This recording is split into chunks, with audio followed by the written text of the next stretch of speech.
In this section, you're going to be learning about capacitance. So what on earth is capacitance?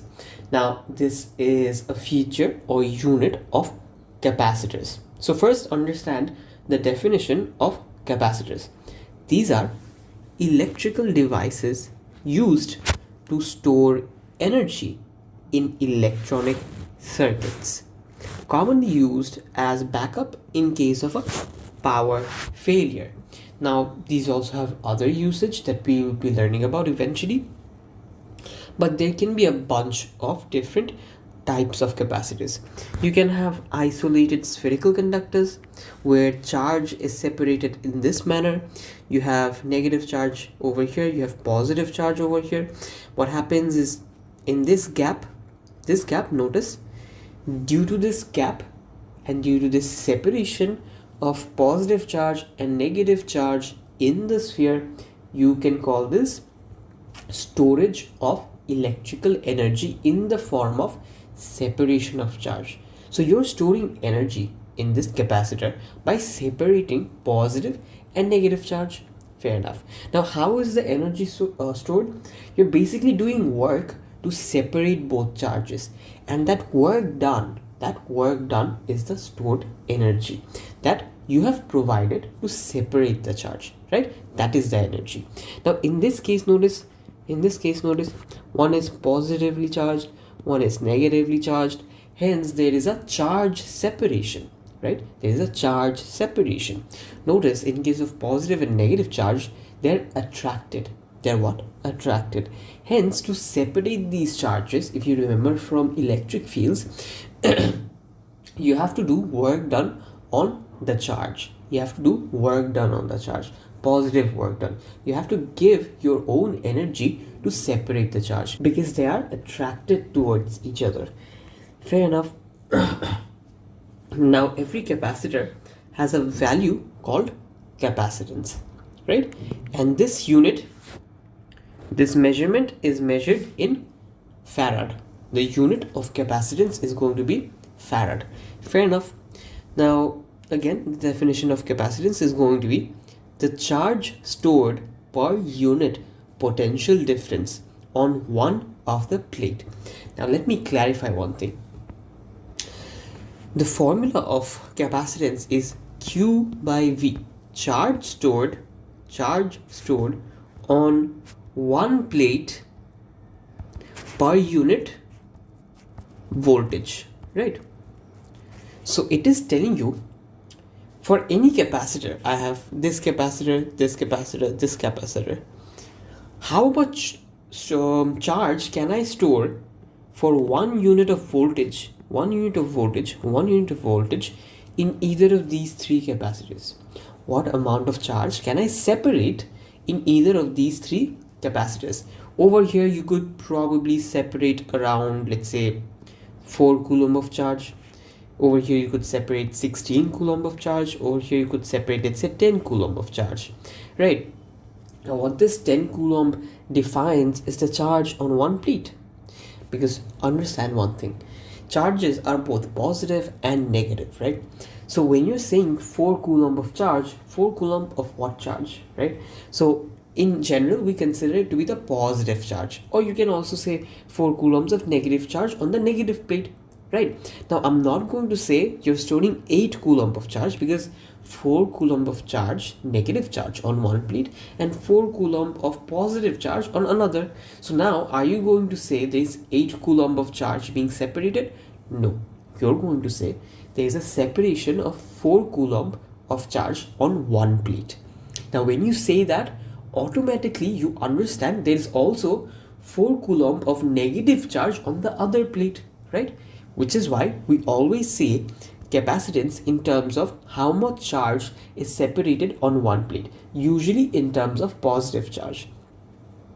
So when you see, let's say, any capacitor value of, let's say, 16 farad, what that means is 16 coulombs of charge, positive charge, has been separated onto one plate, and onto the other plate there is 16 coulombs of negative charge.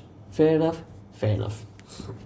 Now, usually these values of capacitors are really small, which is why you'll see these represented in terms of microfarads, right? Yeah, so we'll see the values eventually in calculation. When doing question paper, you'll get a better idea as well. Fair enough. Moving on, how do capacitors work in a circuit? Very important. Consider this to be the capacitor. Plate A, plate B. Plate A has positive charges separated. Plate B has negative charges separated. A voltmeter is being used to measure the voltage between the plates A and B. Fair enough. Now between A and B there is an air gap, just like any other capacitor. Like for example this one we just observed. Great. Now there is an ammeter over here that is going to measure the current. There is a cell over here that is providing the potential difference or charging up this capacitor, and then there is this resistor. There is this resistor to maintain the current in the circuit. Now let's read through this to get a better understanding of what's happening over here. Here there's a capacitor set up A and B, and using the ammeter we'll measure the current throughout the charge and discharge process. That is, while charging up this capacitors, we'll monitor what the current is going to be, and while the discharge process, that is when I open this switch, this is the switch, when I open this switch, discharge is going to take place of the capacitor. The capacitor will lose its energy, and we're going to observe using this ammeter how the discharge is going to vary with time. Great. The resistor is used to slow down the electric flow, or electrons flow, or call it current flow, by sharing some of the potential difference so that the capacitor does not burn. So having the resistor means you're lowering down the current, right? Now when you don't have the resistor, what's going to happen? The current is going to be really large. So for example, if you open a simulation on your laptop, you can just go to any simulation website and create a circuit without a resistor. You're going to see that the circuit is going to get burned. The reason for that is when you don't have any sort of resistance, there's going to be a really large current, because current can flow at a higher rate without any sort of resistance. Fair enough. Yeah, so we make sure there's some sort of resistance such that the capacitor does not burn. Okay, now as the switch is closed, electrons from the negative part of the cell starts flowing right and travels to the resistor, where some potential difference is shared between this resistor. Now it's going to lose some amount of energy due to passing this resistor, and then the electrons with less amount of energy will travel up to what? To plate B. And since there is no complete circuit over here, there is no wire connecting it, there's a gap over there, right? So the electrons are going to go to plate B and get stored over there. The electrons are going to be stored on plate B. Fair enough. So the electrons start accumulating on plate B, and this induces a positive charge on plate A. How, you ask? Notice, when there's a accumulation of negative charge over here, it is going to repel all the electrons on plate A, because when you have a bunch of negative charge building up on plate B, obviously it is going to repel the negative charge on the other side, on plate A. So what happens is the electrons from plate A are going to run for its money. It's going to move away. It doesn't want that repulsion, so it's going to move down through the ammeter and come back to this positive part of the cell, right? So now see how the circuit has been completed. Electron goes from here, passes through the resistor, stores on plate B, induces a positive charge on plate A, causing the electrons to move down and go to go back to the cell, right? So this is how the circuit is complete when a capacitor is attached, right? Fair enough. Okay, so this is how the circuit is complete. This flow of electron continues until the potential difference across the plate is equal to potential difference of the battery. Very, very important. That is, whatever your potential difference or EMF of the cell is, consider it to be for now 12 volts. 12 volts. So let's say the cell has a potential difference of 12 volt. Now the electrons will flow until the potential difference across A and B is 12 volts as well. So there's a 12 volt separation between A and B, right? Fair enough. So electrons will stop flowing the moment they see that due to this charge separation, now there is a potential difference between A and B of 12 volt. About then, you will see that since there is equal potential difference in both ends of the circuit, electrons will stop flowing, right?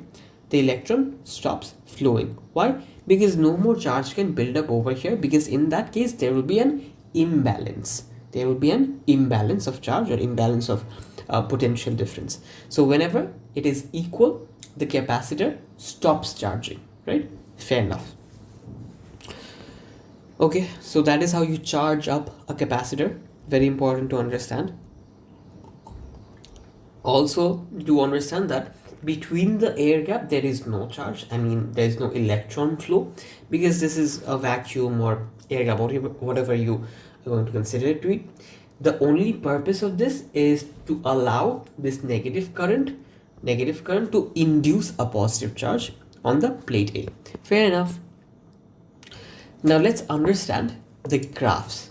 These are quite important, have come a few times. So there are a bunch of graphs. One is charge with respect to time, one is current with respect to time, and the other is voltage with respect to time, right? And these readings are from the ammeter and voltmeter. These are things we observe when charge and discharge takes place. Okay, so the first one, if you notice, Q versus time, that is charge versus time. This is going to be when you're when you're charging the capacitor, electrons are going to flow to what? To plate B, right? So initially the capacitors have no charge built up, right? There is no potential difference between plate A and plate B, right? They're just any ordinary metal plate close together. So initially the flow of charge is maximum. Why?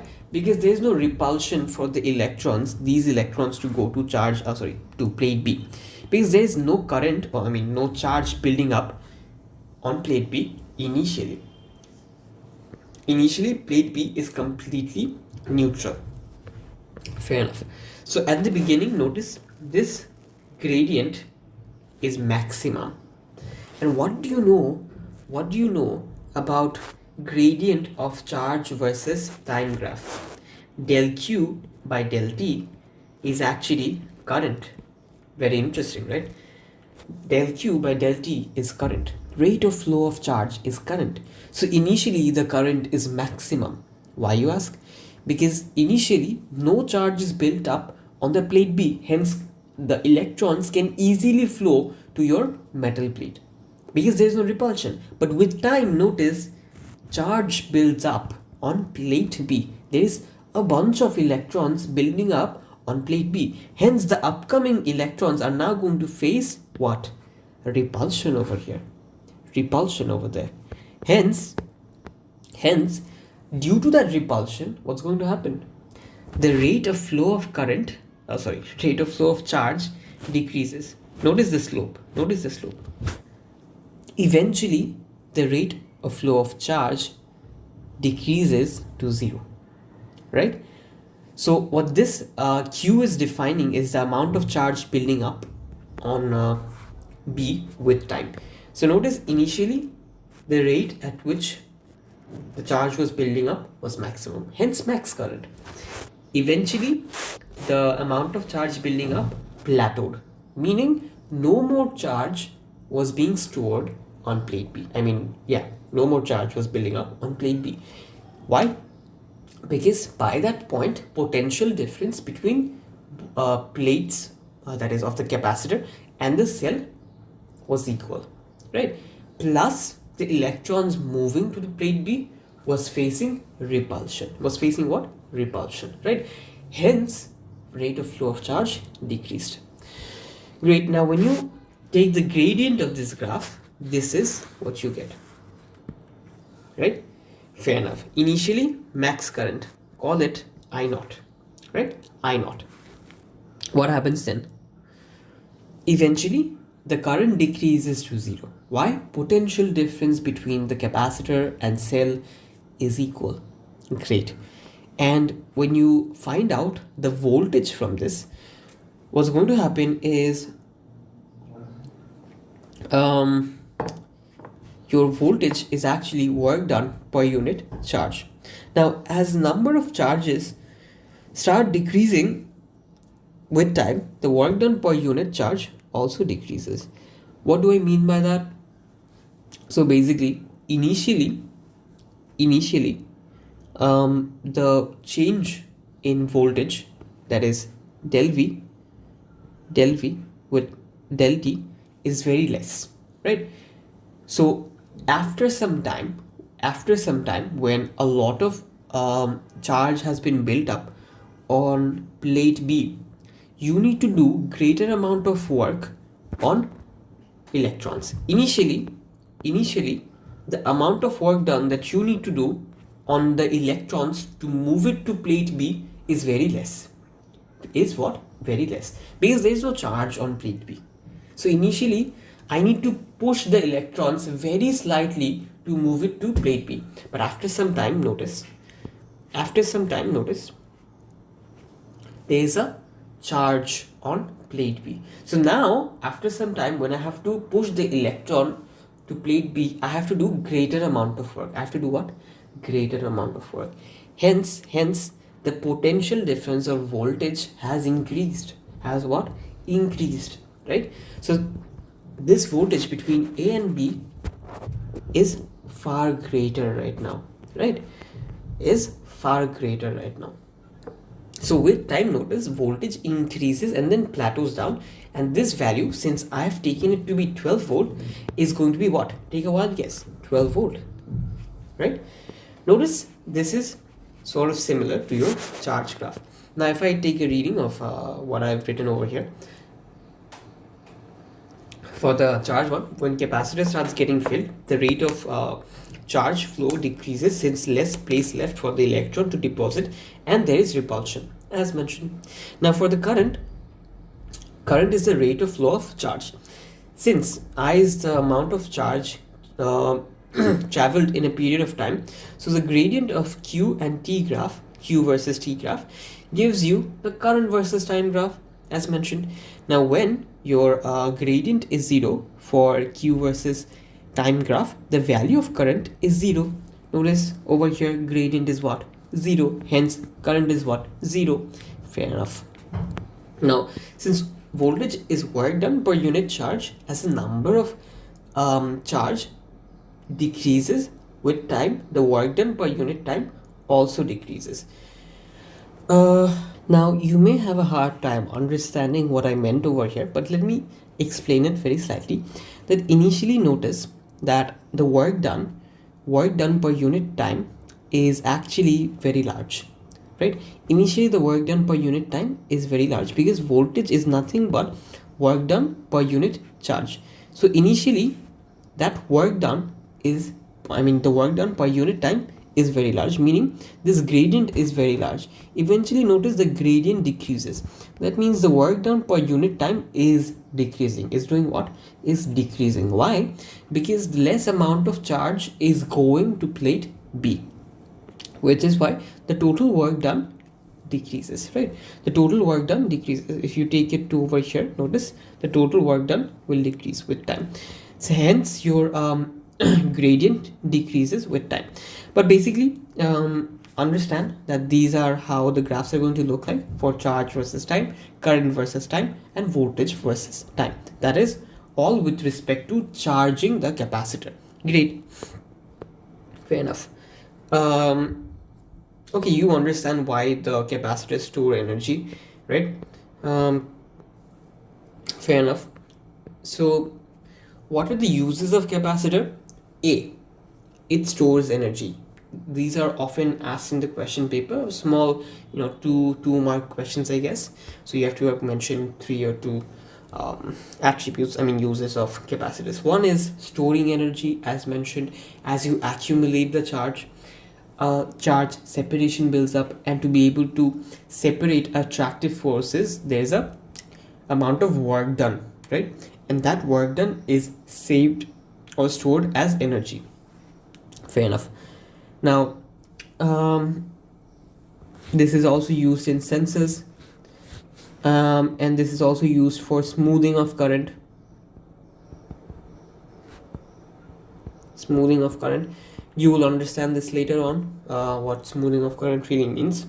But basically, you can use these 3 uses of capacitors: store energy, used in sensor, smoothing of current. There are a couple more. When answering the questions, you will see many more mentioned in the mark scheme. But these 3, if you remember, you're good to go. Fair enough. Now, what is the formula of capacitance? Again, try to remember the definition of capacitance. What was it? It was charge stored per unit voltage. Hence, the formula is going to be charge stored per unit voltage, Q by V. Remember this, very important. Now, your unit is going to be farads, and as mentioned, often your answer is going to be in microfarad, because the values of capacitance tend to be really small. Really what? Small. Fair enough. Now, the factors affecting capacitance, that is, 1, the area of the plates is proportional to the charge. So let's say you have the plates with larger area, right, compared to one with a smaller area. So you have a larger plate and a smaller plate. Which one do you think will store more charge? Obviously the one with greater amount of surface area. Hence, when you have larger plate, the charge stored is greater, which is why capacitance tend to be greater, right? What is the formula of capacitance? C is equals to Q by V. So when you have greater charge separation, capacitance is greater. Second point, your plate separation is inversely proportional to charge. What does that mean? When you have a greater separation of 2 plates compared to a smaller separation, in case of the greater separation, when the charge builds up over here, it is not going to induce a greater amount of charge over here. What do I mean by that? When electrons store in this plate, they're unable to have a large effect on this plate due to the gap. Due to what? The gap. Hence, the inducing effect decreases, which is why the charge separation ultimately between the plate decreases. Because notice, if the distance increases, can you effectively affect this plate?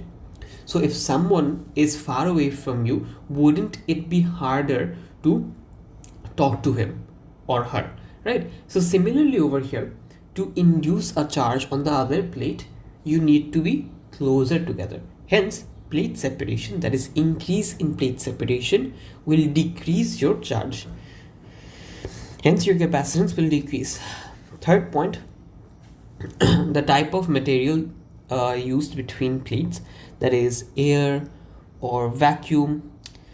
Fair enough. So depending on your material inside, that is air or vacuum, your capacitance or inducing ability increases or decreases, right? Fair enough. So these are the 3 factors that affect capacitance. Now, a question from the QB, it is asking about the three functions of capacitor in electrical circuits. So again, I've already talked about this, but this had 3 marks, so yeah, quite mark heavy for a simple question. So the first point you can say smoothing, and you will understand later on what smoothing really means. So I'll talk about it later on. Second point is temporary power supply. That is, when you charge it up, eventually it is going to discharge, hence a temporary power supply. Third point is surge protection. When you have a large amount of current, all of a sudden it has to first, charge up the capacitor such that it can induce a current in the rest of the wire.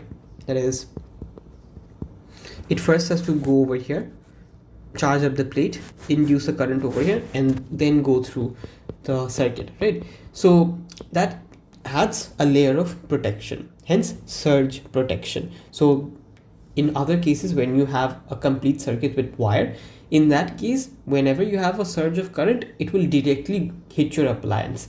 Over here, there's a layer of protection. Fourth thing is going to be time delay. Notice one thing, the rate of flow of current over here, eventually with time, your discharge rate decreases, right? Your discharge of charge rate decreases, and also the opposite, your charging rate decreases with time, which is why you can control how that discharge or charging takes place by toggling with your time delay, right? You can increase or decrease that time delay. Great. Okay, so now we're going to work with capacitance on a charged sphere. How does it work? Notice one thing, over here you have a bunch of positive charge accumulated on the sphere, right, on a conducting sphere, and this acts as a capacitor. Fair enough. Now here a positive charge is induced in the sphere. Since electrons from the sphere travel to the positive charge produced, until positive charge in the sphere is equal to the positive charge of the source, the electron will flow. Now what does this really mean?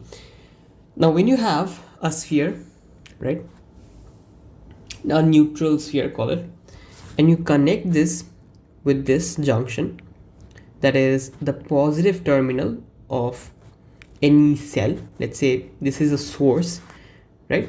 Consider this to be a source of potential difference, a cell, consider it, and this cell has a positive end over here, a negative terminal over here, and this is earthed over here, right, to let the any excess electron flow to the earth, right? Okay, now what happens over here is, when you have a neutral sphere and you apply a positive end over here, the electrons will want to travel to the positive part of the cell, right?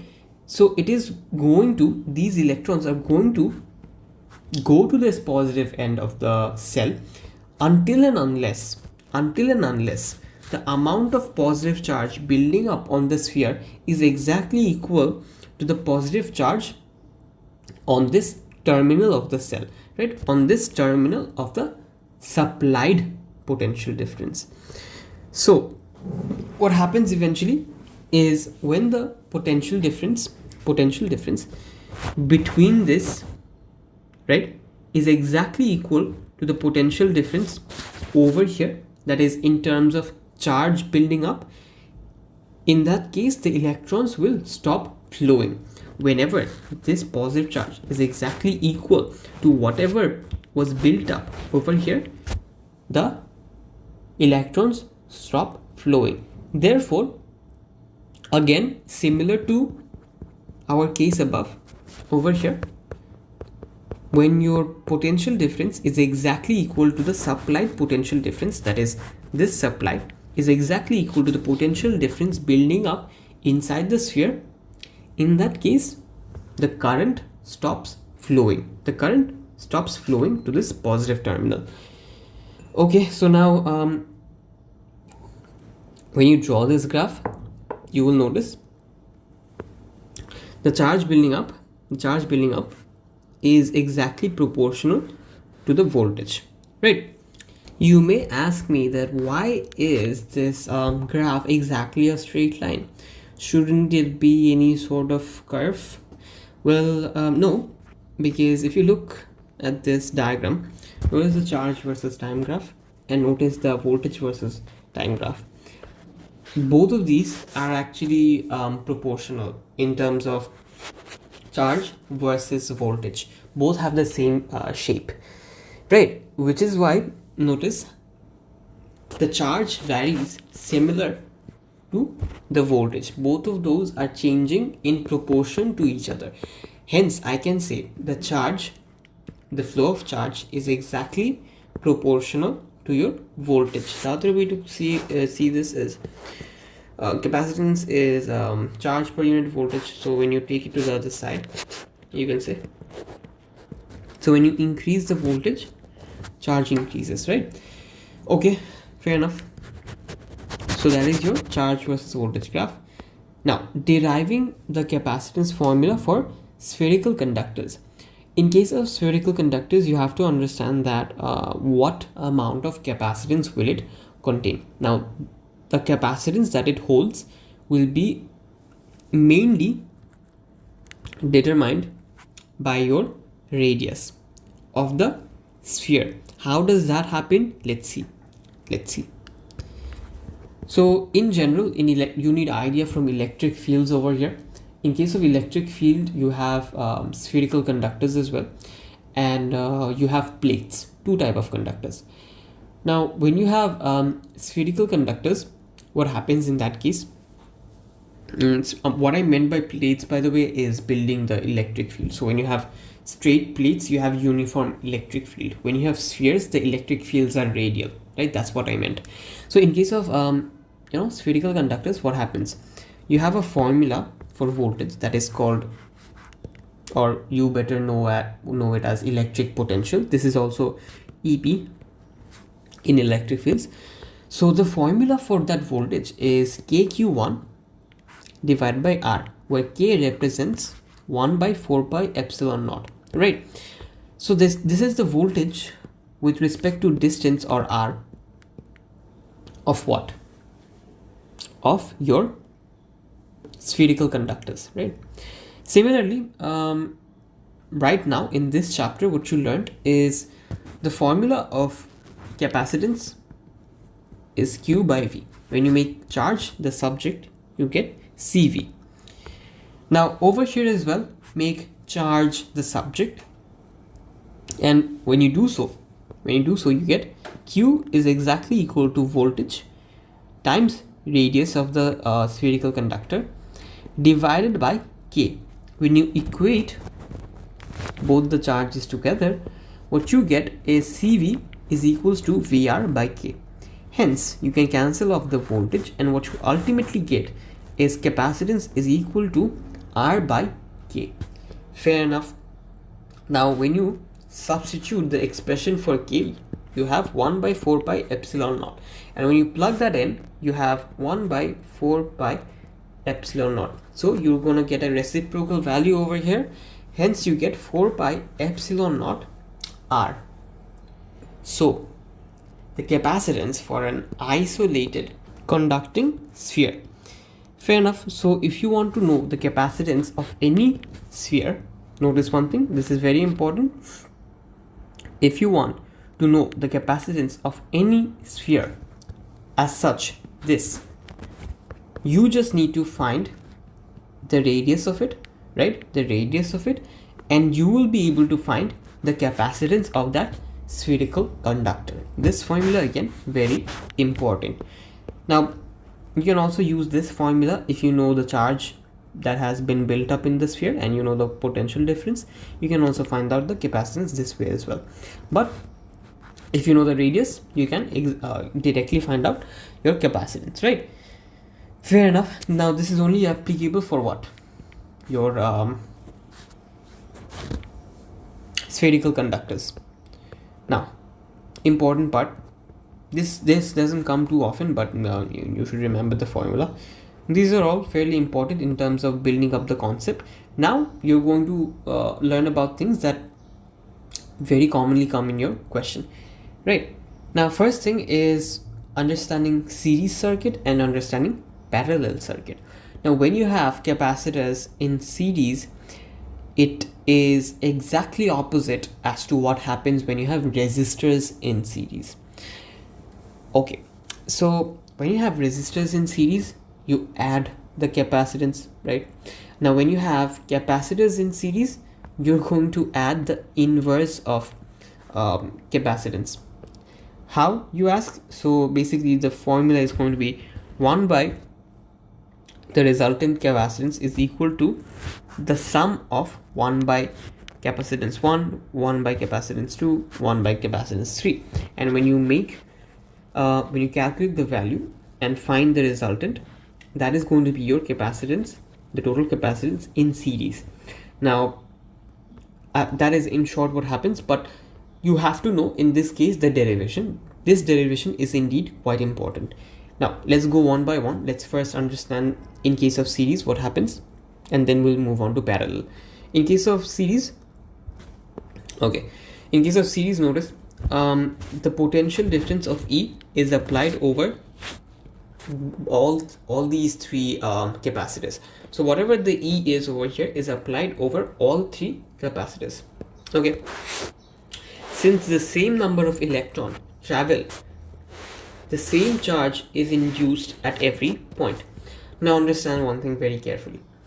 The charge that is moving per unit time, the charge that is moving per unit time is going to be the same for all of these capacitors. Why? Because notice, it is not that the charge going to over here is going to stop and not going to induce charge over here as well. Obviously, if Q amount of charge goes up till this point, it is also going to induce Q amount of charge at this position, and this does the same in same thing over here, and this does the same thing over here. Hence, whatever amount of charge flows to capacitor 3, same amount of charge flows through all of capacitor 1 and 2. Hence, I can say that the charge of the circuit is exactly equal to the charge of capacitor 1, charge of capacitor 2, charge of capacitor 3. Fair enough? Now, how does the voltage vary? Notice one thing. All of these things are in what? Series. Hence, the voltage of this plus voltage of this plus voltage of this should equal to the total EMF, right? Should equal to the total EMF. Hence, I can say the EMF is equals to the voltage across capacitor 1 plus voltage across capacitor 2 plus voltage across capacitor 3. Fair enough.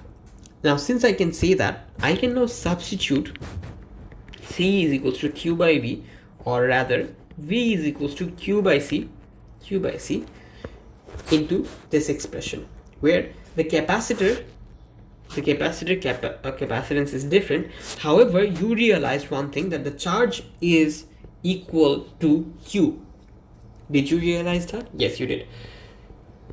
So you know that the charge throughout all of the capacitors is exactly the same. Hence, I can substitute all of these Q1, Q2, Q3 as what? Just Q, right? When you do that, you can cancel off Q from all sides of the equation, and what you're left with is 1 by resultant capacitance is equals to sum of 1 by capacitance of all other capacitors. So this is exactly similar to 1 by RT is equals to 1 by R1 plus 1 by R2 plus 1 by R3, right? This is exactly similar to that. Now, fair enough. This is how you're going to find the resultant capacitance of any circuit. That is when you have capacitors in series, right? Now, a different thing works out when you have capacitors in parallel. Again, this is important, do remember this. So yeah, going back, when you have capacitors in parallel to each other, that is parallel, things are going to be a bit different. Notice one thing. In this case, if you remember Kirchhoff's law, the whatever charge is traveling up till this point gets distributed to this point and this point. Now again, whatever charge moves through over here gets distributed between this point and this point, and then again these two reunite and sum up over on this junction, and reunites and sums up on this junction, and at the end of the day you get Q back, right? So you can say that the total charge Q is the sum of Q1 plus Q2 plus Q3, right? So you can say the total charge that is across this is the sum of all these two charges. Okay, now can I also say another thing? Can I also say that the potential difference across this cell is the same as potential difference across this, and across this? Yes, I can say that. Why can I say that? I can say that because all of these are parallel to your supplied voltage. All of those are parallel to your supplied voltage. Hence, I can say whatever EMF there is exactly equal to the potential difference between first capacitor, second capacitor, and third capacitor, right? Fair enough. So I can now say that since the total charge is equal to the sum of all charges of all the capacitors, I will now substitute the expression for charge, that is Q is C times V, right? Now after I do that, what do I get? I get an expression for capacitance. Notice your resultant capacitance, right?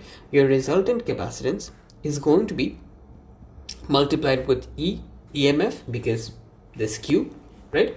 This voltage represents EMF, and is equals to C1 V1, that is capacitance of this capacitor times voltage across it, that is exactly equal to E. Again, capacitor 2 and its capacitance times V2, that is going to be exactly equal to what? E. Again, capacitance of capacitor 3 times the EMF, right? The voltage of this as well is exactly equal to EMF, right? So I can substitute all those values and say this E, this V, and V can all cancel off, and at the end of the day what I get is the resultant capacitance as C1 plus C2 plus C3 when in parallel. So this is your ultimate 2 formula. Understand how the derivation works, right? Because you will often be asked to derive the equation, right? So it is very important to understand the derivation, right? Fair enough. So in case of series, what happens? You take the inverse, and in case of having it in parallel, you just sum up the capacitance. Why we do that? We have just seen through the derivation. Fair enough. Now there is this atrocity of a question. I will not talk about this over here because that itself is going to take an hour to explain. But basically, let me give you the year 970242 MJ22. Practice this one, understand it, and you can take a screenshot from here to understand what happened over here, right? Just see this part, right? You will understand what's happening over here, and if you don't, there are videos online from other people, and you'll get a better idea of how to solve this question. Fair enough. Moving on. Now, important part again. Energy stored in capacitors. Okay. So, when a capacitor is charged, the power supply does work to separate the charges in a capacitor. As mentioned, to have unlike charges separated, you need to do work on it, right? So the power supply is doing that work on it to build a potential difference between the two plates. Now that work done converts into electric potential energy. Very important. That work done that you have done turns into electric potential energy. How? Because remember from electric fields that between those two charges, whatever separation you did work on it, and that converted into electric potential energy between the charged plates, right? And that is why you have voltage. That is why you have voltage, right? Fair enough. Now, how does energy get stored and how do we calculate it? Notice one thing, remember our graph of Q versus V? It is exactly proportional, passes through origin, and I can say that the total amount of energy stored is going to be half QV. Why, you ask? Because notice one thing. In case of work done, let's say voltage is work done per unit charge. Yes or no? Yes, it is. So voltage is work done per unit charge. So if I want to find the work done, is it going to be voltage times charge? Yes. However, notice over here, usually what we consider is the voltage is constant and we go through whatever charge has been passed, right? So whatever charge has been passed times the voltage across, and we get the work done on the charge. But the interesting thing over here, the voltage is changing with time, the charge is also changing with time. Both are changing with time. Now the one or the other is not constant, or charge is not constant, or voltage is not constant. Both values are changing. So I cannot exactly use this formula because both voltage is changing and charge is changing. None of those are constant, right? And the interesting thing is, at origin, both are 0. So when time is equals to 0, both are actually 0, right? As time increases, both increase proportionally. So watching or looking at this graph, can you find a formula? Yes, you can. Notice this is an exact square, right? So I can say it is not going to be Q times V, rather it is going to be half times QV, right? It is going to be half times QV. Now let's say it wasn't a square, it was something like this, and I want to find out the work done in this case. So again, in that case, you find this area, that is going to be half times QV as well, because even in case of rectangle, the half value is going to be, if you half times the rectangle's area, you get half the area, obviously. So even in case of rectangles or any other shape, this applies, right? Basically, whenever you have this going through origin, whatever your Q times V is going to be times half value is going to give you the area under the graph, right? Fair enough. So this is why you will not multiply Q times V, but rather half QV. What I mean by that is, let's say they're telling you there's a voltage that has been built up of 12 volt, and the charge that has been stored, let's say, is 20 coulomb of charge, right? So now they're asking you to find out how much energy has been stored in that capacitor. Are you going to say 12 times 20 coulomb? No, you're not going to say that. What are you going to say? You're going to say half times 12 times 20. Why? Because notice, initially the work done on the charge is less, but with time the work done on the charge is greater. So with time, how much work is being done increases. Now you may ask me to explain exactly why there is this half in front of QV. Like, you see the graph and you understand why it is going to be half QV and not Q times V. But in general, to understand in theory, let me shortly explain it.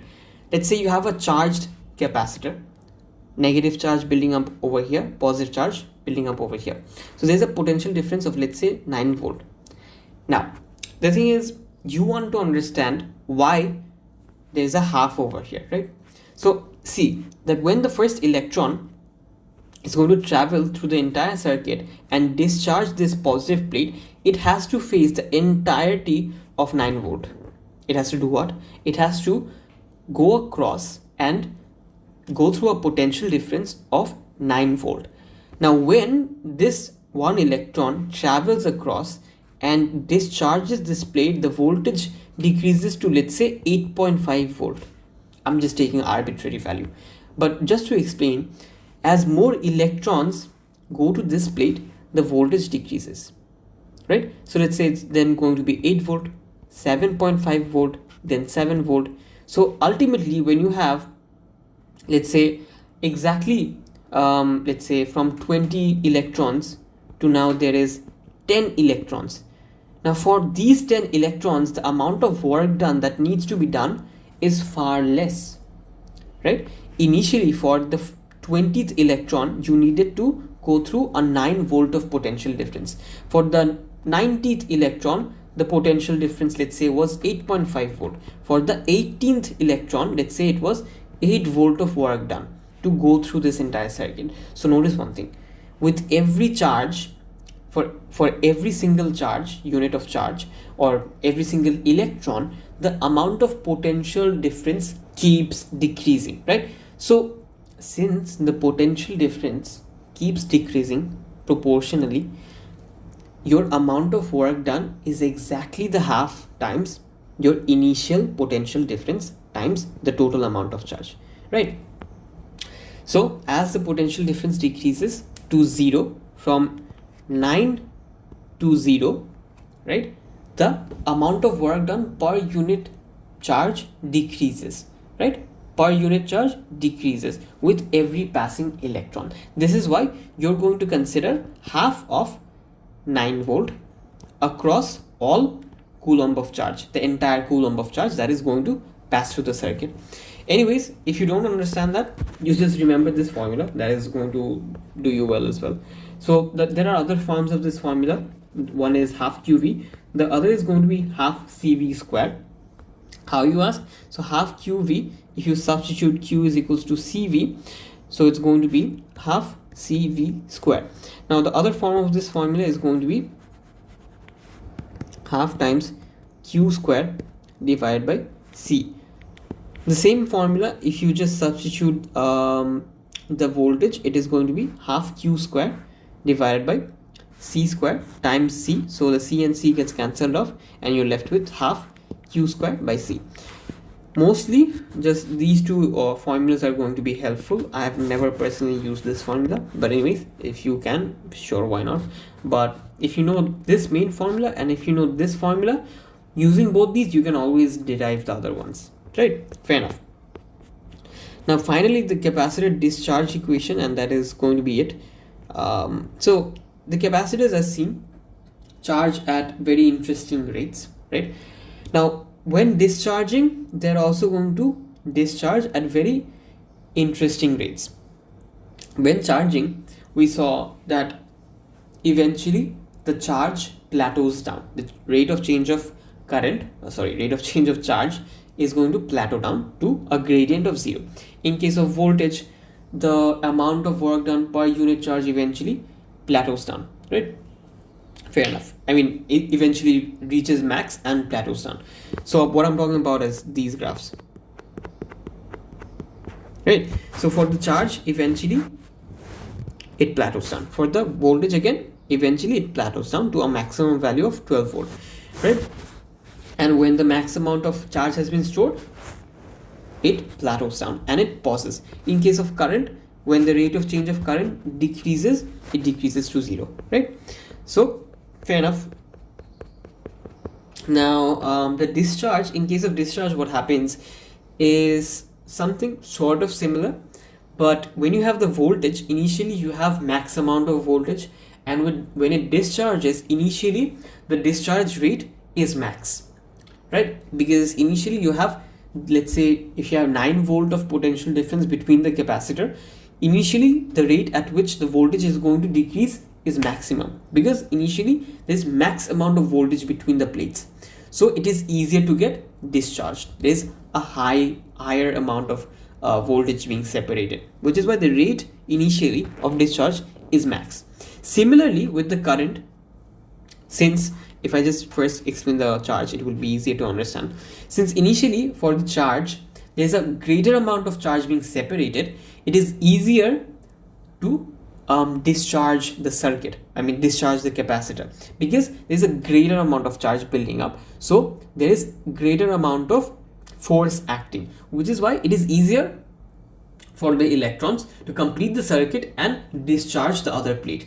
Hence at the end of the day what you get is zero charge. Eventually you're going to have zero charges being separated across the capacitor, but the rate decreases because with time there's going to be repulsion on this plate, right? The amount of positive charge on this plate decreases, less attraction, right? Hence the discharge eventually happens at a lower rate. Hence, since the discharge happens at a lower rate, eventually your current value of current eventually decreases as well. So notice something interesting over here.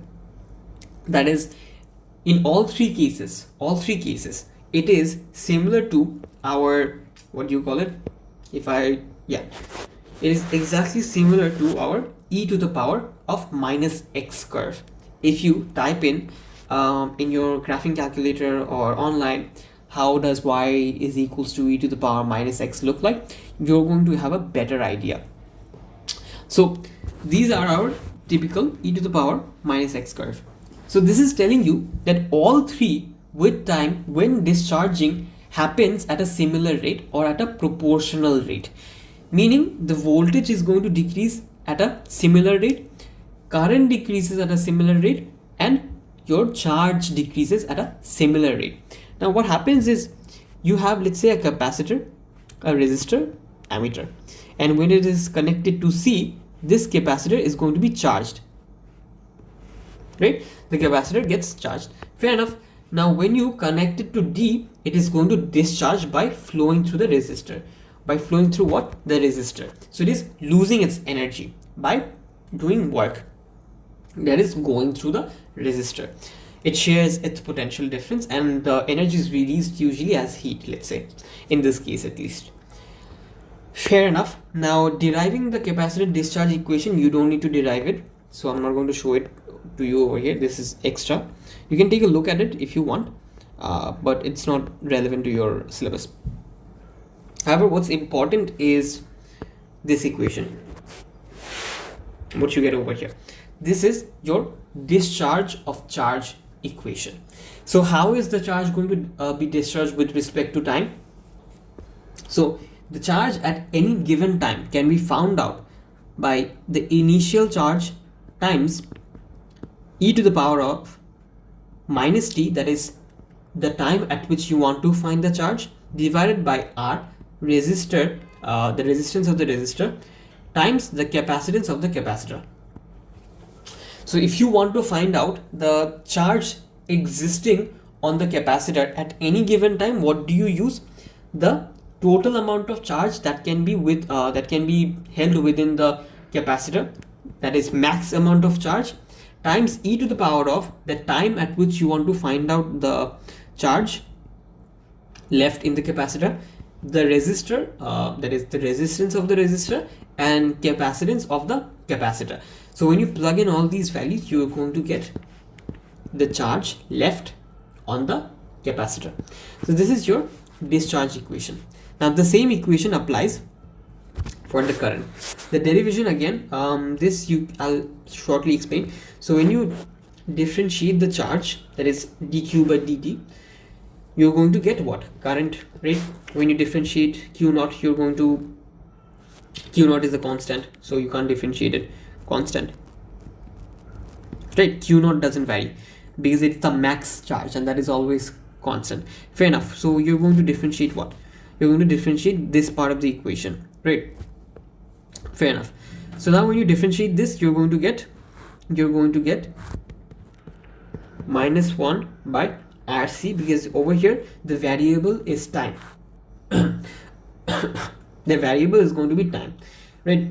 Over here the variable is charge, over here the variable is time, because time is varying with respect to charge, or charge is varying with respect to time. Fair enough. So when you take a derivative on either side, what you're left with is minus q naught by rc times e to the power minus t by rc. If you don't know how differentiation works, that's fair enough, you don't need it. But at the end of the day, what you're left with is maximum charge divided by rc, and at the end of the day, this is going to turn into I naught. How is it going to turn into I naught, you ask? Because notice, I can say capacitance is charge held per unit voltage, and I can also say V is equals to IR. So I'm going to substitute this value, this expression, instead of the voltage, and what I get is capacitance is equals to Q by IR. Now when you make I the subject, you get Q by RC. So I can now ultimately say that Q naught by RC is actually I naught, the maximum current, right? Because resistance is same, capacitor is same, what varies is actually the charge. So when you have max charge, you are also going to have maximum current. Fair enough. So that is how you get the current equation. Fair enough. So when you take a derivative of the charge, you get the current equation, and both, notice one thing, is going to have the same sort of formula. The only thing varying is this symbol, right? So one is charge is equals to maximum charge times e to the power minus t by rc. The other is current is equals to max current times e to the power minus t by rc. Now you can also do the same with what do you call it, the voltage, right? Now over here, what you do is you're basically substituting the value, that is, you're dividing both sides of the equation with capacitance C, and when you do that, you can, you know, C is Q by V, so V is going to be Q by C.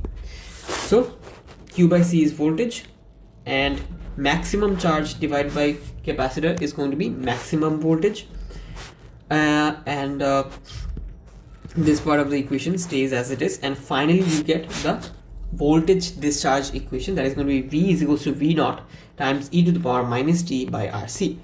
Now the last thing you need to understand is time constant. Time constant is nothing but tau is equals to RC. What does time constant mean? So basically it is a measure of how long it takes for the capacitor to discharge to a certain value. What is that value? Let's understand. Time taken for the charge of a capacitor to decrease to 37% of its original value.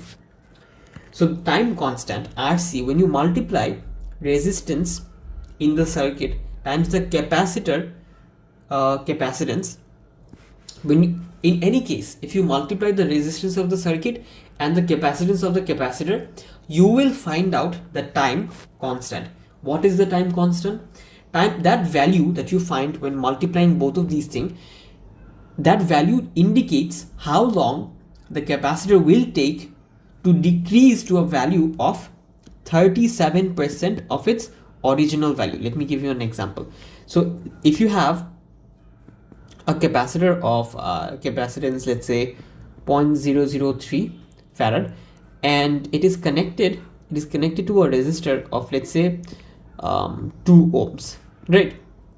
Now if you multiply the resistance with capacitance, 0.003 times 2, what do you get? 0.006.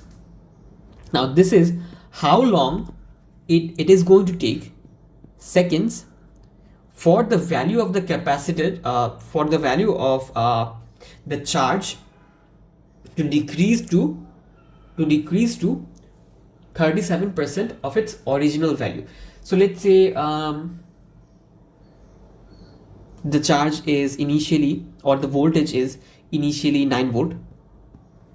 So 37% of its original value is going to be 0.37 times 9, and that is going to be, how do I find it out?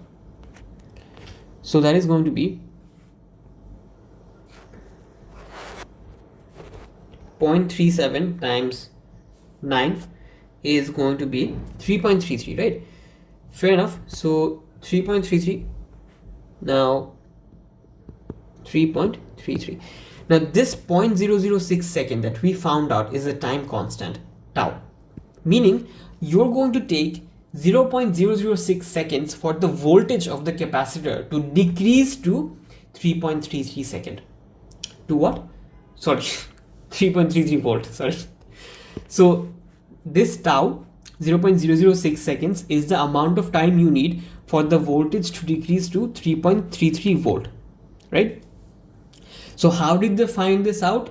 I have zero clue. They probably experimentally found it out that whenever you multiply the resistance and the capacitance, what the value you get is the time you need for the value of voltage, charge, or current to decrease to 0.37 of its initial value, right? So 37% of its initial value.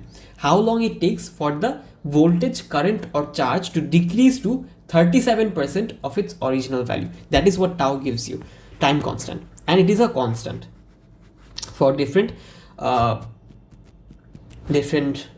combination of resistor and capacitors, right? Fair enough.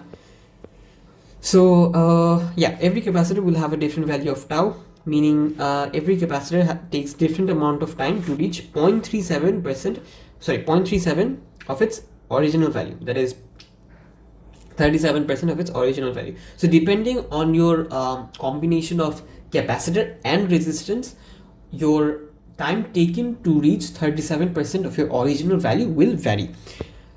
Fair enough. So if you have a charge versus time graph, notice to get to your 37% of your original value, is it 37%? Let me see. 0.37 into 50, yes, 18.5. And then again times 0.37 of 18.5 is 6.845. Notice the time constant is exactly same. So from 50 to reaching 18.5 you take 10 seconds, right? Again from 18.5 to reach to 6.85, which is 37% of its original value, you again need 10 seconds. You again need what? 10 seconds. So your time constant is always the same. So in this case the time constant is what? 10 seconds. So you always need 10 seconds to reach 37% of your original value. This can be done with the charge, this can be done with the current, this can also be done with the voltage, right? Fair enough. That is going to be it for capacitance and capacitors. See you in the next section. In this section, we're going to be learning about magnetic fields. So first thing, introduction to magnetic field lines. Now, what are magnetic fields? It is a force field in which a magnet, a current carrying conductor, or a moving charge experiences a force. So if you have a magnet, if you have a conductor, if you have a moving charge, all of those under the influence of magnetic field will feel a force. Fair enough. So let's say these are your field lines. If you bring a charge, if you bring in a current carrying conductor, or if you bring in, let's say, a magnet, all of these are going to feel a force in the presence of magnetic fields. How are the magnetic fields going to look like? From north to south, north to south, north to south, to south, to south, to south, right? Fair enough. Now notice as you move away from the magnetic source, the field lines are far more distributed, meaning they're going to occupy greater space, meaning the gap between the lines increase, meaning the field strength decreases. The properties of field lines out of the pole, N pole, that is north pole, into the south pole, the direction of the line shows the direction of the force felt by a magnetic north pole, right? So what that basically means, if you have a north pole facing this direction, it will be repelled in this direction. If you have a north pole over here, repelled in this direction. If you have a north pole over here, repelled in this direction. If you have a north pole over here, attracted in this direction. Fair enough. Now the lines never cross each other. They're always going to be, moving away from the other, right? Always. So they're never going to meet. They're never going to meet, right? The field lines are continuous, meaning there are no breaks in the line, right? So I've used dotted lines, but it's going to be continuous lines to express that the lines are continuous, meaning in that region, if there is a magnet, it is definitely going to feel a force due to the magnetic field. Now magnetic field lines can be created by magnetic fields can be created by moving electric charges, that is through a conductor. If electrons flow, it is going to create its own magnetic field. Now you can also have permanent magnets, that is, let's say iron. You can make it into a magnetic field by arranging its domains, which causes it to have magnetic properties. So two ways you can have magnetic field. Now unless a charge has a motion, that is, until and unless the charge is moving or has a speed, it is not going to have a magnetic field. So if a charge is stationary, it is not going to have a magnetic field. It needs to move to create its own magnetic field. Now this magnetic field is also known as B field, right? People also call it as B field. Fair enough. And you'll also see this when working with equation. Now fields around electromagnets, if you have let's say current moving in this direction. Why is this white? If you have a current, why is this pink? If you have a current moving in this direction, right hand thumb rule, how is the magnetic field going to be? Very simple, in this direction, Great. If you have a current that is coming out of the page, this is how you're going to draw the field line, that is with greater distance with every consecutive field line. That is, first field line close together, second field line farther apart, third field line even further apart. Why? Because the field density decreases.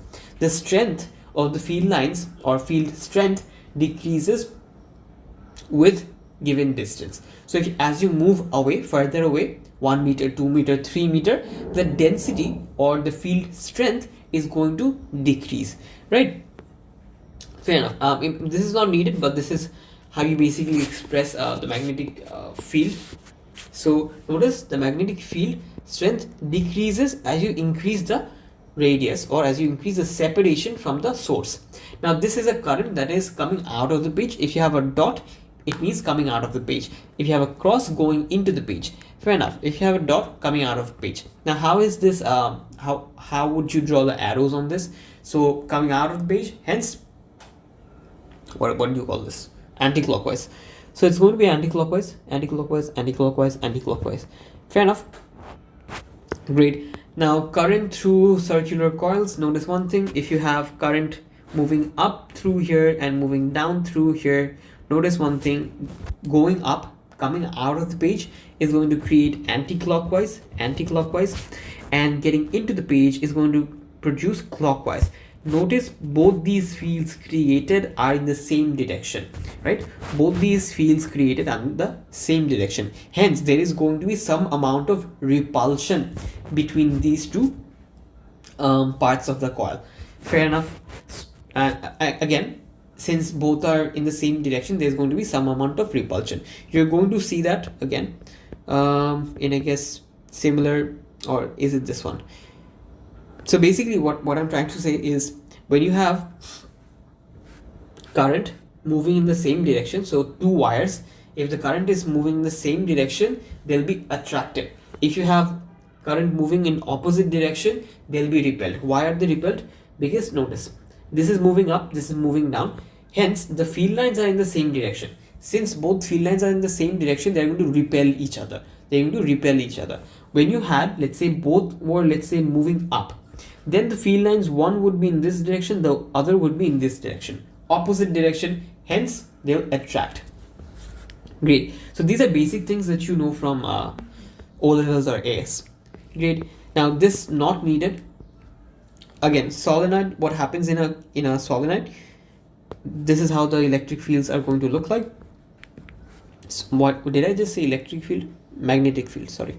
So when you have a current carrying solenoid, right? So consider this to be the movement of current, right? So it is moving up, coming down through this direction. It is moving up, going in circles, and moving down. Now the north pole is going to be basically, however you curl up your right hand, this thumb is going to be your north pole. So Notice this thumb is pointing in this direction. That is, to me it is left, to you it might be right, but yeah, for me it is leftwards. So this is the north pole, right? And the other direction is automatically going to be the south pole. Hence from the north pole, field lines are going to leave and enter the south pole. Fair enough. Not necessary, forget about that. Great, not necessary as well. Now, force on conductor, this is important. Remember your Fleming's left hand rule. So if you have a current moving in this direction, and if you have north pole moving rightwards and current moving upwards, and you have a field line that is into the page, field lines are what? Inside the page. So structure your hand accordingly. Not structure, but yeah. So notice this middle finger is going to be your current. So I'm going to make the current exactly according to the direction of positive charge flow. Positive charge flow is in this direction because the current they mention is in this direction, that is upwards. And I have field lines, that is my index finger is going to denote the field line, and that is going to be rightwards from north to south. And they're telling you to find out the force on the current carrying conductor. Fair enough. Now the force is going to be into the page, is going to be what? Into the page. So this cross sign indicates the force over here, and this pink arrows indicate the field lines, and this index finger or the red one is indicating the flow of current. Hence at the end of the day, I get my force to be inside the page, right? Inside the page. Great. Now what is the formula for finding out the force? Basically the formula is going to be BIL sine theta. You don't need to know where it comes from, but you just need to remember that is this is the magnetic flux density, that is how dense the magnetic field lines are, or how strong the magnetic field is at any given position. And I is basically telling you the current. L is the length of current carrying conductor. So let's say you have this length of current carrying conductor moving in this direction, and this B is denoting the strength of magnetic field. And then you have the sine theta. What does sine theta mean? Over here, notice for magnetic effect, or for magnetic fields to exert any sort of force on you, the current has to be perpendicular to your magnetic field line. Notice over here, current is exactly perpendicular to the field line. Hence, it is successfully going to induce the maximum amount of force on the current carrying conductor. Now, when you have the current moving in the same direction as according to your field line, in that case, what happens? No amount of force is induced. Notice in Fleming's left hand rule, all are perpendicular to each other. So for the force to be exerted, your current has to be perpendicular to the field line, or the other way around. Now when you have the current at a theta angle to your magnetic field line, you have to find out what is the perpendicular component of my current, or call it the perpendicular component of the magnetic field line, right? So I have to find out what is the perpendicular component of magnetic field in comparison to my current, because notice your force will only be exerted if your current is perpendicular to magnetic field. So I have to find out what is the perpendicular component of this magnetic field line in comparison to the current. So what is my perpendicular magnetic field strength? Keep that in mind. That is also why we use sine theta, because notice this is theta and we are not using cos theta over here, because cos theta would give me this value, and in that case cos theta is the value of magnetic field strength that is exactly parallel to the direction of current, but I don't want that.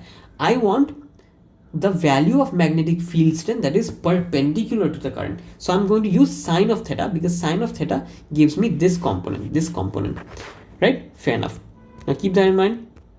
And the ultimate formula that we get is going to be magnetic field strength times current in the wire, length of wire, and sine of theta to get the component of magnetic field strength that is perpendicular to the current, right? Fair enough. That is why we use sine theta. And notice one thing, sine theta varies from 0 to 90 degree. That is, the theta can only vary from 0 to 90 degree. Hence your value of sine theta will vary from 0 to 1, right? Because the max value of sine theta is 1 at this position and 0 in this position. Fair enough. Now, okay, how to derive the equation you don't really need, but what is magnetic flux density, the B, that you need to understand.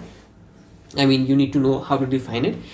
So we know the force exerted on a current carrying conductor is going to be given by magnetic field density times the current times length of wire times the perpendicular component of magnetic field strength in comparison to current. Now when you have the current and magnetic field line be exactly perpendicular, then your theta is going to be 90 degree and sine of 90 is 1. Hence max value will be seen. So you can just write BIL in that case, right? Fair enough. Now notice one thing, magnetic flux density is the force per unit length of a straight conductor carrying 1 amp of current perpendicular to a uniform field. So it is the force per unit length on a current carrying conductor that is carrying 1 amp of current. So when a conductor is carrying 1 amp of current, what is the force per unit length on that conductor? That is what magnetic field strength is, the amount of force per unit length on a current carrying conductor when 1 amp of current is flowing through it. Great. So the formula is going to be, or the expression is going to be, for magnetic field strength, force by L, right? Force per unit length when the amp or current is 1. So if you make what do you call it, B the subject over here, you're going to get B is equals to force by IL. Now I is 1, hence I can say force per unit length. Great. What is Tesla? Now Tesla is the measure of magnetic flux density, this B. This B is represented as the unit of Tesla. Sorry, the Tesla is the unit of magnetic flux density. So 1 Tesla, what does it mean? 1 Tesla can be defined as the magnetic field flux density when a conductor carrying 1 amp is normal to the magnetic field and causes a force per unit length on the conductor of 1 Newton per meter. So what this really means is when you have a magnetic field density or flux density of 1 Tesla, you know 1 Newton of force exerted on 1 meter of a current carrying conductor that is carrying 1 amp of current, and this 1 amp of current should be perpendicular to your B field, right? When these conditions are met, you know that the magnetic field density is exactly 1 Tesla. They might sometimes ask you to define 1 Tesla, doesn't come too often, but I've seen sometimes it come in the past papers. Fair enough. So that is the definition. Just understand the formula, then you can define it easily. So has to be perpendicular, 1 amp of current per unit of per unit length of the conductor, and the force exerted is 1 Newton. That's it. Now conditions for magnetic force to act. The magnetic force can only act when the wire is not parallel to the magnetic field, right? If the wire is parallel to your magnetic field, no amount of force will be exerted on the current carrying conductor. And the other is force is always normal or perpendicular to the plane of field and current. Notice the current is in this direction perpendicular to your magnetic field, and the force is normal to this plane. Force is normal to this plane. So you can better understand this using our left hand rule. So notice, this is your current, this is your field, and force is normal to the plane. Force is what? Normal to the plane. This is your field, this is your current, force is normal. Again, do this on a different case. Current, field, force is normal to this plane, Great. Now, you don't need to understand this. Basically, when the current carrying conductor, you can do this yourself. Why is the force acting in this case? This is the north to south. The current is coming out of the page. Why is the force going to be upwards, or the force is downwards? North to south. Current is coming, going into the page. Sorry. So the current is going into the page. Field lines are from north to south. So, as according to Fleming's left-hand rule, the force should be downwards, right? Now, why is the force downwards? Because notice one thing. If you use right-hand grip rule over here, that is, force is into the page. Force is into the page. Hence, your field lines are in this direction. Field lines are in this direction, and field lines below the current is in this direction, right? Consider the direction of arrows to understand better. Now notice these field lines, the blue and pink one are in the same direction, so they are not going to cancel each other out. But below this current carrying conductor, notice the blue field lines and pink field lines are exactly opposite to each other, so they cancel each other off. So the resultant field line below the current carrying conductor is less. The field density over here is less, and the field density above is far greater, which is why this pushes the conductor down. Hence, this is how the left-hand rule, Fleming's left-hand rule, is proven. So when you have this field line perpendicular to your current, the force will be normal to the plane of field line and your current. Right? This is how your Fleming's left-hand rule is derived, and this is why your Fleming's left-hand rule works. You can take any other example, try it yourself, use your right-hand grip rule to understand the field line of the wire and see where will the force be exerted, considering the field lines cancelling each other out over here and adding up over here. So the field line density increases over here and decreases over here, so the net force is downwards, right? Great. That is in simple what happens. Now, current balance, what does that mean? So let's say you have north and south pole, U magnet, let's say, right? You have a U magnet over here, a north pole and south pole, and the measurement is giving you 30 grams, right? So let's say that the mass of this entire thing is 30 grams. Now when you have let's say wire that is taking current into the page, notice the value of mass has decreased by 7 grams, right? Now why has it decreased? That basically means that the north and south pole has been pulled up. This entire mass has been pulled up, meaning this current carrying conductor is exerting or attracting this north and south pole, or exerting a force on the north and south pole that is upwards. That is what? Upwards. Which is why your reading has decreased. So let's better understand this. For figure 2, the force on the conductor is down. The force on conductor is down, right? If you use your Fleming's left-hand rule, the magnetic field is from left to right and the current is going into the page. So your thumb is pointing downwards. So the direction of your force on your current is going to be downwards or towards the plane, that is towards the weighting machine. Now, when you apply Newton's third law, that is pair forces, that is action and reaction force, you know the same amount of force that has been exerted on the current carrying conductor will also be exerted on the magnet, but in the opposite direction. This is why whatever force is being exerted on this current carrying conductor downwards, the same force will be applied on the magnetic material upwards, that is on the magnet upwards. So if I am applying, let's say, 0.7 newtons, 70 newtons, let's consider it 0.7 newtons.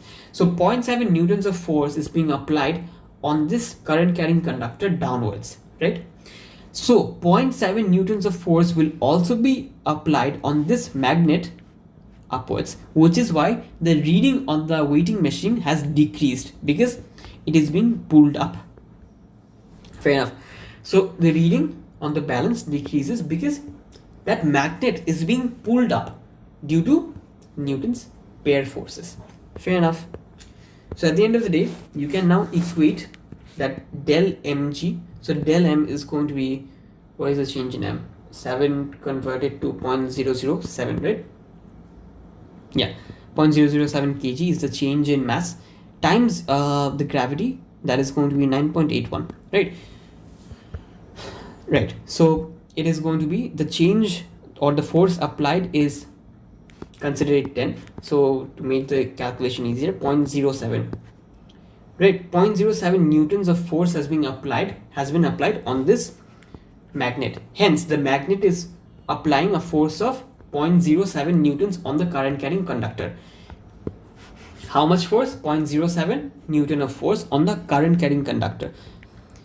So now you can equate BIL sine theta, because force is BIL sine theta, and you can now find out any other variable that you want to. Let's say you know the current, you know the length of wire, and you know this is 90 degrees, so 1, and you can now find out the magnetic field density from this equation, right? So you can find out multiple things according to what the question wants in these cases. Now magnetic fields of parallel wires, that is, if you have two currents moving in the same direction, consider the right hand grip rule and draw the magnetic field lines. Notice for this, if I draw this over here, if both are moving in the same direction, the direction of magnetic field lines are opposite. This is moving downwards and this is moving up. Since the magnetic field lines are opposite, they are going to attract each other, because opposite attracts, right?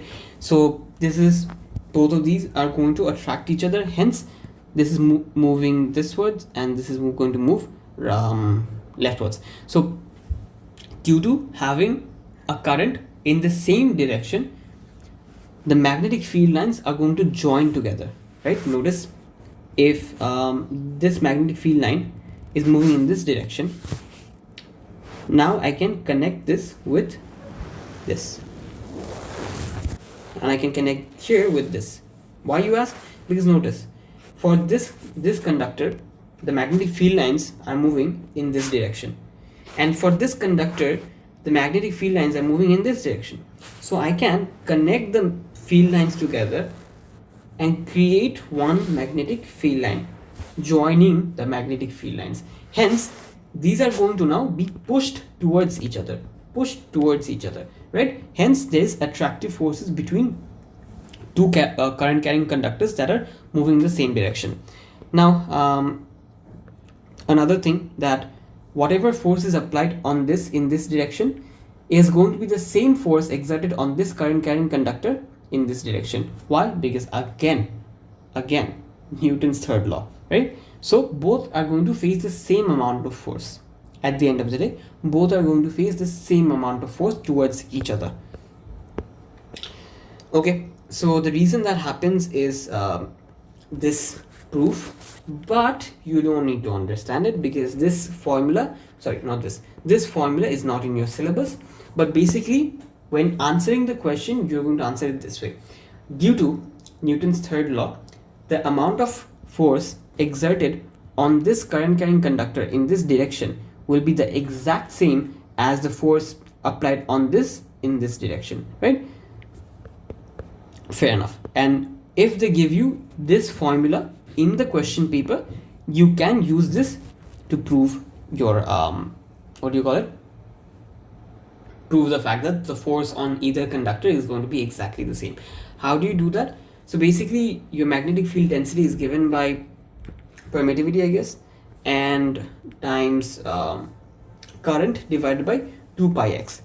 Now x is the distance between two current carrying conductor, I is the current of your conductor, right? When you multiply this, you get the magnetic field around, let's say, this current carrying conductor. So at any given distance, 2 meter, 3 meter, 4 meter, you can find out the magnetic field density around this, let's say 1 amp of current. This is how you find it out. Now, to find the force, notice one thing. What do you have to do? You have to multiply this B times the current on the other, that is I2. So the current in this conductor times length of this conductor times magnetic field density of I1, right? So what are you doing at the end of the day? You're plugging in this value or this expression into this equation, and what you have ultimately is u naught or mu naught times I1 times I2 times L2 divided by 2 pi x. So this is your x distance. This is the current carrying conductor on which you're finding out what amount of force will be exerted. What is the force exerted on this current carrying conductor due to this current? Due to this current carrying conductor. So due to the magnetic field of this current, what is the force exerted on this I2, right? So how do you find that out? You're going to plug in this expression into B1, and ultimately what you get is this force is proportional to the product of I1 and I2. Hence the force that will be exerted on I2 is proportional to the product of both the current. Similarly, whatever force is applied on this current carrying conductor is going to be exactly proportional, call it F2 and call this F1. This F2 will be exactly proportional to I1 times I2 as well, right? Hence, at the end of the day, both the forces are going to be equal. Why? Both the forces are going to be equal since the product of current is always the same. What if this is, let's say, 3 amp and this is 4 amp? The product is always 12 amp, right? Hence, at the end of the day, this force is the same for both current carrying conductor, right? Now, that was in short the definition, explanation of why the force is same. That is the mathematical expression.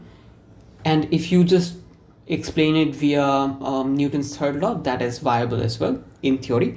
But I don't see these questions coming too often. I have seen it once come that they mentioned the expression and asked you to explain why the force is going to be same on both current carrying conductor. So what you do is substitute the expression and prove that yes, my force is always proportional to the product of current for both cases, which is why force on both current carrying conductor is same. Now, what do you have when the current are in opposite direction? They're going to be repelling each other. Notice one thing, for both current, the field lines are in the same direction. Since in the same direction, they repel each other. There is a huge amount of magnetic field line density over here, which is why they're repelled, right? Fair enough. Moving on, force on charged particles. So notice one thing, let's say the blue are the blue is basically the magnetic field lines, I'm supposing. Yeah, the blue crosses are basically magnetic field lines going into the page. This is your positive charge. Now notice one thing, whenever this positive charge will be launched into the page, will be launched into this magnetic field line, it is going to feel a force. In which direction will it face a force? Notice one thing. If it is a velocity in this direction, the velocity is in this direction. That is, for this positive charge, the current is in this direction. Current is the flow of positive charge. So for this current, the movement or velocity in this direction. The magnetic field lines are what? Into the page. Use your Fleming left-hand rule. So you have current in this direction, field lines into the page, the force will be downwards. The force is downwards. Hence, towards this point. Notice when the charge is in this position, has a tangential velocity in this direction, what happens? Your current is going to be towards you. Your magnetic field line is going to be into the page, and force is going to be rightwards, right? Fair enough. Now, in this case, when you have the charge in this position, again, velocity, tangential velocity in this direction, and field lines are into the page. So this is your direction of current and field lines into the page. So force is going to be towards the center. So notice the force is always acting towards this center. Does this remind you of something? Towards the beginning of this video, we learned about circular motion, centripetal force. So over here, there is a centripetal force. Why? Because the force is acting towards the center.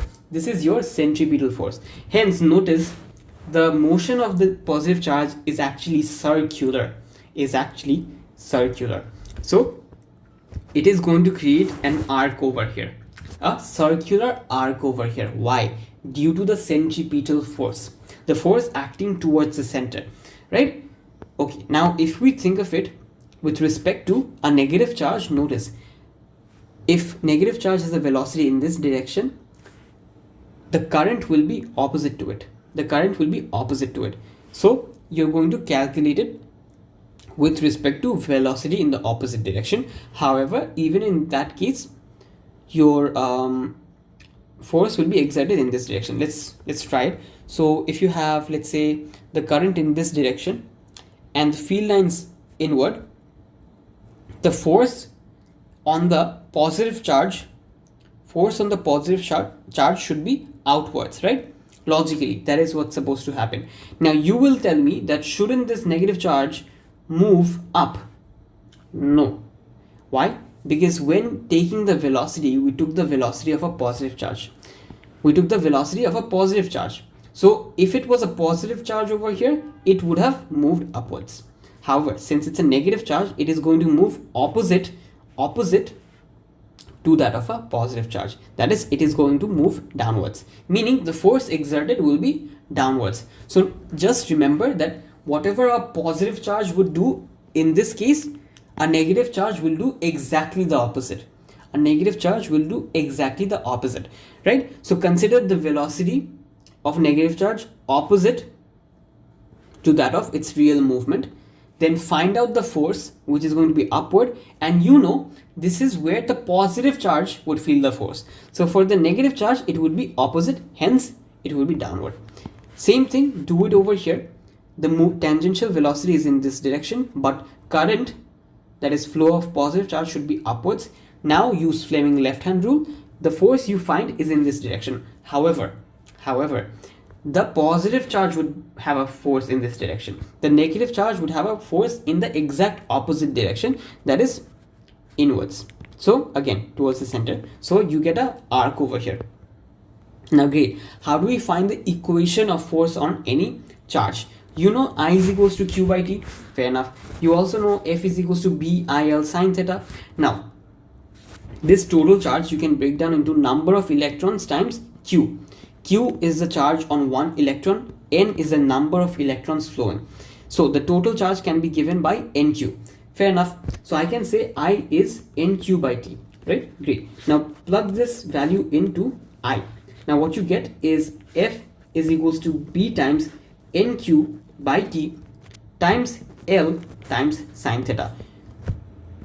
And you know L by T, or distance by time, is what? Speed. Distance by time is speed. And you can now plug in V over here. So at the end of the day, what you get is BNQV sine theta. Right? Fair enough. Now you can join NQ over here. To say this is the total charge. Right? So this is your total charge again. So at the end of the day, what you get is force is equals to BQV, velocity, times sine of theta. Now the reason of breaking down this charge into NQ is to say that they might ask you to find the number of electrons flowing. So in that case, you break down the Q to NQ and you will find out number of charges flowing. If they've given you the force, the magnetic field strength, velocity, and let's say the sine theta is 1. Right? In that case, you know the electric charge unit, and you will find out the number of electrons flowing. Fair enough. So this is your formula, BQV sine theta, right? This is your force on a positive charge that is moving in a magnetic field.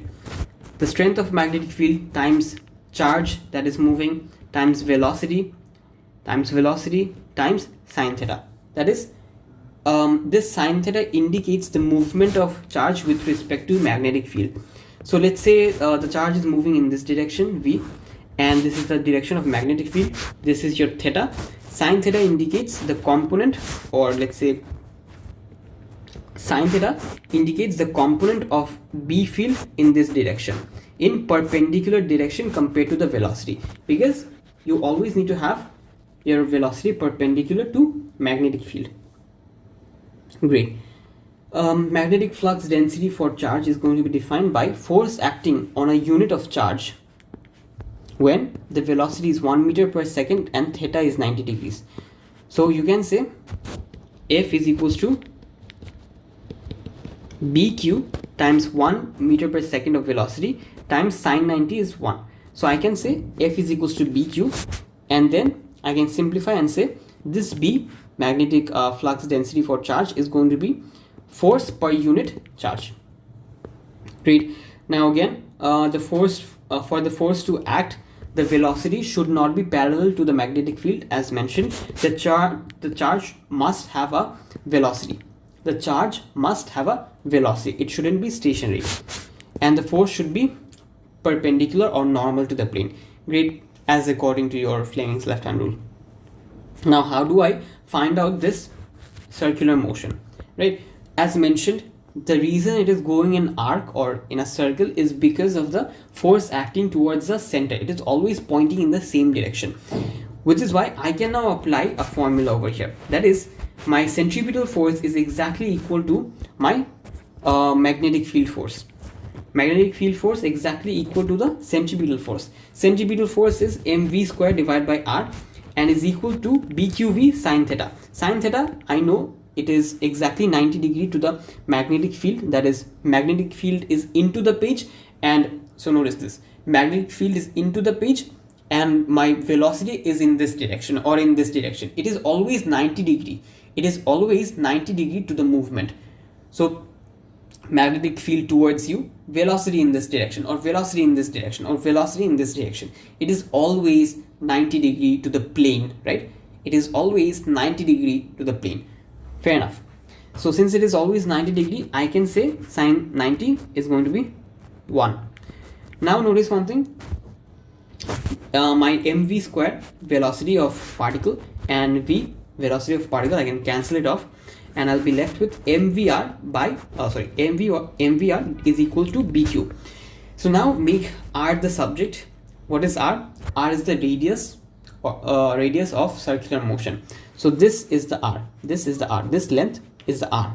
So now make r the subject and you get mv divided by qb. Q is charge, b is magnetic field strength, m is mass, v is velocity. Now notice one thing, what you get over here is r is proportional to mass by q. Great. Now understand that for different mass to charge ratio, different radius can be seen, and this is used in spectrometer to find particles with different masses. For example, isotopes. To find the abundance of isotopes, isotopes have same charge. What does isotope mean? You have different mass number, nothing else. The charge is the same. Isotopes have the same chemical property. So what happens is, having the same charge, the mass number of isotopes change. So their ratio of mass and Q is different. The ratio of mass and charge is different. So for the same charge, for the same constant charge, you have different, that is less, I mean higher or less mass for the isotope. So they have different ratio of mass by Q. So what you can do is you can accelerate those isotope. First ionize the isotope, make it an ion, and then accelerate it by applying a force via the magnetic field, and then you will see that the arc they produce will be of different radius. Notice you're accelerating the ions through this place, and when it goes through, it is going to create different radius, right? This is not needed in your syllabus, but basic idea is similar questions can come, that is understanding what sort of radius will different charges produce. So if you have one, let's say if you have one with r is equals to m by q, proportional to m by q. So if your mass is greater, right, if your mass is greater, the radius will also be greater. So 15 centimeter is going to be the radius, more mass. So you're accelerating the thing with constant velocity. You're making sure the velocity they reach is all the same. So it is constant. And the charge is also constant because isotopes have what? The same charge. So velocity and charge is kept constant by our magnetic field or velocity selector. How does velocity selector work? I'm going to explain that later. But basically, using a velocity selector, I'm making sure all the charges have the same velocity. All the charges have same velocity, and I also know all charges have the same charge. Hence, the only variable is my mass and magnetic field strength. Now I'm keeping the magnetic field strength same, so magnetic field strength doesn't change as well. So the only thing changing is your mass. Hence, whenever you have a larger mass, it is going to produce a larger radius. When you have a smaller mass, it is going to produce a smaller radius. What do you understand by that? When you get a bunch of abundance in this position, you know there is this amount of isotope of this molar mass. And when you have a bunch of abundance over here, you will understand there is this amount of abundance of the lesser mass. So this is how mass spectrometer work. This is how we understand the abundance of any isotope, right? So this is how it works. So by varying the mass or charge, you can vary the route it takes. So if you increase the charge, what's going to happen? The radius will shrink. Fair enough. So this is the ratio of mass and charge. Understand it very carefully. So now the important part is a particle velocity selector. Notice I told you that the velocity of the charges are going to be kept constant, right? Now how is that made sure of? So that can be taken into account by using a velocity selector. I am only going to allow a certain velocity of particles to pass through. Listen carefully. I am only going to allow a certain velocity of charge to pass through this hole, right? A certain velocity will only be allowed to pass. Great. So how does the particle velocity selector work? This device allows a charge with a certain velocity to pass. Charges with other velocity will be unable to pass. That velocity is selected by the device by changing electric and magnetic field, right? Now how does changing electric or magnetic field select the velocity? We're going to explain it over here. First, the drawbacks of this device. Any magnitude of charge can pass if it has the right velocity. So it doesn't matter if one has a positive 2 charge or a positive 3 charge, doesn't matter. If it has the right velocity, it will pass through. The other thing is any mass can pass through if it has the same velocity, and uncharged particles can also pass through, right? So these three things are the drawbacks of particle velocity selector. But let's see how the charges are going to work in a particle velocity selector. So firstly, if you have any electric field that is 240 volt over here and 0 volt over here, you know the electric field is going to point downwards from the higher voltage to lower voltage. So electric fields are pointing what? Downwards. Great. Now you launch a positive charge inside, right?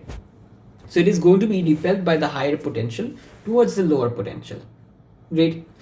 Now there is a constant electric force Fe and Fe. Notice when explaining an electric field, I mentioned this electric force never changes because you have uniform electric field. Hence your electric force will not vary, will not change, right? So this creates a parabola, right? Fair enough. Now Also, another thing is, this charge will not be deviated if the net force on this is 0. Right now what's happening is I only have electric force.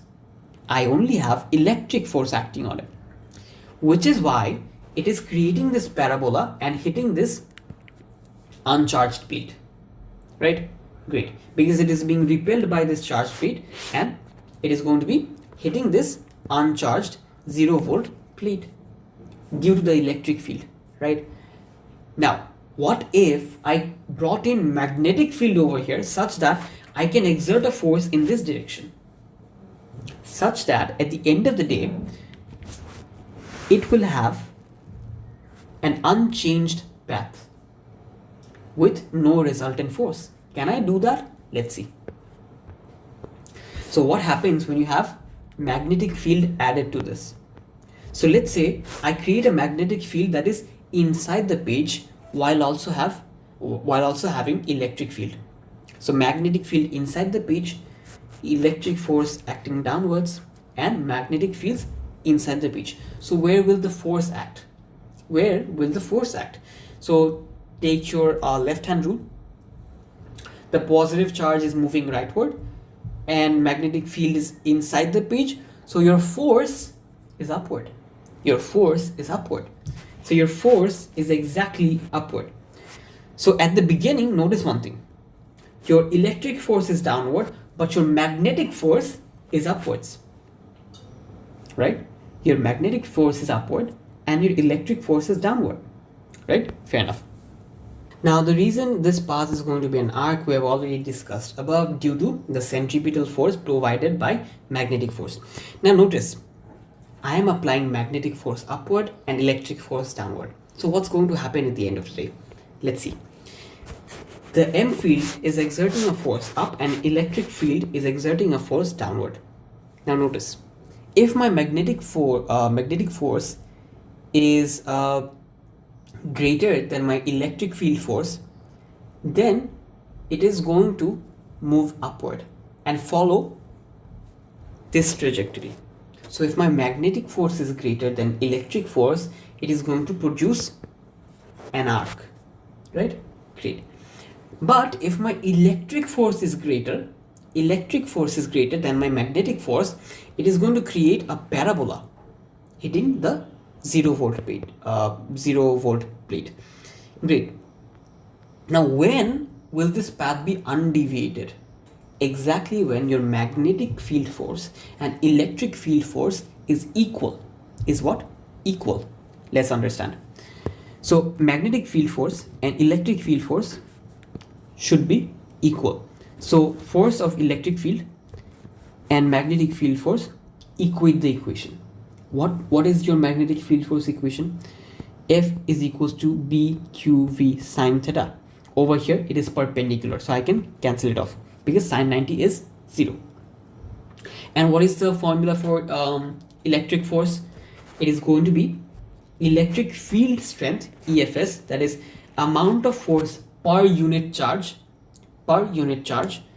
times the total amount of charge. Can I call this the amount of electric force?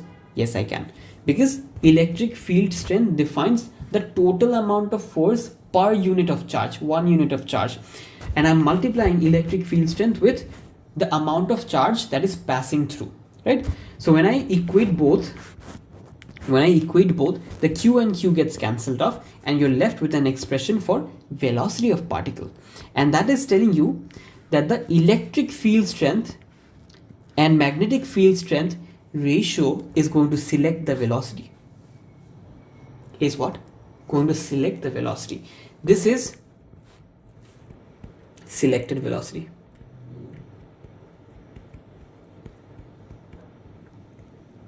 Now understand again very carefully. I'm going to explain it again, that what's happening over here.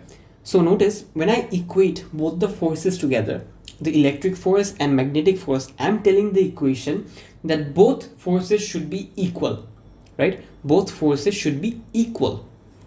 Great.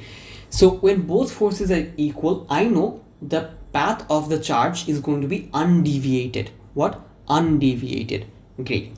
Now when that happens, I know it needs to have a certain velocity. Why? Because notice the equation of magnetic force.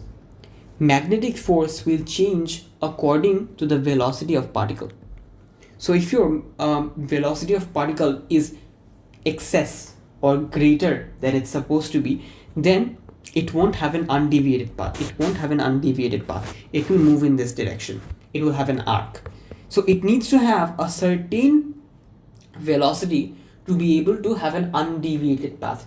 And when I equate both the equation, I see that I can control that velocity that it needs to have an undeviated path, and that I can change or vary that particle velocity. I can change or vary by changing the electric field strength or changing the magnetic field density. If I increase the magnetic field density, the velocity that the particle needs to have is less to have an undeviated path. If I increase the electric field strength, then the velocity the particle needs is greater. Why? Think carefully. This is very theoretical, and you need to really think about it to be able to grasp what's happening over here. Look, when the electric field strength is greater, that means the electric force applied on this charge is greater, right? So to cover it up, the charge needs to travel faster such that your magnetic force BQV can be greater. Your FM can be greater, because since your electric field strength is greater or electric force is greater downward, to catch up to that, you need to travel faster. You need to travel faster to make sure your magnetic force is also greater, such that Fm is equals to Fe and both can cancel off. Which is why you need to increase your velocity every time you increase your electric field strength, right? That is the logic behind it, theoretical logic behind it. So now you know by the ratio of electric field strength and magnetic field density, you can change your velocity of the particle. Great. So this is how your velocity of the particle can be determined. Okay, so if you have, let's say, electric field strength of 15 Newton per Coulomb and 1 Tesla of magnetic field strength, that means the particle velocity will be 15 meter per second. Only particles with 15 meter per second of speed can pass, right? Great. Now Hall voltage, this is another interesting topic. So we have a couple of interesting topics left for magnetic field. This is going to be very long. So yeah, Hall voltage. What is Hall voltage? Hall voltage can be seen when electrons line up on one side of the conductor, resulting in a potential difference across the conductor. This potential difference is Hall voltage. Usually semiconductors are used, but for now that's not important. Semiconductors, I guess, was in the previous syllabus. Right now N-type and P-type conductors, I guess, I don't know, but that is not in your current syllabus. So anyways, if you have a block of metal, let's consider a conductor, any sort of conductor. If you have negative charges separated and positive charges separated on both sides, just like you remember capacitors work, if both are separated, then you know there is a potential difference across both points. There's what? A potential difference across both points, and this is known as Hall voltage. Now how do we set up this Hall voltage? Basically understand that there's a red current. Red is basically denoting the current. So the current is moving through the conductor, conventional current, and you have magnetic field lines going into the page, and the electron flow are in this direction, because conventional current in this direction and electron flow in this direction. Notice magnetic field lines are into the conductor. So where will the force be? Now use Fleming's left hand rule. Notice the current is in this direction, so current in this direction, field is downward, hence the force is going to be in this direction. Now notice one thing, over here there's nothing called positive charge is moving around. The only charge that is moving around is the negative charge, that is electron. Over here only electrons are moving around. So at the end of the day, whatever force is exerted on the current carrying conductor, that is going to be applied on the electrons. which is why the electrons are actually going to move in this direction due to the force applied, due to the force applied by the magnetic field. So the electrons are now set up on this what you call it, side of the conductor, and as a result of that electron build up, you're going to leave a positive charge on the other side of the conductor. So what you're doing is, when a current is flowing through the conductor, it is going to have a magnetic force being applied on it. Why? Because magnetic field is going into the page, your current is perpendicular to that, which is why there is a net force on the conductor, I mean electrons. So the electrons are now going to feel a force that is rightward and move aside on this side of the conductor, leaving a net positive charge on the other face of the conductor. Fair enough. Now this separation of charge builds up a Hall voltage. This separation of charge builds a potential difference between this point and this point, which is known as the Hall voltage. Fair enough. So now using a voltmeter, you can measure what amount of potential difference has been built up. Great. Now, how do we know that when will the electrons stop flowing? When will the electrons stop flowing? Will the voltage keep increasing to infinity? No. So at a point, that Hall voltage will stop increasing and it will reach a maximum value. Basically what happens is, notice there is a magnetic force on the electrons in this direction, right? That is what we figured out. So there's a magnetic force on the electrons in this direction.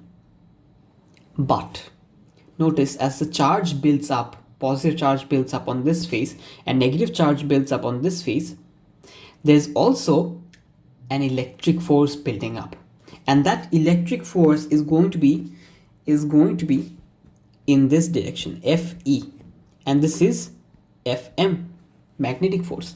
The moment such an amount of charge is separated that the electric force Fe is exactly equal to Fm, in that case you will have maximum voltage achieved, that is Hall voltage will be achieved, right?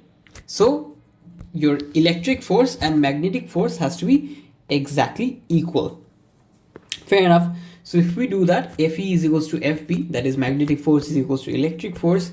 Q times E is your electric force, and BQV is your magnetic force. Fair enough. So now you can substitute your electric field strength with this formula. You know, electric field strength is exactly equal to your voltage divided by distance.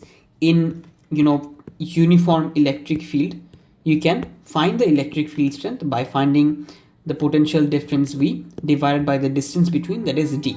This is your formula for electric field strength from electric fields. So you can apply that over here and say Hall voltage is my voltage and D is the distance between the conductor. Fair enough. Now you can cancel the Q off and you're left with an equation for Hall voltage. So you get B times D times I divided by NAQ. Now notice this velocity is actually your drift velocity, is what? Your drift velocity. Now drift velocity, you can, if you know from AS, I is equal to N times area times drift velocity times 1 electron charge. And if you make drift velocity the subject over here, what you get is drift velocity is equals to I times number of electrons, I times nothing, I divided by number of electrons times area times 1 electron charge. Now when you substitute this over into here, what you get at the end of the day is BD times I divided by NAQ. B times D times I divided by NAQ, right? So that is what you get. And the area you can break down as distance into thickness. So what is the thickness? Basically, this is your thickness, the Z height of the conductor, and this is your distance. So when you multiply d times t, you get the area. So I'm breaking down the area as d times t so that I can cancel off this distance d, right? So at the end of the day, what I get is bi divided by ntq, right? Or some people also write it as bi times net, number of electrons, electric charge, and thickness, right? Now notice one thing, this is your d and this is your thickness, so be careful of what the thickness you're considering. And at the end of the day, this is going to be your formula, bi divided by ntq or bi divided by net. This formula is given in your data sheet, you can check again. But yeah, so Hall voltage, if you want to find the Hall voltage, find the magnetic flux density, know the know the current flow, know the number of electrons passing, know the thickness, and this is your elementary charge, and you will find out the Hall voltage that will be achieved by that conductor. Fair enough. So that is your Hall voltage. So that Hall voltage is mostly used in Hall probes, that is to find out the voltage. Fair enough. Now how do we use Hall probes? This is to measure the magnetic flux density. Now what happens in case of Hall probes is the Hall probe will have a known Hall voltage. That is, you have, do I have a structure over here? No, I don't. So consider this to be your Hall probe, right? This will have a certain VH, Hall voltage, and using this VH, I will figure out the magnetic field density at different places. How do we do that? Let's see. So Hall probes is basically a use of Hall voltage. So the purpose of learning about Hall voltage is to be able to use it in places like Hall probes. That is known voltage, known Hall voltage, I can find out the magnetic field density. How do we do that? Notice, you know the Hall voltage formula is I times B divided by net or NQT. Fair enough. So you know the current is going to be, you can keep the current constant in the Hall probe. The number of electrons is going to be constant, the elementary charge is constant, and your thickness is obviously constant. So if you take this one slab with a constant current,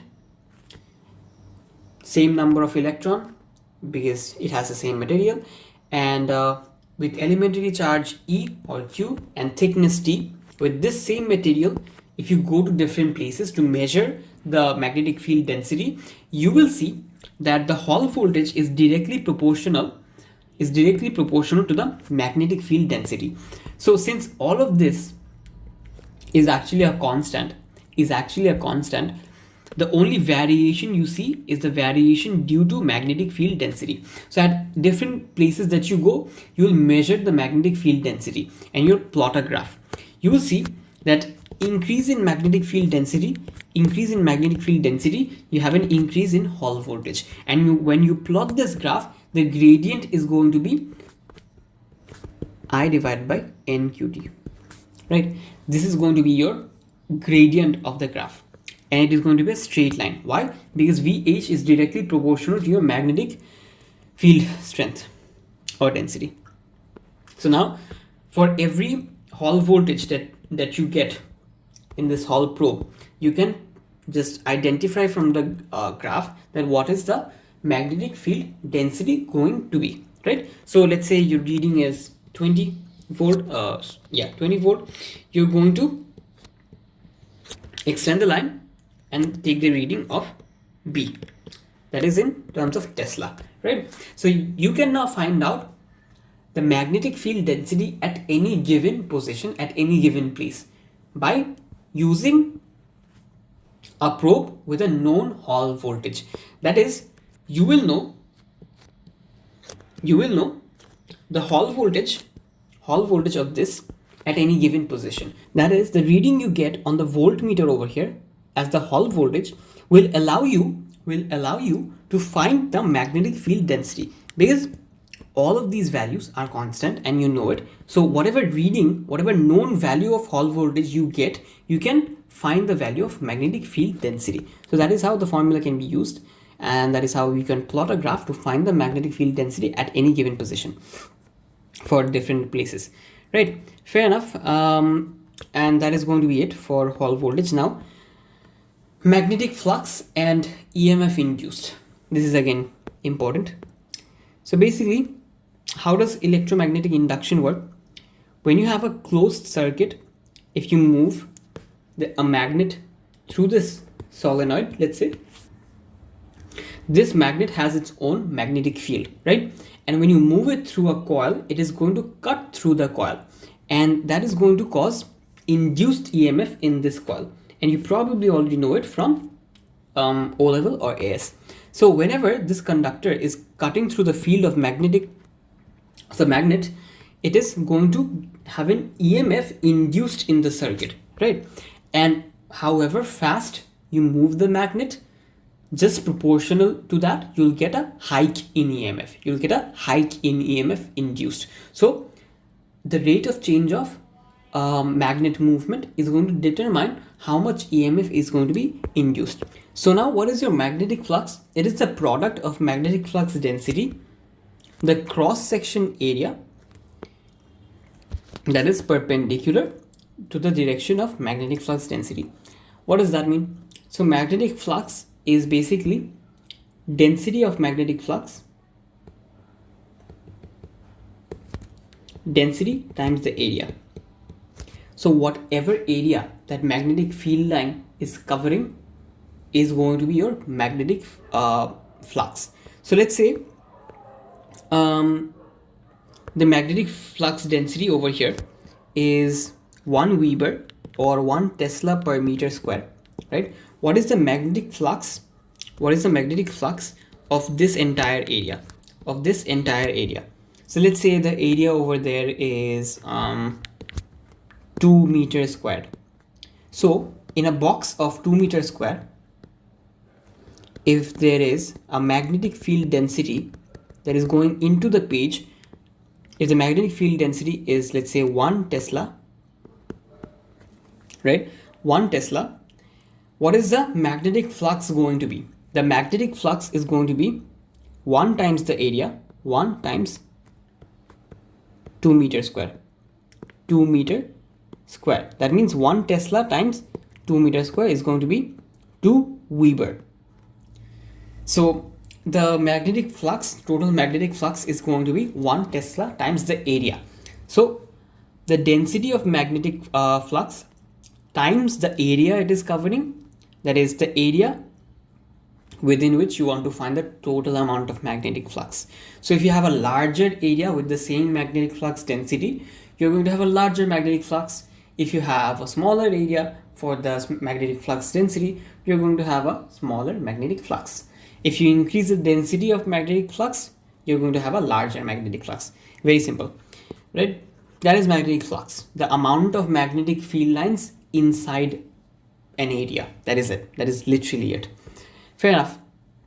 By the way, this area needs to be perpendicular to your magnetic field lines. So if you have this area at a theta of, let's say 30 degrees, 40 degrees, whatever it may be, you need to find out the component of magnetic field line perpendicular to it. So you're going to use cos theta.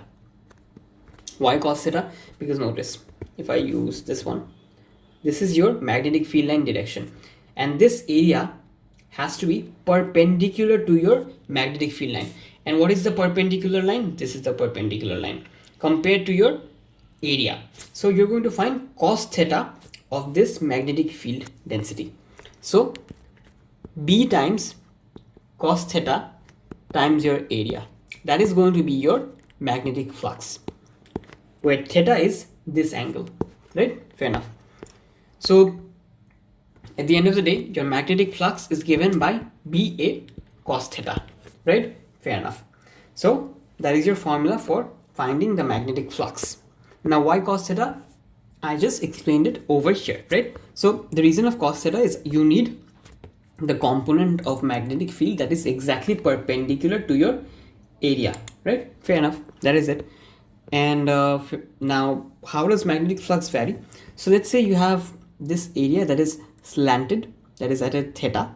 It is going to cover less of the magnetic field lines compared to one that is exactly perpendicular to it. So notice in this case where the area is at an angle, you will find the component of magnetic field lines that is perpendicular to it, and when doing so you will use cos theta. And what happens in that case is that you see the value of magnetic field density in that specific direction is very less, very less, which is why your value of magnetic flux decreases. What happens?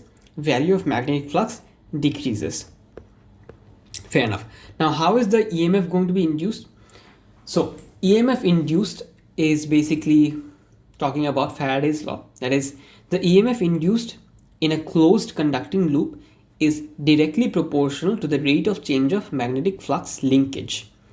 So magnetic flux is basically the total amount of field line through any area. Now if you have multiple areas, that is multiple loops, now in that case it is going to be called linkage. So this is called magnetic flux, that is through one area how many field lines are passing through. Now if you have multiple loops, that is multiple areas, it will be called magnetic flux linkage. Fair enough. So whatever the change in magnetic flux linkage is with respect to change in time, that is going to be your EMF induced. Okay, fair enough. So your EMF is directly proportional to rate of change of magnetic flux. That is, if the magnetic flux over here decreases with time, that means there is going to be an induced EMF. There is going to be what? An induced EMF in this loop. So just for now, understand that EMF is the rate of change of magnetic flux. So let's say if this is your loop and this is your magnetic field lines going in. So if the number of magnetic field lines decreases with time, in that case, there's a change in magnetic flux. Initially, let's say 4 field lines were going in. After some time, let's say 2 field lines are going in. In that case, there's a change in magnetic flux. Meaning, at the end of the day, due to the change in magnetic flux with time, you have a induced EMF in this coil. Fair enough. So EMF induced is directly proportional to rate of change of magnetic flux. You can also call this dN phi. That means this phi, by the way, is change in magnetic flux, right? So if you have dN phi, that basically means you're considering change in flux linkage. N basically means number of loops. So dN phi basically means change in magnetic flux linkage. Since your N phi is going to be NBA cos theta, that is if your theta is 0, in that case it is going to be 1, so it doesn't really matter. So NBA, number of turns times magnetic field density times area. This is your this part is your phi. This is number of loops. So N phi, dN phi is change in magnetic flux linkage with respect to change in time, and the EMF induced is going to be negative of this, negative of rate of change of magnetic flux. Now why is it negative? This is where Lenz's law come in, and Lenz's law tell you that the direction of induced EMF is opposite to the current producing it, or magnetic field producing it. So let's say there is an electric field. Do I have an example? Yes. So let's say the north pole is entering through this loop, right? So what is the change over here? There is an excess of magnetic field line in this direction. In which direction? In this direction. So there is an excess of magnetic field line inside the loop in this direction. So the magnetic field lines, or the EMF induced into this coil, will be such that it creates a north pole in this direction. So use your right hand grip rule and see how will the north pole be created. So for the north pole to be created in this position, the current has to be in this direction. So current has to move downwards as such this to create a north pole over here, such that it can create its own magnetic field lines that opposes the magnetic field line of the magnet, such that it can oppose the change. Hence, the direction of induced EMF current opposes the change producing it, so since there is an excess of magnetic field line going inside the coil, it on its own will create magnetic field line that goes out of the solenoid, such that it opposes the change, such that it opposes the magnet going in, right? Fair enough. So that is how it's going to work. Great. Fair enough. So that is your magnetic flux linkage and Lenz's law, right? Okay. So the last thing I'll talk about is inducing EMF in a straight conductor. The previous example, we considered a loop, right? We considered a loop where a magnet is going in, and in which direction will the current be induced, right? So we know if north pole gets in, it has to induce a north pole over here, right? If south pole gets in, it has to induce a south pole over here, right? Fair enough. And at the middle position, when the magnet goes exactly in the middle, the poles cancel out, and at the exact middle position, you'll have zero induced EMF, because at that position, both the south pole and north pole is inside your coil, right? Which is why the poles cancel off, and at the exact middle position, you're not going to have any sort of EMF induced. So fair enough. So now let's talk about straight conductors. Up till now, we considered loops where magnets are going in and how the EMF is going to be induced. So now we're going to talk about straight conductors moving through magnetic field, right? So if this conductor with velocity v is moving in this direction, in which direction will the EMF or current be induced inside this conductor? Notice what's happening over here is this is the loop, right? This is the loop, this is the area through which there is a spike in magnetic field. So consider this. If this goes from, let me find this, wait. So if this goes from this position to this position, an increase in magnetic flux has taken place because new field lines are popping up, right? So you have new field lines coming out of the page, going into the page. So you have an excess of magnetic field lines going into the page, right? These are your excess magnetic field lines going into the page. So you have this change in magnetic flux. Due to this, it is going to induce an EMF in this current carrying conductor such that it opposes that change. So what's going to happen? To omit or to decrease this increase in magnetic flux, what's going to happen is it wants to create, this current carrying conductor now wants to create magnetic field lines that is coming out of the page, such that it can decrease that excess magnetic flux going into the page. So where will the current be induced? In what direction will the current be induced? Use your right hand grip rule and notice how can I create magnetic field lines that is coming out of the page. So for the magnetic field lines to come out of the page, my current has to be in this direction. My current has to be towards you. So current towards you, upwards. So such that the magnetic field lines that this current carrying conductor produces is coming out of the page. Fair enough. So this is your change in magnetic flux that is going to take place.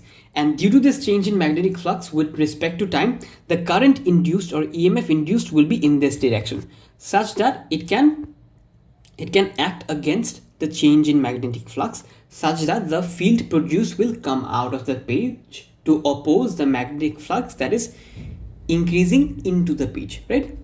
Fair enough. So if you understand that, you have got the whole idea of magnetic flux, EMF induced, and Lenz's law. Great. And that is going to be it for magnetic fields, I've mostly covered the important topics. Certain things I have not talked about because those are not exactly in your syllabus.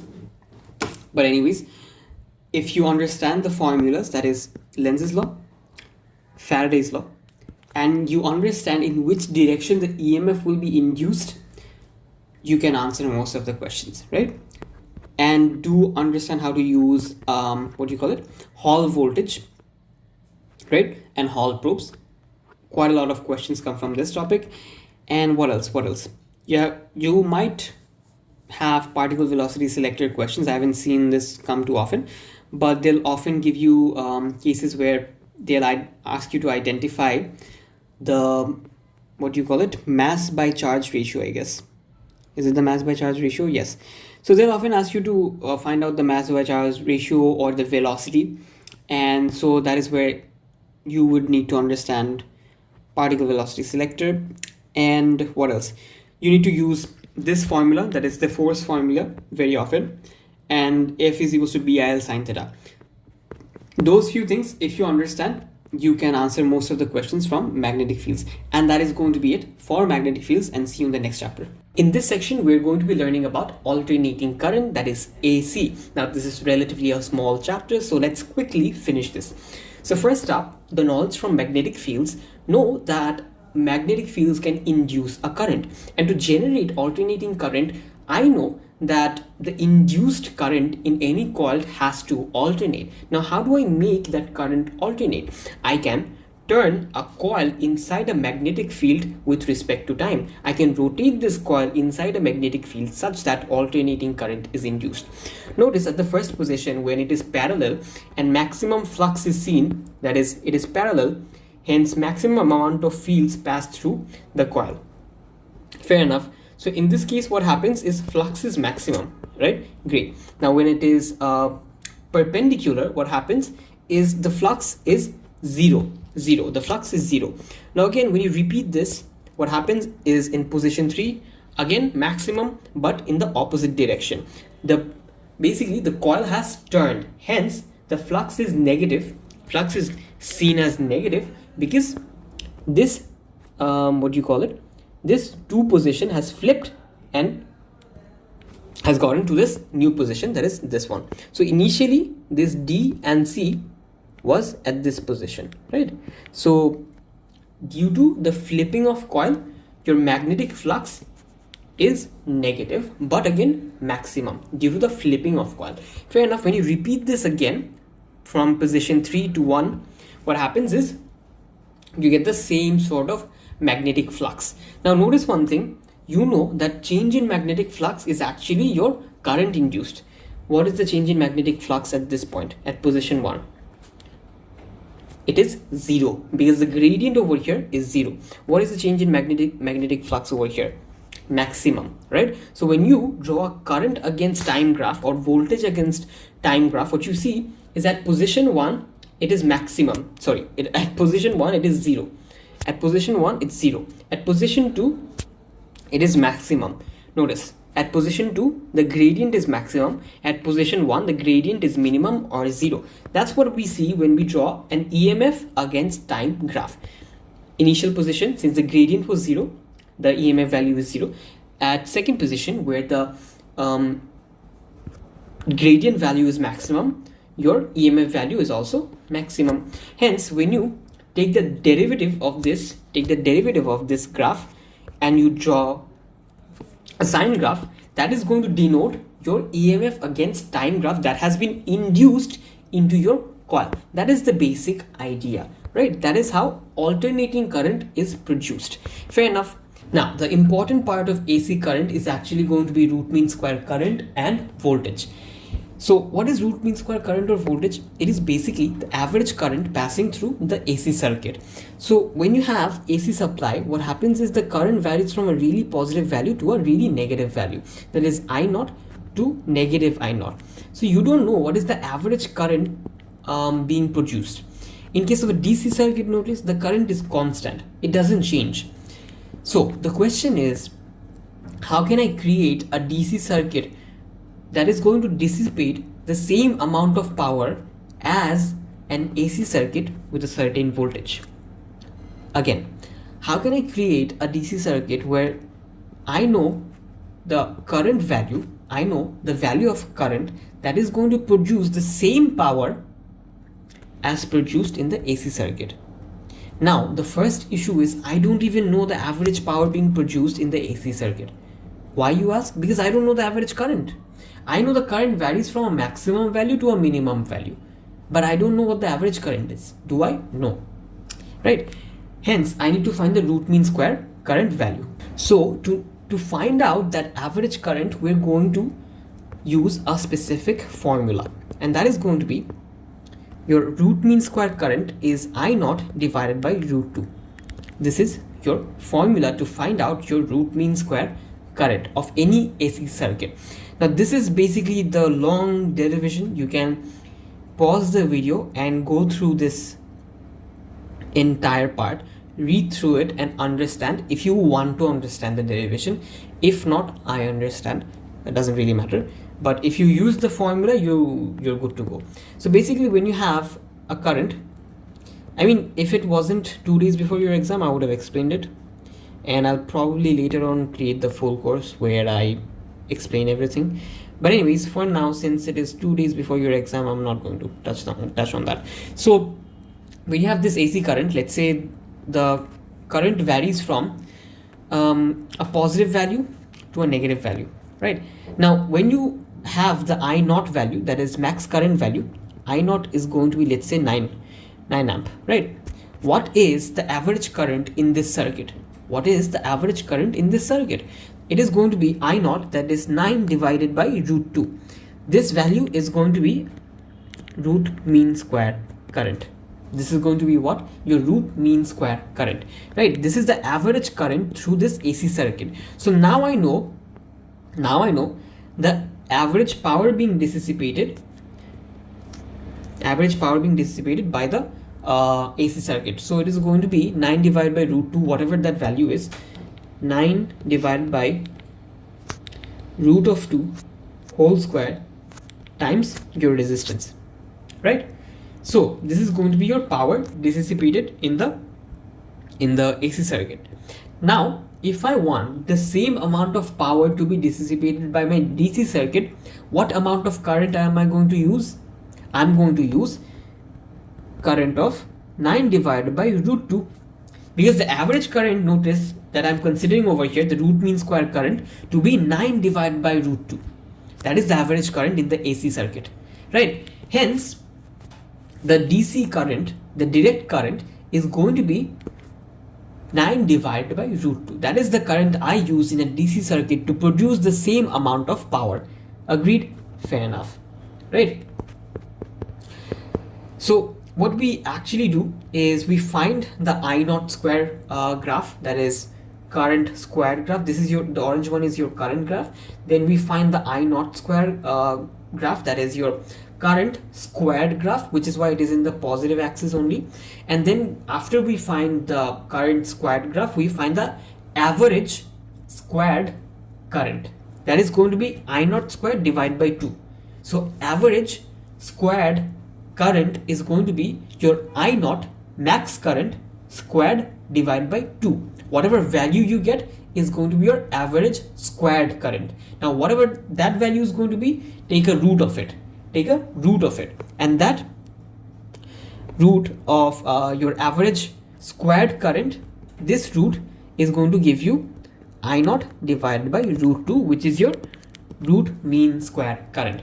The reason this actually works, and this is only going to work when you have symmetrical graphs, that is to find the average current or average value of graphs, you can use this value, you can use this expression, that is I naught max value divided by root 2, because in this case, notice when you square the value, this graph is actually symmetrical about this axis, right? The graph is actually symmetrical about this axis. That is the only reason you can use that I naught divided by root 2 formula. Otherwise you will be unable to use the formula. And often I have seen the past paper, they ask you, why is this formula applicable in this case? So the reason is, the graph is symmetrical. The graph is symmetrical about this axis. That is the reason this formula is applicable. Otherwise, they never really ask you to understand the process of derivation. But yes, it is important to understand. So if you want, pause the video, read through it, and you'll get an idea of how the formula is derived. But this formula is the important part. Every time they ask you to find the average current, you're going to use this formula, and sometimes they're going to give you the root mean square current or root mean square voltage. You're simply going to multiply the root mean square value with root 2 to find the maximum current, to find what? The maximum current, I naught or V naught, right? Fair enough. Now for voltages, same thing. Since V is equals to IR, to find out my root mean square voltage, what's going to happen is my root mean square voltage is going to be root mean square current times resistance, right? Root mean square voltage is going to be your I naught divided by root 2 times resistance. Fair enough. So the resistance you can substitute with V naught is equals to I naught times R, right? So I can say the R is going to be V naught divided by I naught. So when you do so and you substitute this expression over here, you get V naught divided by root 2. Fair enough? Okay. So the basic idea is, even if you don't understand that, your root mean square voltage is going to be max voltage divided by root 2. The same formula as with root mean square current. Fair enough? Okay. Now power of AC circuit. Power of AC circuit can be found out using this formula or your, what do you call it, I naught square formula. That is I naught square times resistance. You can use either to find the value of power. That is, power is going to be V naught square divided by R, or use this formula. Either is going to work to find your average current or maximum current. In case of average current or average power, you're going to use the root mean square value, right? You're going to use the root mean square value, that is IRMS VRMS. In case of using or finding the maximum power, you're going to use I naught and V naught, right? Those are the two cases. They might ask you to find the average power, or they might ask you to find the maximum power, right? Okay, so this is your formula for max power. Now the other cases, the mean power or average power can also be found out in a different way. That is going to be your half times V naught times I naught. So half times whatever your P max is. V naught into I naught is basically your max power, because maximum voltage times maximum current is going to give you your maximum power. So half times max of power is going to give you P mean, right? Average power. And otherwise you can also use your what do you call it? Yeah, VRMS square divided by R. Both are going to give you the same value. Now the other thing we're going to talk about is wave rectification. Notice in case of AC current, there is a positive current and there's a negative current. However, it is inconvenient. We always want either the positive current or either the negative current. We just want the current to be in one direction. Hence, we use half wave rectification or full wave rectification. That is, in case of half wave rectification, all the negative part is omitted. That is, we don't allow current to flow in the backwards direction. We block current moving in the backwards direction. Now in case of full wave rectification, what happens is whatever current is moving in the backwards direction, that is whatever current is moving in the backwards direction, it is redirected into the forward direction. And how do we do that? We use diodes. So basically we use diodes to either have half wave rectification or full wave rectification, either of the two. Fair enough. So first let's see how to do a half wave rectification. In case of half wave rectification, we're going to use one diode over here that allows current to flow in this direction only, So At the end of the day, if this was your initial AC current without the diode, with the diode, you're only going to have forward current, right? And this part of the current is omitted. Fair enough. And okay. Okay, so now in case of full wave rectification, we have a more complicated circuit. Now this circuit, notice, has a bunch of things. So let's say there is a voltage in, right? A voltage in, that is AC supply of current. So initially half the cycle, the current is going to flow in this direction. And we have set up a diode in this direction such that this current cannot move in this direction, right? So this current is going to move in this direction. Notice my arrow, my pointer, and it then goes into the positive terminal, right? This is your voltage out. So it reaches from this positive terminal to this positive terminal. Fair enough. So this part is our positive terminal. Then it exits this side, our negative terminal, and goes in through here and goes up, goes down, goes back, and to the negative terminal. Now notice, again, we're going to have the signs reversed for the voltage in, but now if I consider this to be our positive terminal and consider current to go out from here, so I've done it in the right hand side. So if I consider the current to go from this side, again, I still want this current to reach the positive terminal.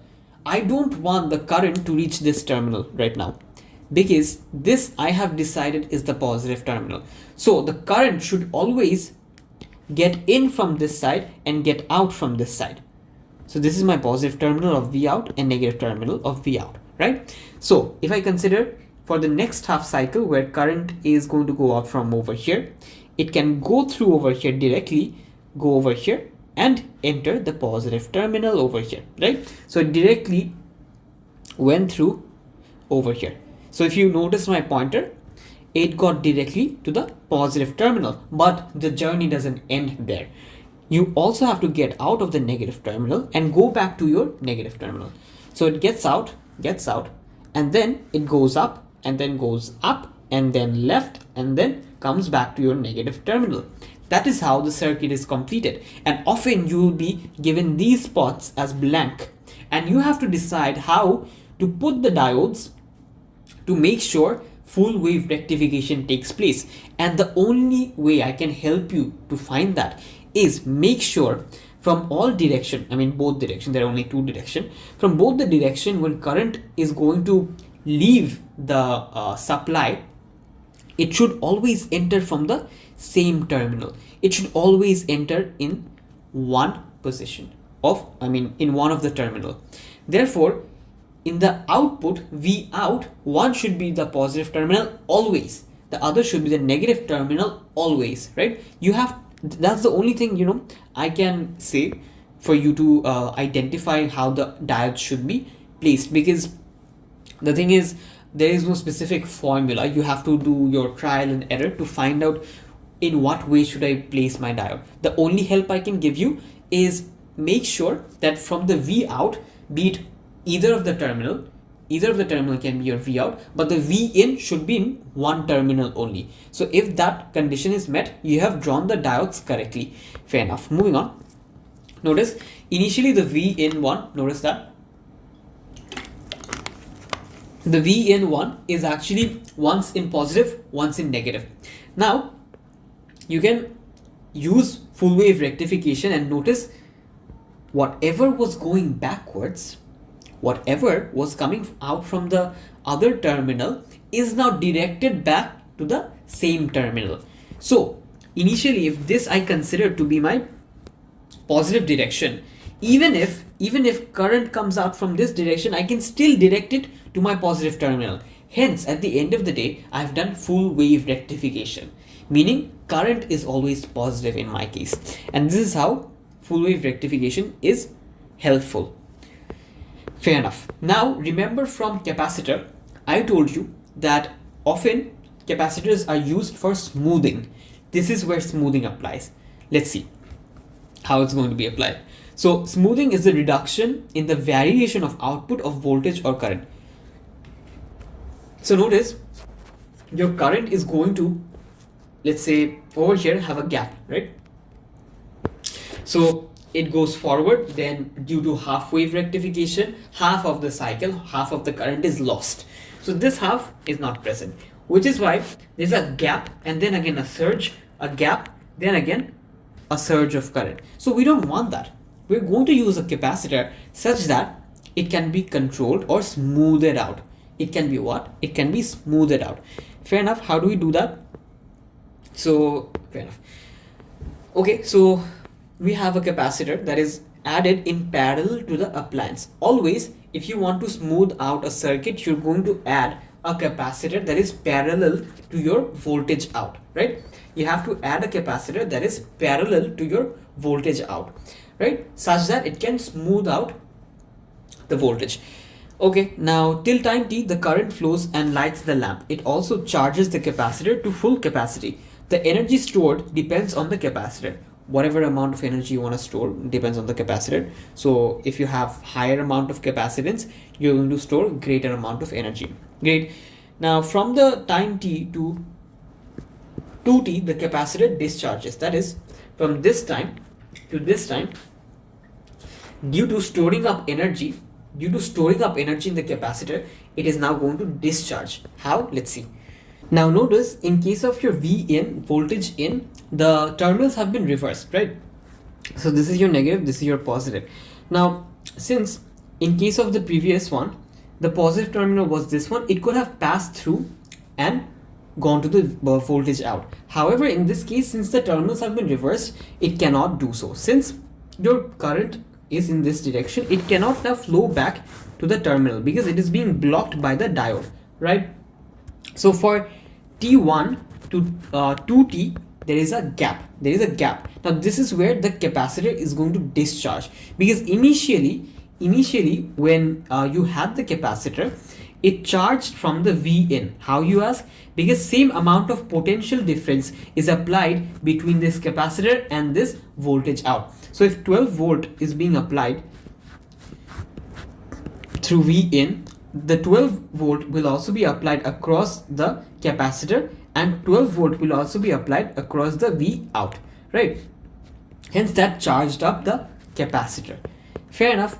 Now due to that, when there is a change of terminal, that is the next half cycle, in that case, since current cannot flow in this direction, that is blocked, this capacitor can charge can provide the short amount of current or voltage for half the cycle. So now this, from this positive terminal, it is now going to discharge and complete the circuit.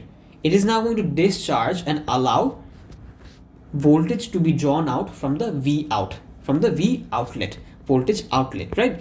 So now over here, due to the existence of capacitor, during this gap of time, notice if I charged up the capacitor till 12 volt, from 12 volt it is going to discharge. It is going to now, from time t, going to discharge. It is going to do what? Discharge. Why? Because there is no current in the circuit, because the terminals have been reversed, which is why the capacitor has to do the job and discharge its energy through the V out, which is why even within the gap of T1 to T2, you see a voltage in the V outlet, right? Fair enough. So this is how the smoothing really works. Now when you draw the diagram, it is going to look something like this. It's going to look from the peak, goes down, again it charges up, goes down, again charges up, goes down.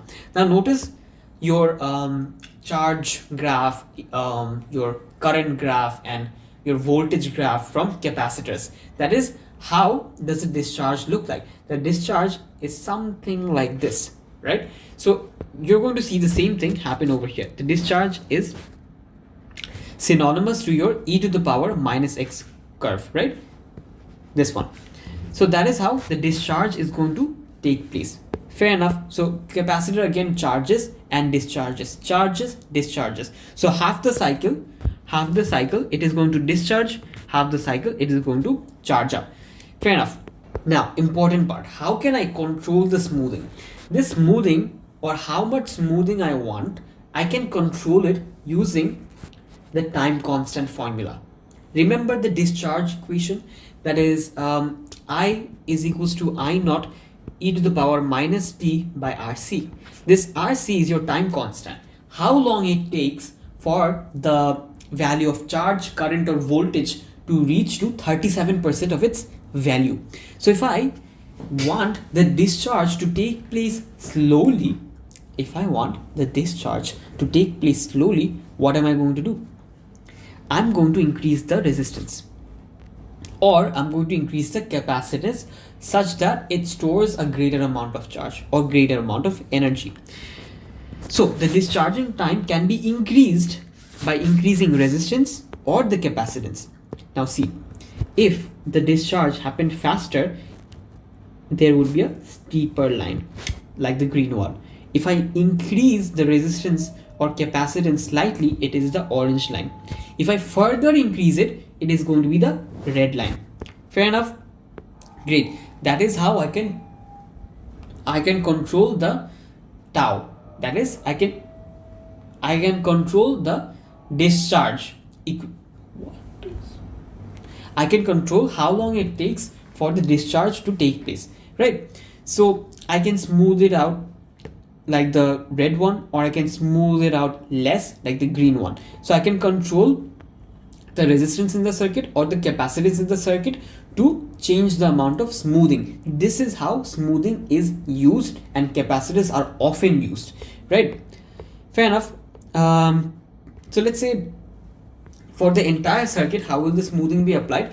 This is your full wave rectification, right? This is your full wave rectification. I don't want any current to be wasted.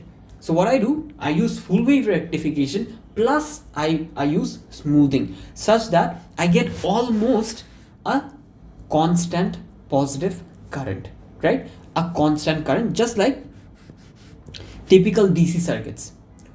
Current in one direction, and if it is of one value, that is not like this, it is even more convenient, right? It is even more convenient. So now in case of using DC current, notice one thing, that I can to get a similar to constant current graph, I can use smoothing on top of full wave rectification.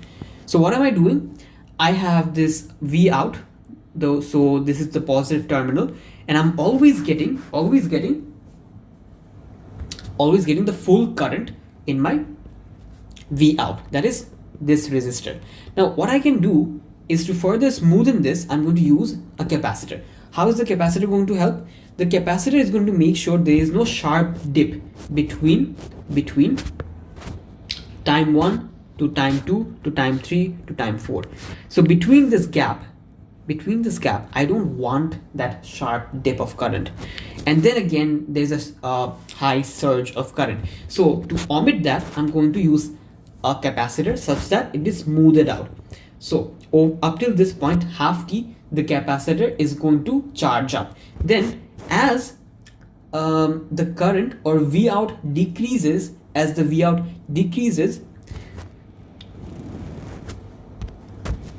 within that time, the capacitor is going to discharge.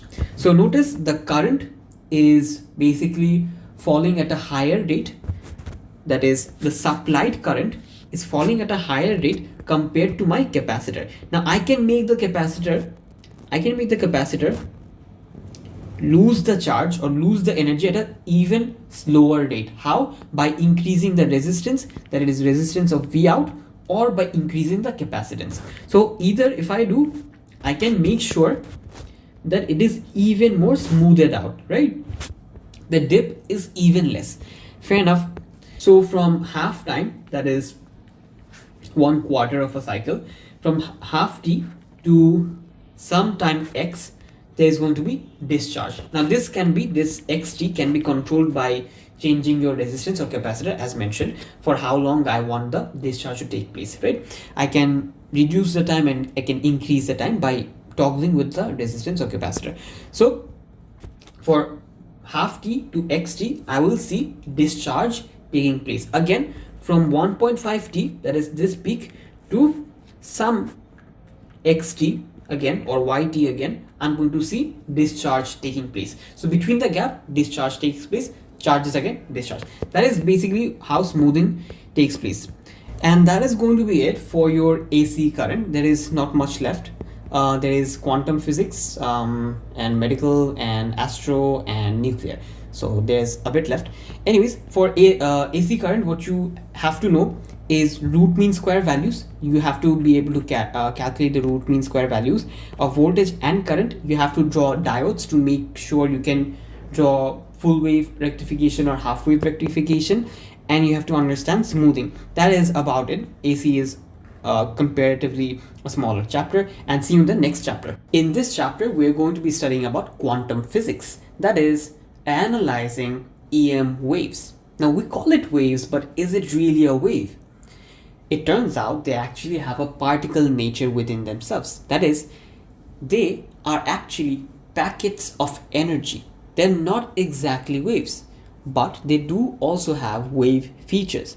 So quantum theory is basically talking about both the wave feature and particle nature of light.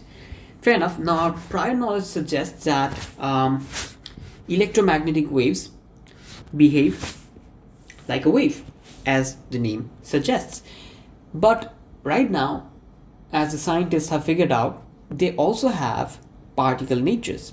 Now when we saw diffraction and interference pattern in AS, we knew that EM waves act like waves. That is, EM radiation acts like wave. However, with other experiments, that is photoelectric effect and atomic line spectra, it turns out they also have particle nature. That is, what are the particles? They are photons. So light is made out of photons. These are packets of energy, or called massless quantums, right? They don't have a mass, however, they carry a lot of energy, and they are packets of energy. Now these radiation, EM radiation, electromagnetic radiation, is not continuous like a typical wave according to quantum theory. Rather, it is individual discrete packets. The EM radiation transfers energy as these packets of energy. Now what continuous means is it is going to flow at a continuous rate. So let's say if I want to heat something up, I have to provide energy in a continuous manner. The more heat I provide a bucket of water, the greater the temperature is going to be of whatever is inside that bucket, water, liquid, anything.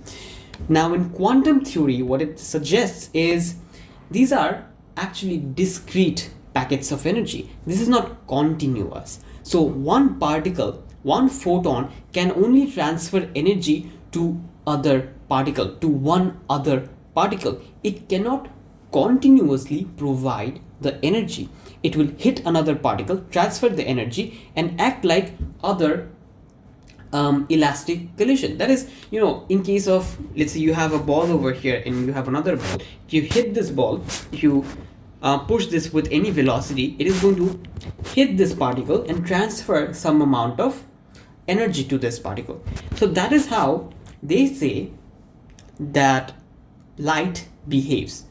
The particle nature of light behaves. That is how the packets behave. They are discrete. They have a collision with another particle. They're going to transfer the energy and leave.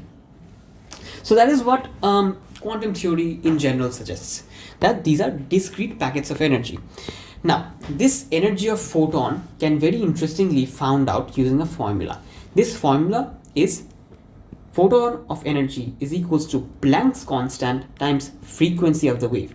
Now again, where did the wave come from? Well, it turns out that light is actually both of particle and wave. So they have both particle nature and wave. So they have both features. How does it happen? It's kind of mind-wrecking. No one really understands it. But anyways, we have to understand the formulas for our exam. So let's just focus on that. So energy of photon can be found out by the frequency of that EM radiation and Planck's constant. So every photon will carry that specific amount of energy, whatever the frequency is times the Planck's constant, and that is going to be your energy of a photon. So high frequency light such as violet or blue has more energy compared to red, which has a lower frequency and a high wavelength. So Planck's constant is this value, and if you want to find out the energy of that photon, you're going to either use E is equals to hf, or you can substitute the expression for frequency with, let's say, velocity is f lambda, so I can say your frequency is velocity divided by lambda. Fair enough. So by the way, velocity is actually speed of light, because we're talking about EM waves, so they all have 3 into 10 to the power 8 meters per second of speed. So I can substitute this expression instead of f, and I'll directly use the wavelength of light to find out the energy of the photon. So Planck's constant times speed of light divided by the wavelength of the light, I can find out the energy of photon. Right. So how did we get the equation? It is experimentally found out. You don't know that. But anyways, we often have to express this energy that photons have in terms of electron volt, right? How do we turn any sort of energy into electron volt? What do you know about 1 electron volt or 1 eV? 1 eV will have the energy of, so basically voltage is work done per unit charge. Hence the work done is voltage times charge. 1 EV suggests 1 electronic charge, that is 1 elementary charge, times 1 volt is going to be the energy of 1 EV. Now, how to find out the energy in terms of EV for any other amount of energy? So let's say there is 3.7 into 10 to the power of minus 19 joules of energy. How do I convert it to EV? I'm going to divide it by 1 EV. So 1 EV I know is 1.6 into 10 to the power of minus 19. After the division, what I get is 2.13 electron volt, and this is your energy in terms of electron volt. Next, what we are going to study about is photoelectric effect. How do we understand that light waves behave like particles or quantums of energy? Now, this photoelectric effect is defined by the phenomena in which electrons are emitted from the surface of a metal upon absorption of electromagnetic radiation. So what happens is you shine a bit of light, EM wave, and this transfers energy to individual electrons, and these electrons are going to leave the structure. These electrons are going to leave the surface of metal. So what are the observations going to be? Number one, as the radiation hits the metal, the photoelectrons are emitted instantly. Fair enough. So as the EM wave hits, the electrons will be instantly emitted. The photoelectrons will only be emitted if the radiation of the photon meets the threshold frequency or is above that. What that means is, let's say the EM waves has a certain frequency. Let's say take any example. Let's say 3 into 10 to the power of 8 hertz, right? Or 7 hertz. Let's say this is not the threshold frequency. What does that mean? What is the threshold frequency? We're going to talk about that later on. So basically, if it does not meet the threshold frequency, the minimum amount of frequency or the minimum amount of energy that the light needs to have, then the electrons will not be emitted. There is a certain threshold frequency or certain amount of energy that the EM wave should have to emit the electrons, to transfer to the electrons such that the electrons can be emitted. Now understand that your frequency denotes how much energy your photons have. E is equals to hf. So if you have the threshold frequency or the minimum amount of energy, rather, if you have the threshold frequency, you will have the minimum amount of energy. So if you have the threshold frequency, it can emit electrons, but if it is less than, it won't. But it can be definitely higher. In that case, the excess amount of energy is converted into kinetic energy of the electrons, right? Fair enough. So the EM radiation should meet the threshold frequency. If it is below, metals cannot jump from their orbital and escape. Fair enough. Now for the third point, notice in case of classical waves, to increase the energy of waves, that is, normal wave functions, if we had to increase the energy of wave, we would increase the amplitude. Over here, to increase the energy of electromagnetic radiation, what we can do is we can either increase the frequency of radiation to increase the energy, or we can increase the intensity, that is number of photons hitting the metal surface. Both of those I can do, and we're going to talk about it later on as well. So basically, to increase the energy, I can increase the frequency. So let's say initially I had red waves, now I'm increasing the frequency to blue light, right? So that way I can increase the frequency. Now once I increase the frequency greater than my threshold frequency TF, after that whatever excess energy I provide, that is going to turn into kinetic energy of electrons. That is going to be your maximum kinetic energy of electrons. Now why do we call this maximum Ke? That is because all electrons don't have the same kinetic energy. They escape with different velocities. Since all electrons come from different orbitals of the element, that is, for the metal, electrons are emitted from multiple orbitals. Hence, each electron in the different orbital will require different amount of energy to be plucked off from the system. So when you're providing an intensity of light, any source of light, that energy first needs to meet the threshold frequency such that it can emit electrons. Now, if the energy provided is greater than the threshold frequency, that energy is converted into kinetic energy. The thing you need to realize is all the kinetic energy is not going to be the same. There are multiple reasons for that, one of which is electrons are emitted from multiple orbitals, which is why all of them won't have the same amount of energy. So we consider the maximum kinetic energy that is supposed to be translated to the electrons. Now this maximum kinetic energy is the energy provided, HF, by the photon minus the threshold frequency. This is going to be your kinetic energy of the electron. The amount of energy it needs, right? Sorry, the amount of energy that has been provided minus the threshold. That excess amount of energy turns into kinetic energy. That is it. Fair enough. Now, this frequency does not affect the rate of emission of electron. That is, number of electrons emitting will only depend on number of photons. What does that mean? If I have two photons hitting this metal surface, only 2 electrons will leave the structure. So it is a one-to-one collision. This is where you understand that EM waves are not a continuous source of energy. That means these are packets of energy. So one of the photon will only transfer energy to one of the electron. So a one-to-one transfer of energy. In case of typical waves, what happens is there's a continuous source of energy. The more you heat up the water, the greater the temperature is going to be. However, over here what happens is one of the photon transfers energy to one of the electron only.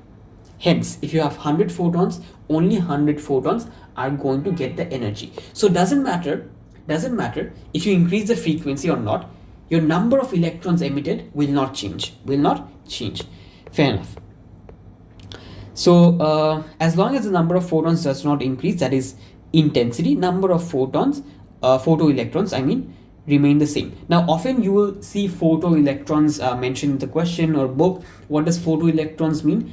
Nothing but the electrons itself. Basically, after photoelectric emission, these electrons are known as photoelectrons, meaning they have been emitted from the surface. They are still electrons in nature, but they just have the name photoelectron.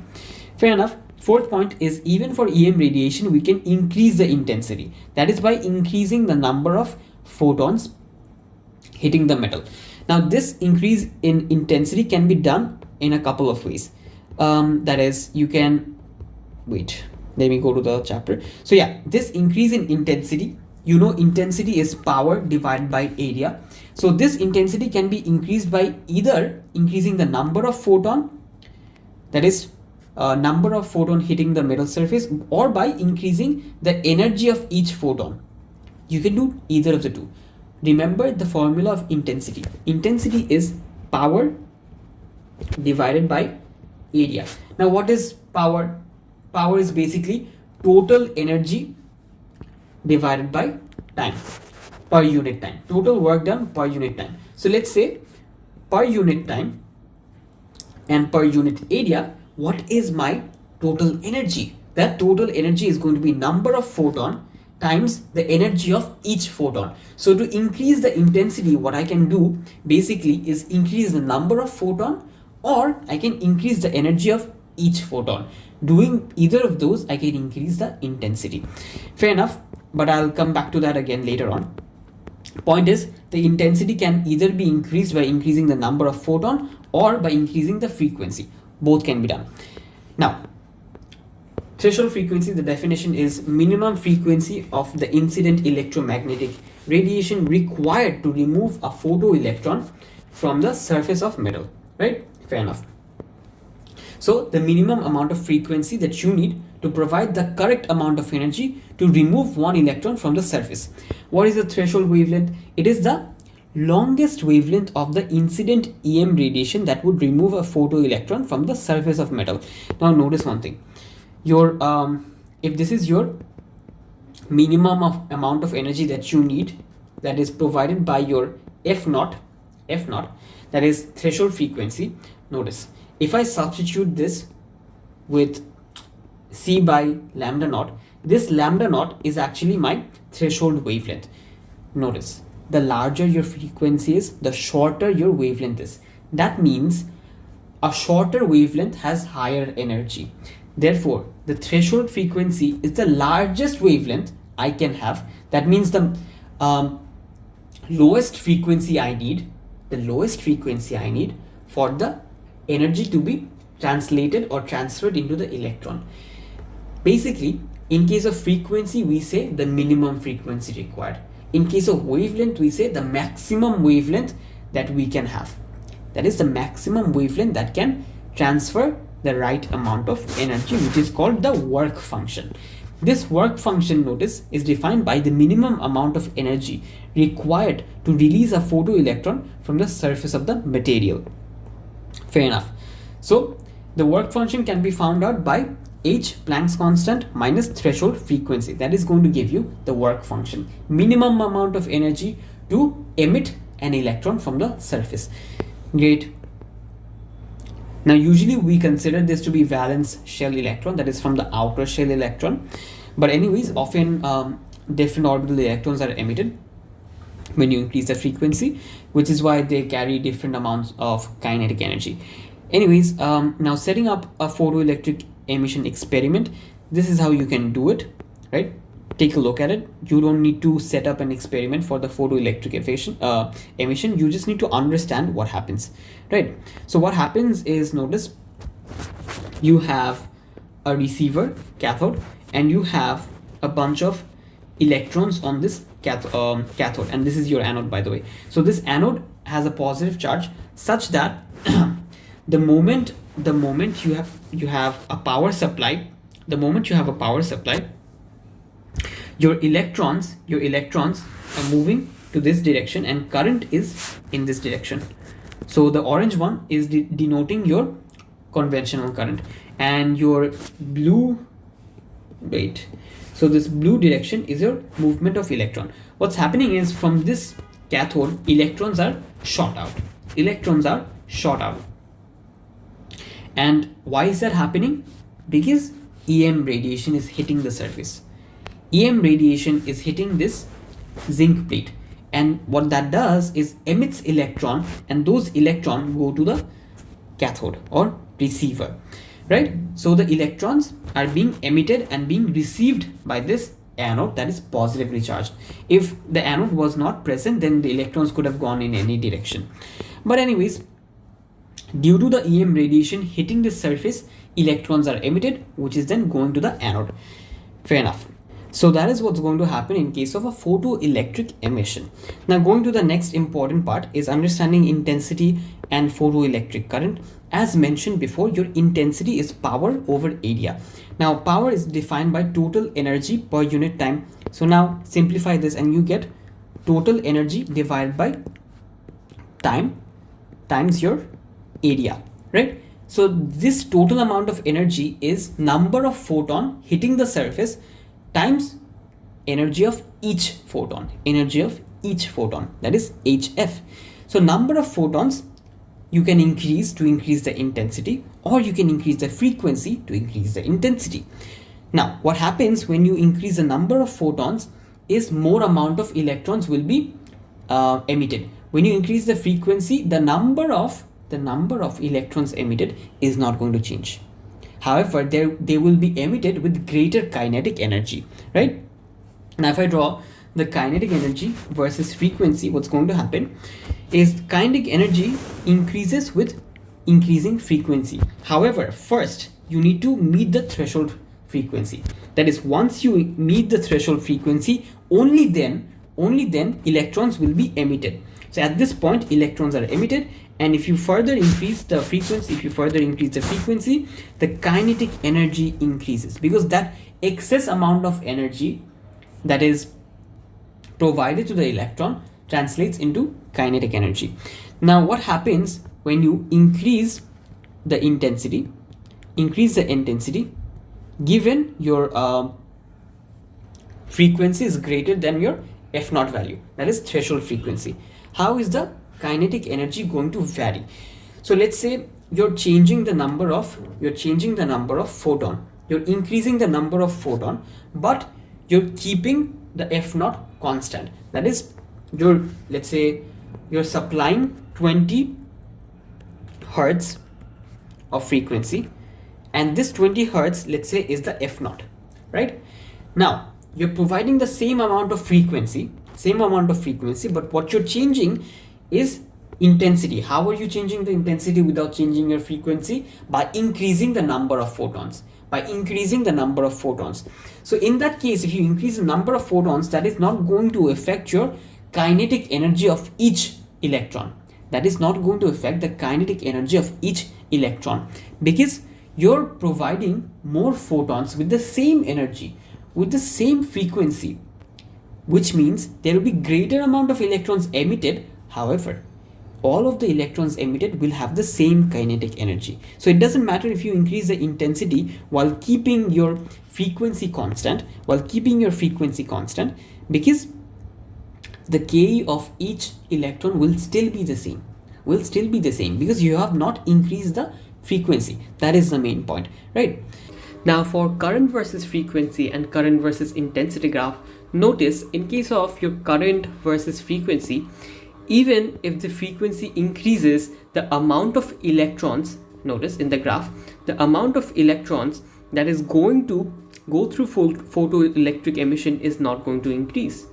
That is, even if you increase the frequency of EM radiation, that is not going to transfer or emit greater number of electrons, because notice, our quantums are actually discrete particles, meaning even if you increase the frequency, it is still going to convert that energy to one electron, right? So until and unless you increase the number of photons, the number of electrons that is going to go to the receiver or anode is not going to increase, which is why even if you increase the frequency, the current will not increase, because the current is a measure of rate of flow of electrons. Hence, even if you increase the frequency, it won't increase. However, if you increase the intensity, that is keeping your frequency constant, if you increase the intensity, that is number of photons,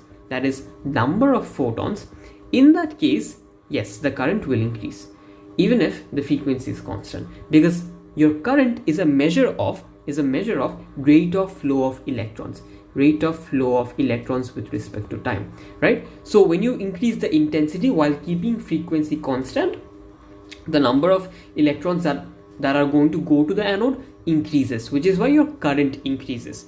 Fair enough. Now, the important part of quantum physics is actually the use of photoelectric equation. This is often what you would need to use. So what does photoelectric equation say? It is basically providing you the information about how the energy you provide is distributed. So this is the energy you provide, that is Planck's constant times the frequency of light that you're providing, and that is going to be divided into work function and kinetic energy of the electron. Work function is basically the minimum amount of energy that the electrons require to be taken out from the surface of metal. That is the minimum energy you need to emit the electron, right? So that is, work function is going to be hf0, threshold frequency. Great. Now half mv square max is basically your kinetic energy, the excess amount of energy that you provide via your light converts into kinetic energy, right? Now if I want to draw a graph between kinetic energy and frequency, I can make the work function into hf0, and kinetic energy, keep it as it is, and make kinetic energy the subject. So take hf0 to the other side. What you have is hf minus hf0. So basically I'm breaking this down into Planck's constant times frequency of light, f of light, that I am providing, right? Fair enough. So it's going to be Ke max is equals to hf minus hf naught.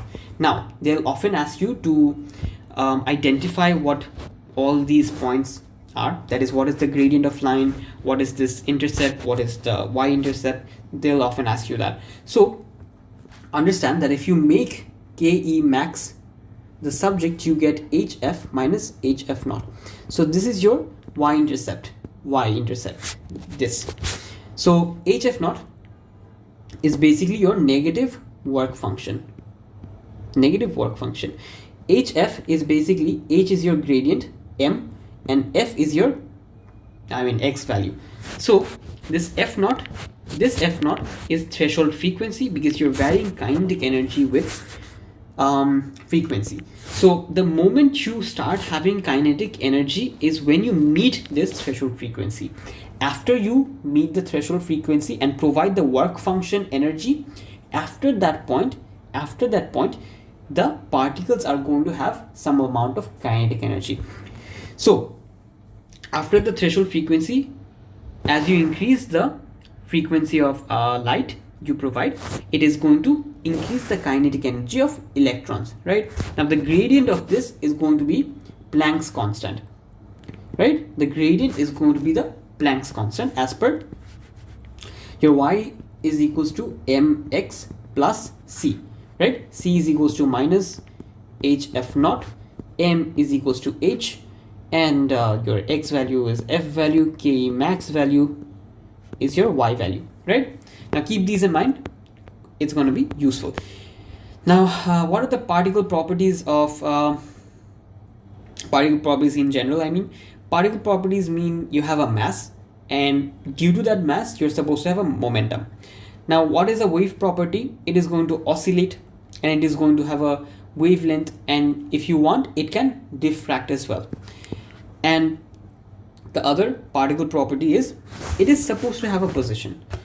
This water bottle is a mass, it is an object, so it is supposed to have a position, right? It is supposed to have a position. That is a typical particle property. Fair enough. Now the point of saying all that is actually that this particle, this object is a discrete object. In case of waves, notice they are continuous. There is no discrete nature of it. Now for particles, they have a discrete nature. They'll have a position, they'll have a one-on-one collision with other objects, transfer energy. But in case of waves, they're continuous, and they're going to continuously, let's say, transfer energy. So that is the difference between particle and wave properties, right? Particle properties: has mass, will have momentum, it will have a position with respect to where it is.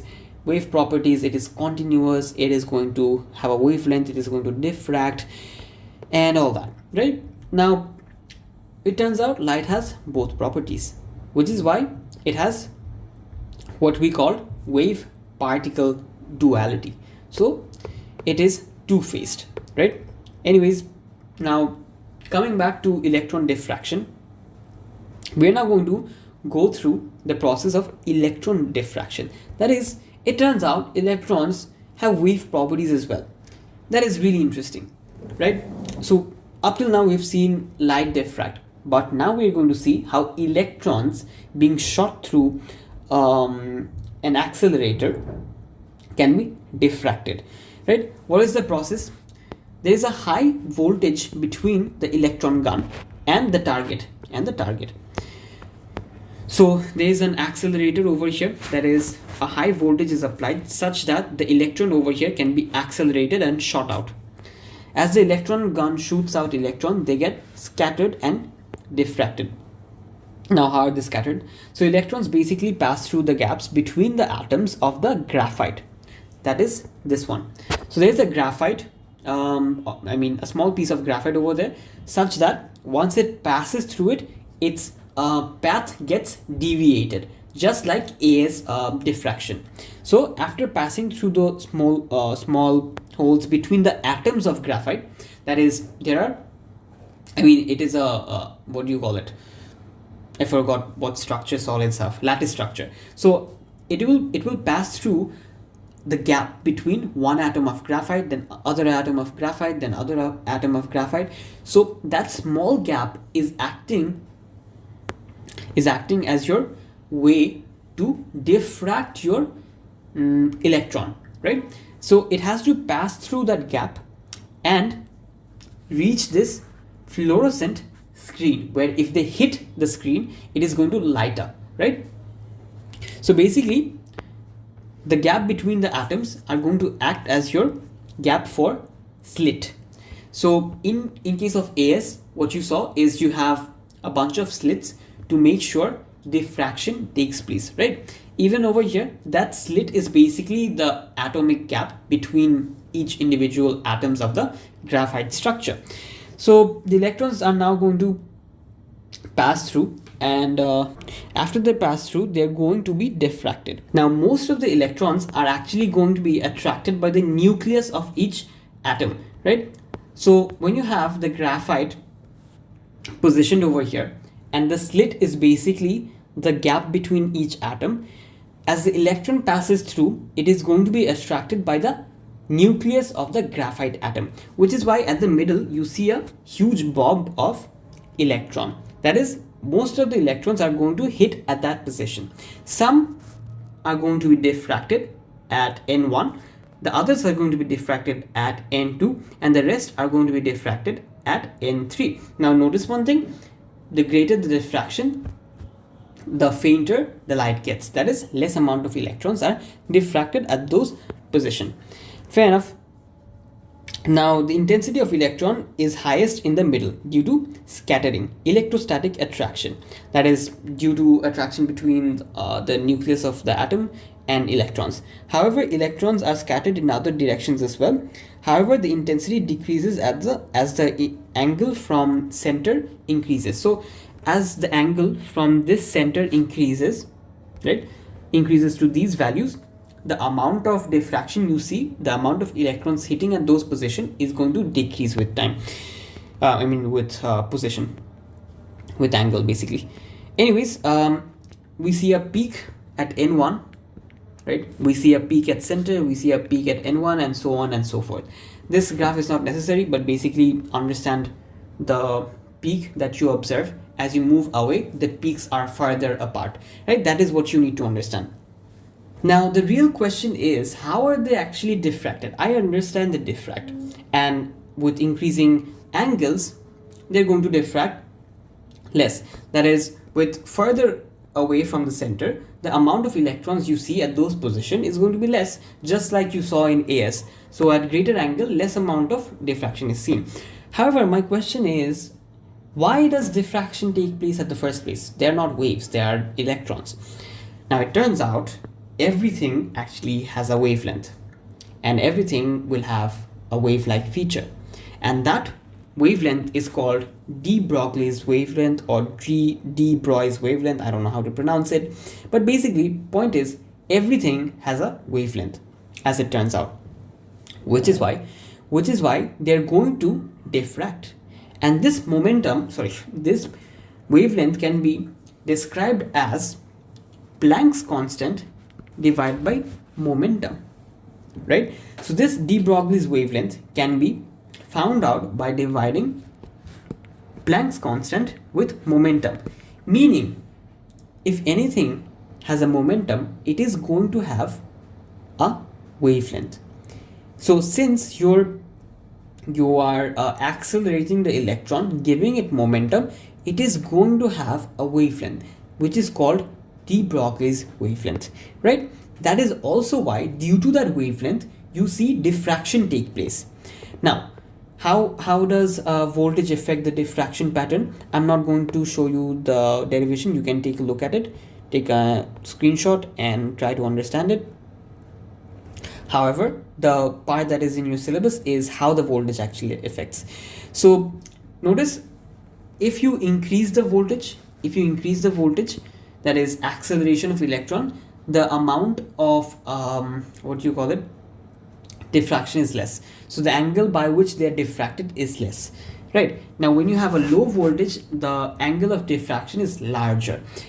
So the main reason for that is this equation. If I find it, yeah, so if you increase the velocity, when you're increasing the voltage, you're also increasing the velocity, which is why your wavelength is going to decrease, which is why your amount of diffraction is going to decrease. So you're increasing the voltage, you're increasing the velocity.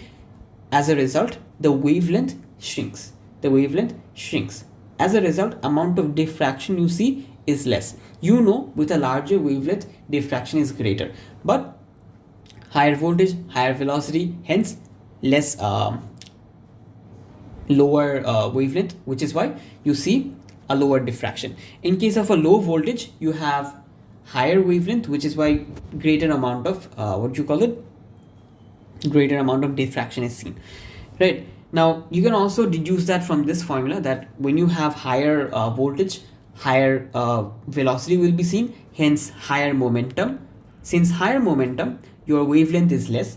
Due to less wavelength, what happens is the amount of diffraction you see is less, right? That is the logic behind it.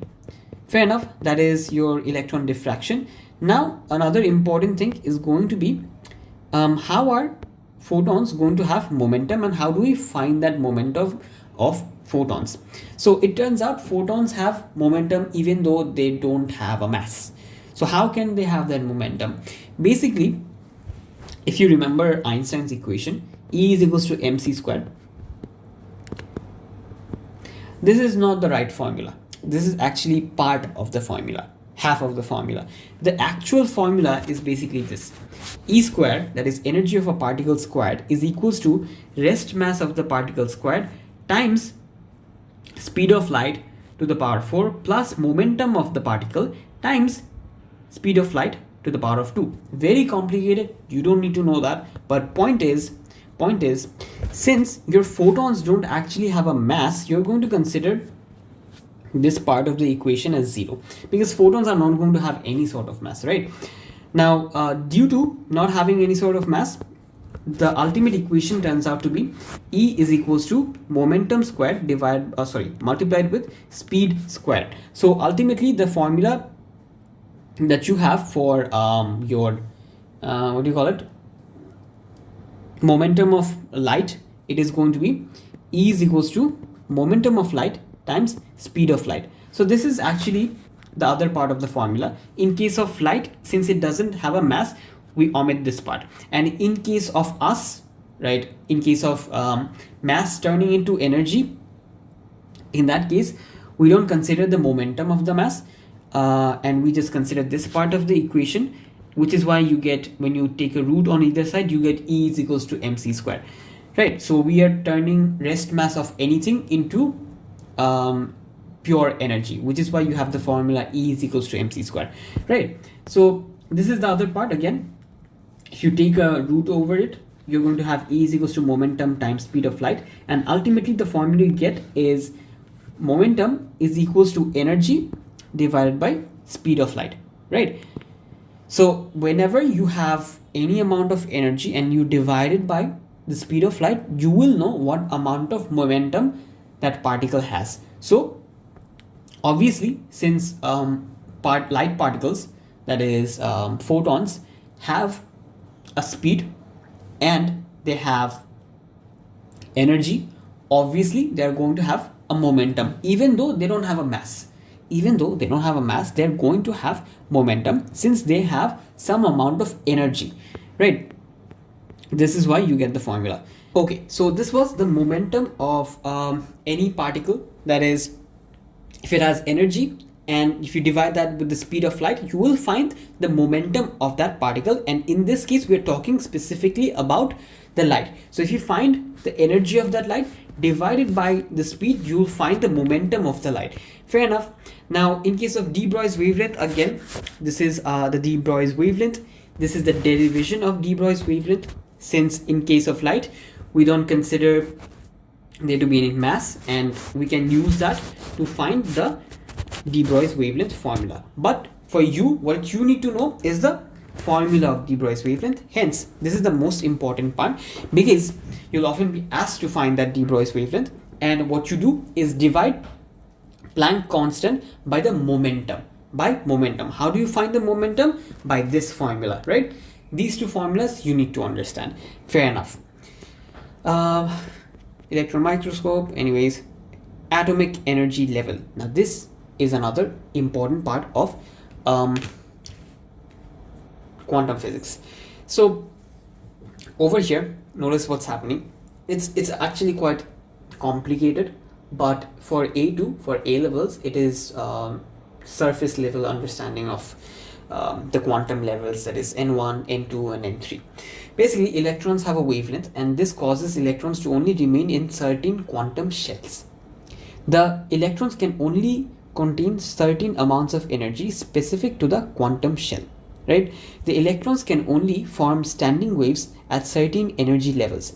That is, if we take a region between N1 and N2, consider that the wavelengths do not fit and makes it unstable. So it chooses to be at either N1 or N2. What do we mean by that? Remember from AS, when you form standing waves, you need to be at a certain distance and you need to do it at a certain frequency such that the standing wave can be formed, right? If you think about your, I don't remember what the topic was, but basically it was about forming overtunes, that is in case of frequency. So you need to extend the mouth of the speaker by a certain amount such that you can form standing waves, standing wave, meaning you need to accommodate the wavelength of the wave function. Even in this case, to be able to accommodate that wavelength of electrons, it can only be at quantum level 1, quantum level 2, quantum level 3, because otherwise in the middle region it cannot accommodate the wavelength, which is why there is the existence of quantum level 1, quantum level 2 and quantum level 3. So that simply, if you understand, you will understand the existence of the multiple quantum levels. Now that is not important. The important part is the calculation. Notice electrons have different amounts of energy at different quantum level. At quantum level 1, or called ground state, it is the lowest energy or most negative. As you move further away from the nucleus, your energy increases to a value of 0. At infinity, the value is 0. So as you move away, your energy increases to 0, because electron and nucleus is positively charged, electron is a negative charge, attractive forces, which is why the energy is negative. Remember from electric fields. Fair enough. Now in this, the electrons can jump to higher quantum shells, but for this they need to gain the energy, Now try to relate it with photoelectric emission. This is how it takes place. So notice between different quantum levels, the gap is denoting the amount of energy you need to upgrade the electrons. That is, transfer the electrons to a higher quantum level, from this to this, from this to this, from this to this. Now that specific energy is provided by your frequency of light. So when you shine a bit of light, the electrons gain energy. That's what electrons gain energy and is lifted to the next quantum level.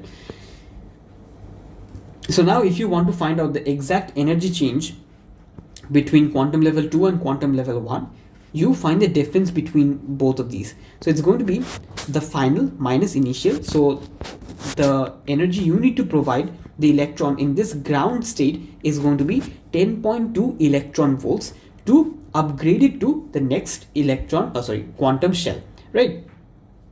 So this is your work function in this case, sort of a work function. So in case of work function, the difference was it is the energy you need to remove it from the metal surface. In this case, it is slightly different. In this case, you need to provide exactly this energy. So you cannot provide greater than this energy because in that case, it has to jump from 2 to 3. So in that case, you need to provide exactly this gap of energy, right? So in that case, you need to provide exactly this gap of energy to lift this electron to the third quantum level. So in case of photoelectric emission, what happened was you were doing it from the valence shell electron, from the outermost shell. In this case, what's happening is you need to provide exactly this gap of energy, this delta. Otherwise, the electrons won't jump because it has to jump either from quantum level 1 to quantum 2 or quantum 3 or quantum 4 directly. It cannot go at any position in between, right? Why not in between? Because we discussed over here, there are only fixed amount of position, that is 1, 2, 3, 4 and so on and so forth, right? So that is why you need to provide the specific 10.2 electron volt. In case of photoelectric emission, it was different. You can emit the electron from the outermost shell with any energy. The excess energy converts into kinetic energy. Over here, you need to provide this exact gap of delta, right? Fair enough. Now, how can you provide this 10.2 electron volt of energy? By light, right? By light.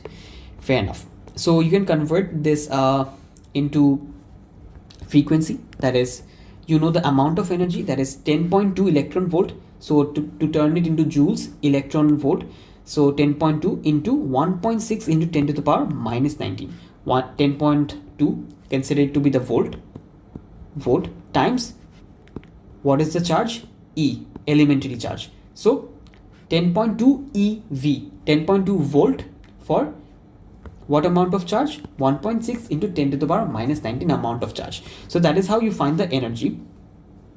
And then you divide that by your Planck's constant. You find the exact frequency you need for that jump to take place. And that frequency turns out to be 2.463 into 10 to the power 15, right? You can also use V is equals to F lambda to find the lambda value or wavelength of the light. So the wavelength turns out to be 122 nanometer. So if you provide exactly this wavelength of light, what's going to happen? What's going to happen is the electrons are going to upgrade. It is going to move to the next quantum shell, that is from N1 to N2. Fair enough. So the light of wavelength 122 nanometer is only absorbed. Now electron can also move to lower quantum shell, like from quantum shell 2 to quantum shell 1. What's going to happen in that case? In that case, what happens is it's going to release energy, and that release of energy is released as a specific frequency of light, and that frequency is going to be 2.463 into 10 to the power 15 hertz, or in terms of wavelength 122 nanometer. So it can both gain energy and lose energy. Both are going to give rise to two types of spectra. So by the way, we call this excitation, that is going to the next quantum shell, we call it excited state, and when it goes from higher quantum shell to lower quantum shell, we call it de-excited state. Fair enough. Now that release of energy gives rise to the line spectra or absorption spectra. I mean emission spectra or absorption spectra. This is your absorption spectra. So when you pass, let's say, white light through any such sort of element, let's say gas, right? Any let's say warm gas. Do I have an example? Anyways, I don't, I guess.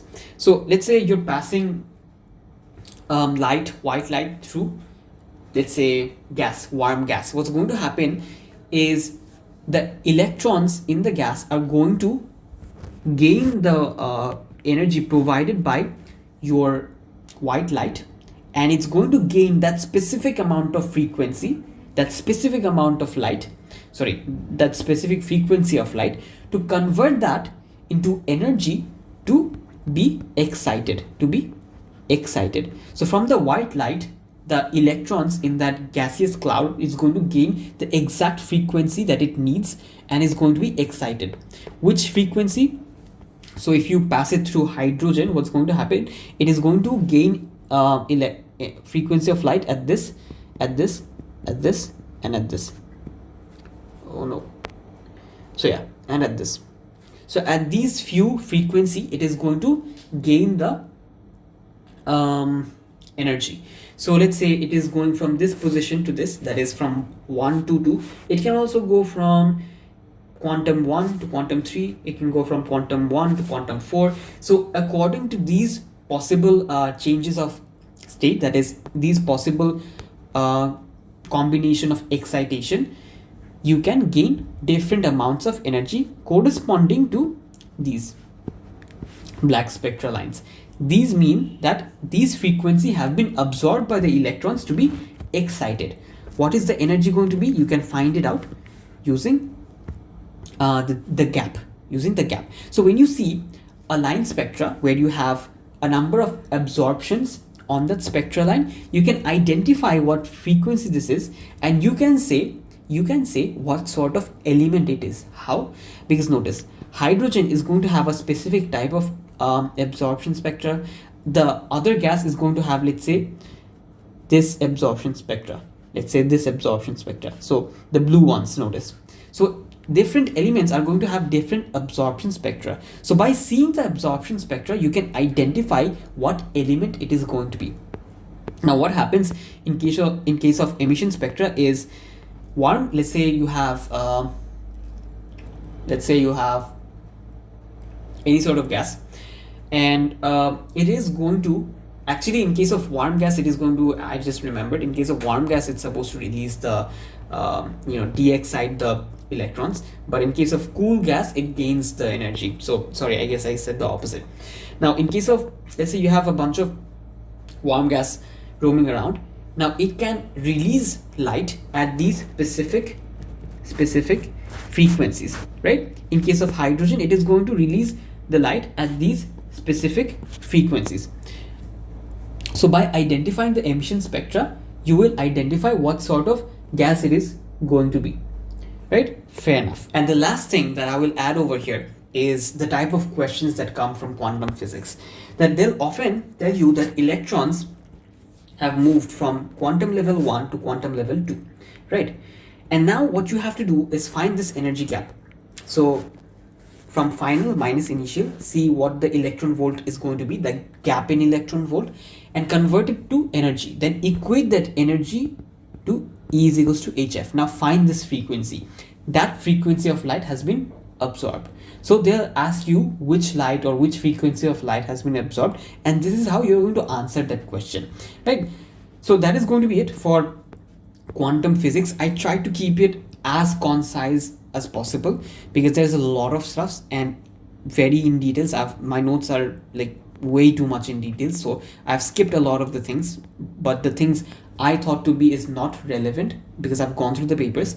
Things I thought was not relevant, I've skipped it, and things I thought was quite relevant, the formulas and the understanding that you need to solve the paper, I've covered it, right? Now see you in the next one. In this chapter, we are going to be learning about nuclear physics. And the first topic we understand is about mass defect. So to understand that, we have to understand another concept, which is binding energy. What is it? Let's say we have a nucleus of helium, right? We have a nucleus of helium which has 2 proton and 2 neutron. Now each of these subatomic particles have an individual mass. So 2 of these proton, 2 of these neutrons are going to have individual masses. We consider both neutron and proton to have the same mass at around 1.67 into 10 to the power of minus 24 kg. This is the mass of each individual nucleon, one proton or one neutron. Now the helium nucleus mass is supposed to be around 1.67 into 10 to the power of minus 24 times 4. Why? Because there are 4 nucleons, 2 protons and 2 neutrons. So this is supposed to be my mass of the nucleon of helium, right?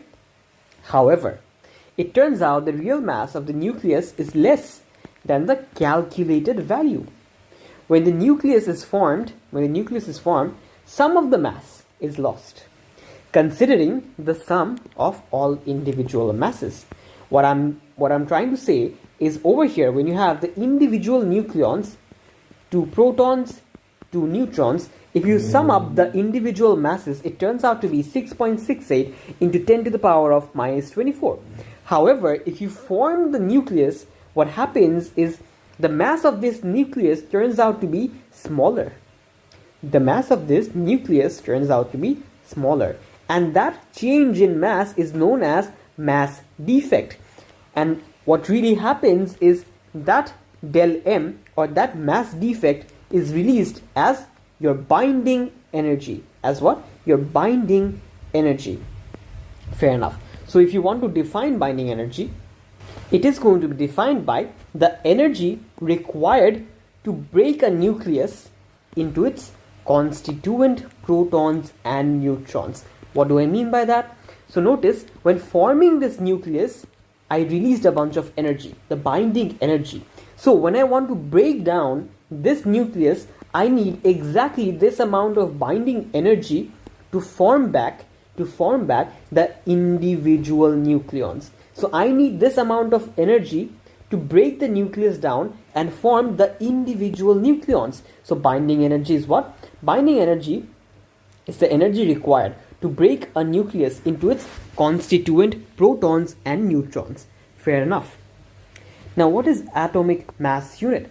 One atomic mass unit is 1/12 of the mass of carbon-12 atom. We already know this. So 1 U is actually 1.66 into 10 to the power of minus 27 kg. So often you'll see, let's say for carbon, the mass of this is 12 U or 12 gram. What this means is 12 gram is basically the mass of 1 mole of carbon. And if you want to find the mass of 1 atom of carbon, it is going to be 12 times 1.66 into 10 to the power of minus 27 kg, right? Fair enough. Now, what is the mass defect? As seen above, there is a difference in mass between the starting material, that was the individual nucleons, and the final, that is nucleus. So what we see is there is a defect of mass. This change in mass is known as the mass defect. If you want to define this, it's going to be the difference between the mass of a nucleus and the sum of individual masses of its proton and neutrons. Now, where did this mass go? That's an interesting question. Where did the mass go? Apparently, that mass converts to energy, and this leads to mass energy equivalence. So what we see is the mass of nucleons, total mass of nucleus, when forming the nucleus, releases this energy, and this energy is formed from that mass defect. Whatever the del value of mass is between both of these, that mass converted to energy. So this is where Einstein's formula of E is equals to mc square comes into play, to understand how much energy will be produced from a certain mass defect, right? Fair enough. So this mass energy equivalence is going to be figured out by this formula. E is equals to mc square. Since the mass turns into energy, this relationship was put into a formula by Einstein to find the energy equivalence of any amount of mass. Therefore, whatever mass was seen to be removed from the entire place, we can consider that mass defect, multiply it with the square of speed of light, and we will know what amount of binding energy will be released. Right? So if you know the mass defect, multiply it with the square of speed of light, and you will get the energy released, or the binding energy.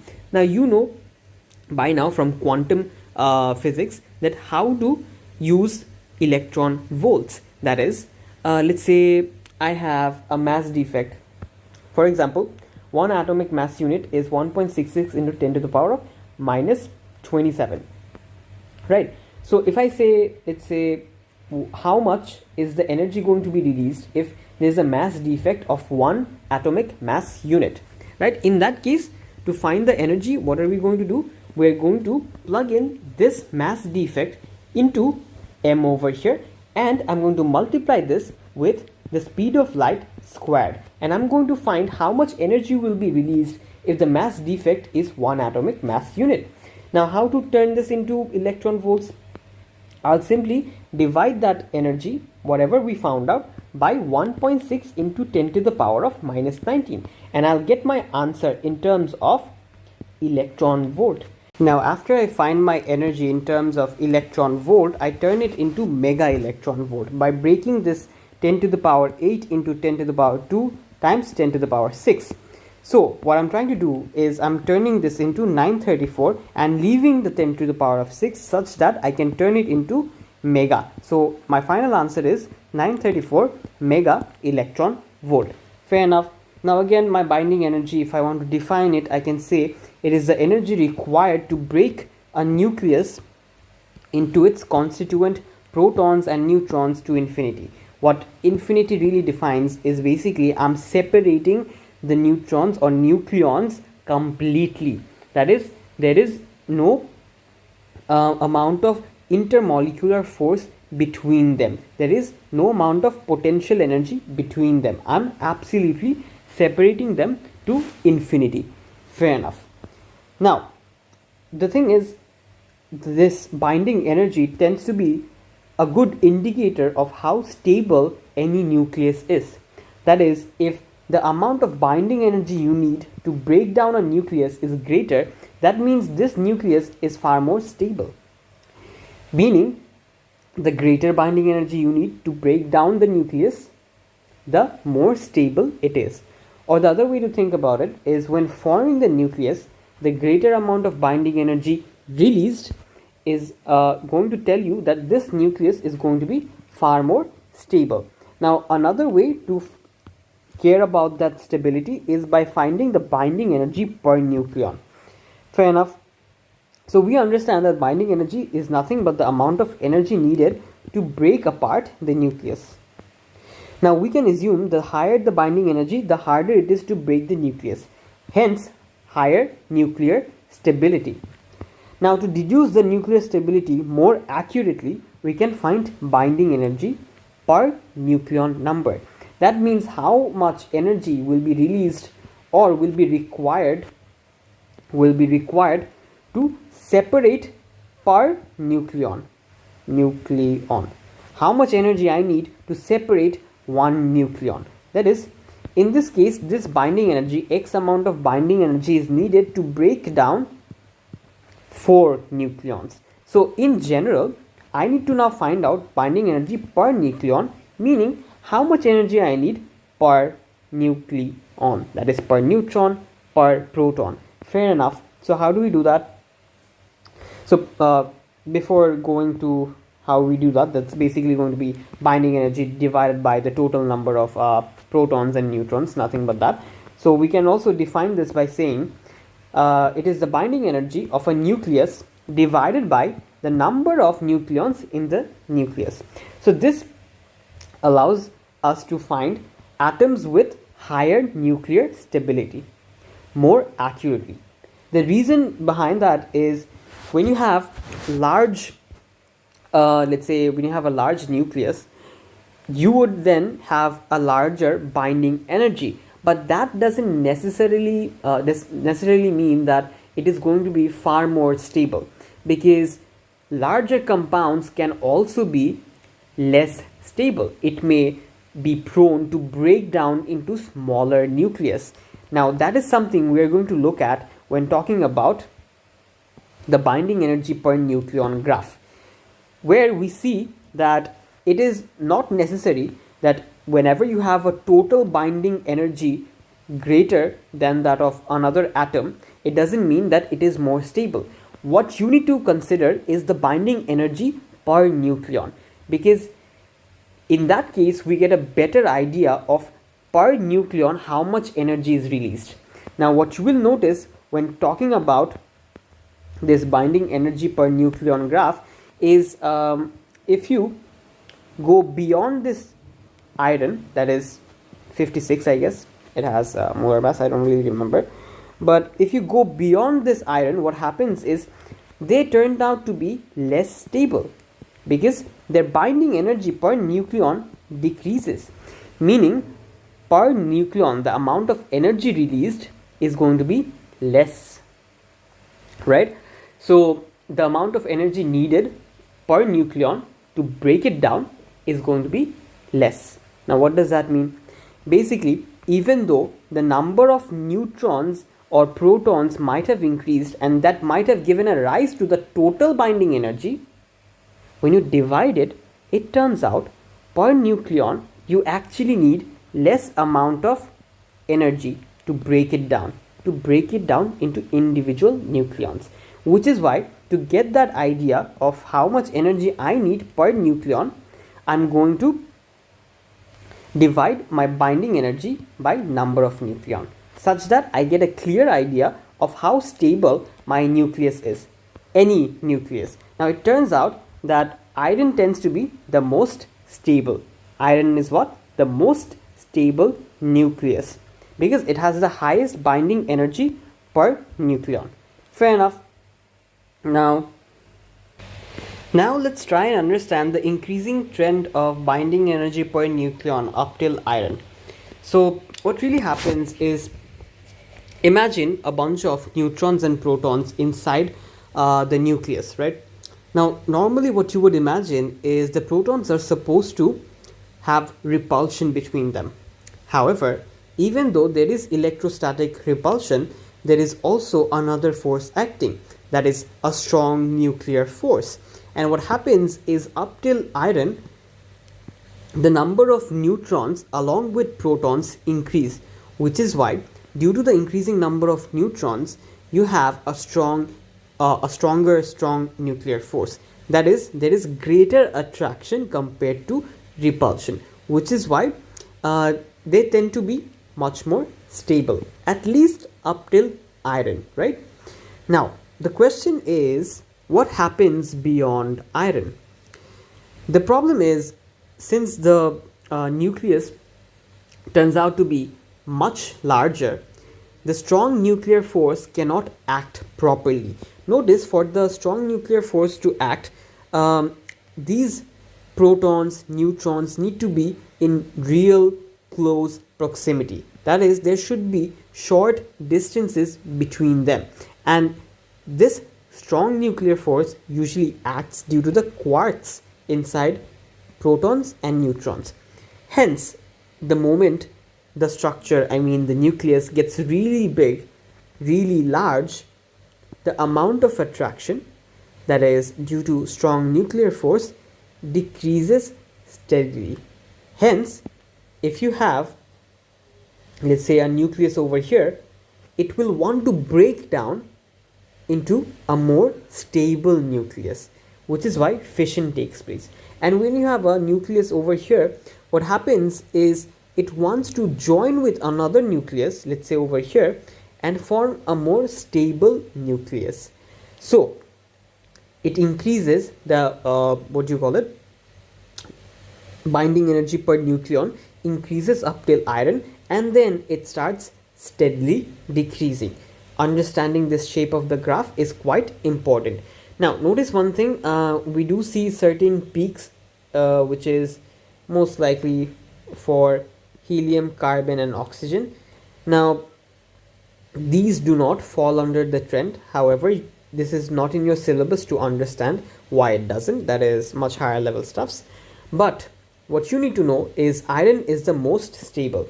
That is, it has the most stable nuclei, since the balance between strong nuclear force and electrostatic force is ideal. Hence, the strong nuclear force can act much stronger than your electrostatic force of repulsion, which is why it is the most stable. So we also discussed why there is a decreasing trend after iron.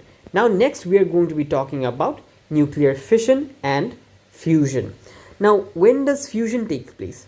Fusion takes place when you have smaller nucleons. That is, the nucleus is much smaller, and to become more stable they're going to join together to form a more stable nucleus, right? At low values of atomic number, the binding energy is low, hence less stable.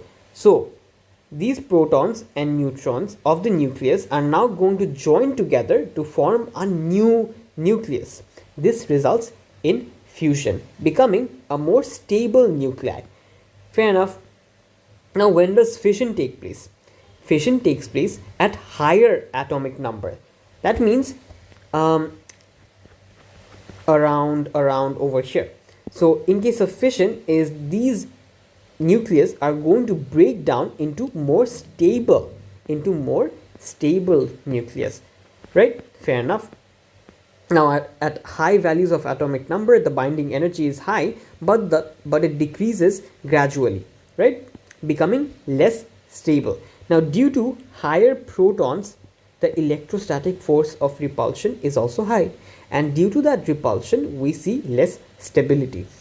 This results in fission, to break down the nuclei to become lighter and more stable, right? Fair enough. So to understand the definition of nuclear fission, let's say it is the fusing of two small nuclei to produce a larger nucleus. What are the conditions? Both the nuclei to fuse, each must have a high kinetic energy. So when both has a high kinetic energy, they can fuse together to form the new nucleus. Now why do we need this? Since the protons in the nuclei are very positive. Now they would usually repel each other, which is why you need to add energy. To join it. So to overcome that repulsion, we need a higher kinetic energy. Therefore, both the nuclei should have really high energy, and this can be achieved by high temperatures. Now, to increase the probability of collision, high pressure can also be helpful. So we use both high temperatures and high pressure to make sure fusion takes place. Now the process of nuclear fusion is not relevant to your syllabus, so I'm going to skip it. And the next part is an example of nuclear fission. That is, you have deuterium and you have tritium, right? Now what happens is, when you want this to join, they're going to fuse together to form one unstable intermediate, and then it breaks down to a more stable intermediate. What is it going to be? It is going to be a helium and a neutron. So to become a more stable nucleus, it turned into what? A helium. And in doing so, it released another neutron and also released energy, right? Fair enough. So if you want to write the equation, you can write it as hydrogen, deuterium and tritium reacting or fusing together to produce a helium, a neutron and energy. Fair enough. Now the energy released is from the mass defect of joining two nuclei, right? You have already learned about the mass defect, and that mass defect is going to turn into energy, right?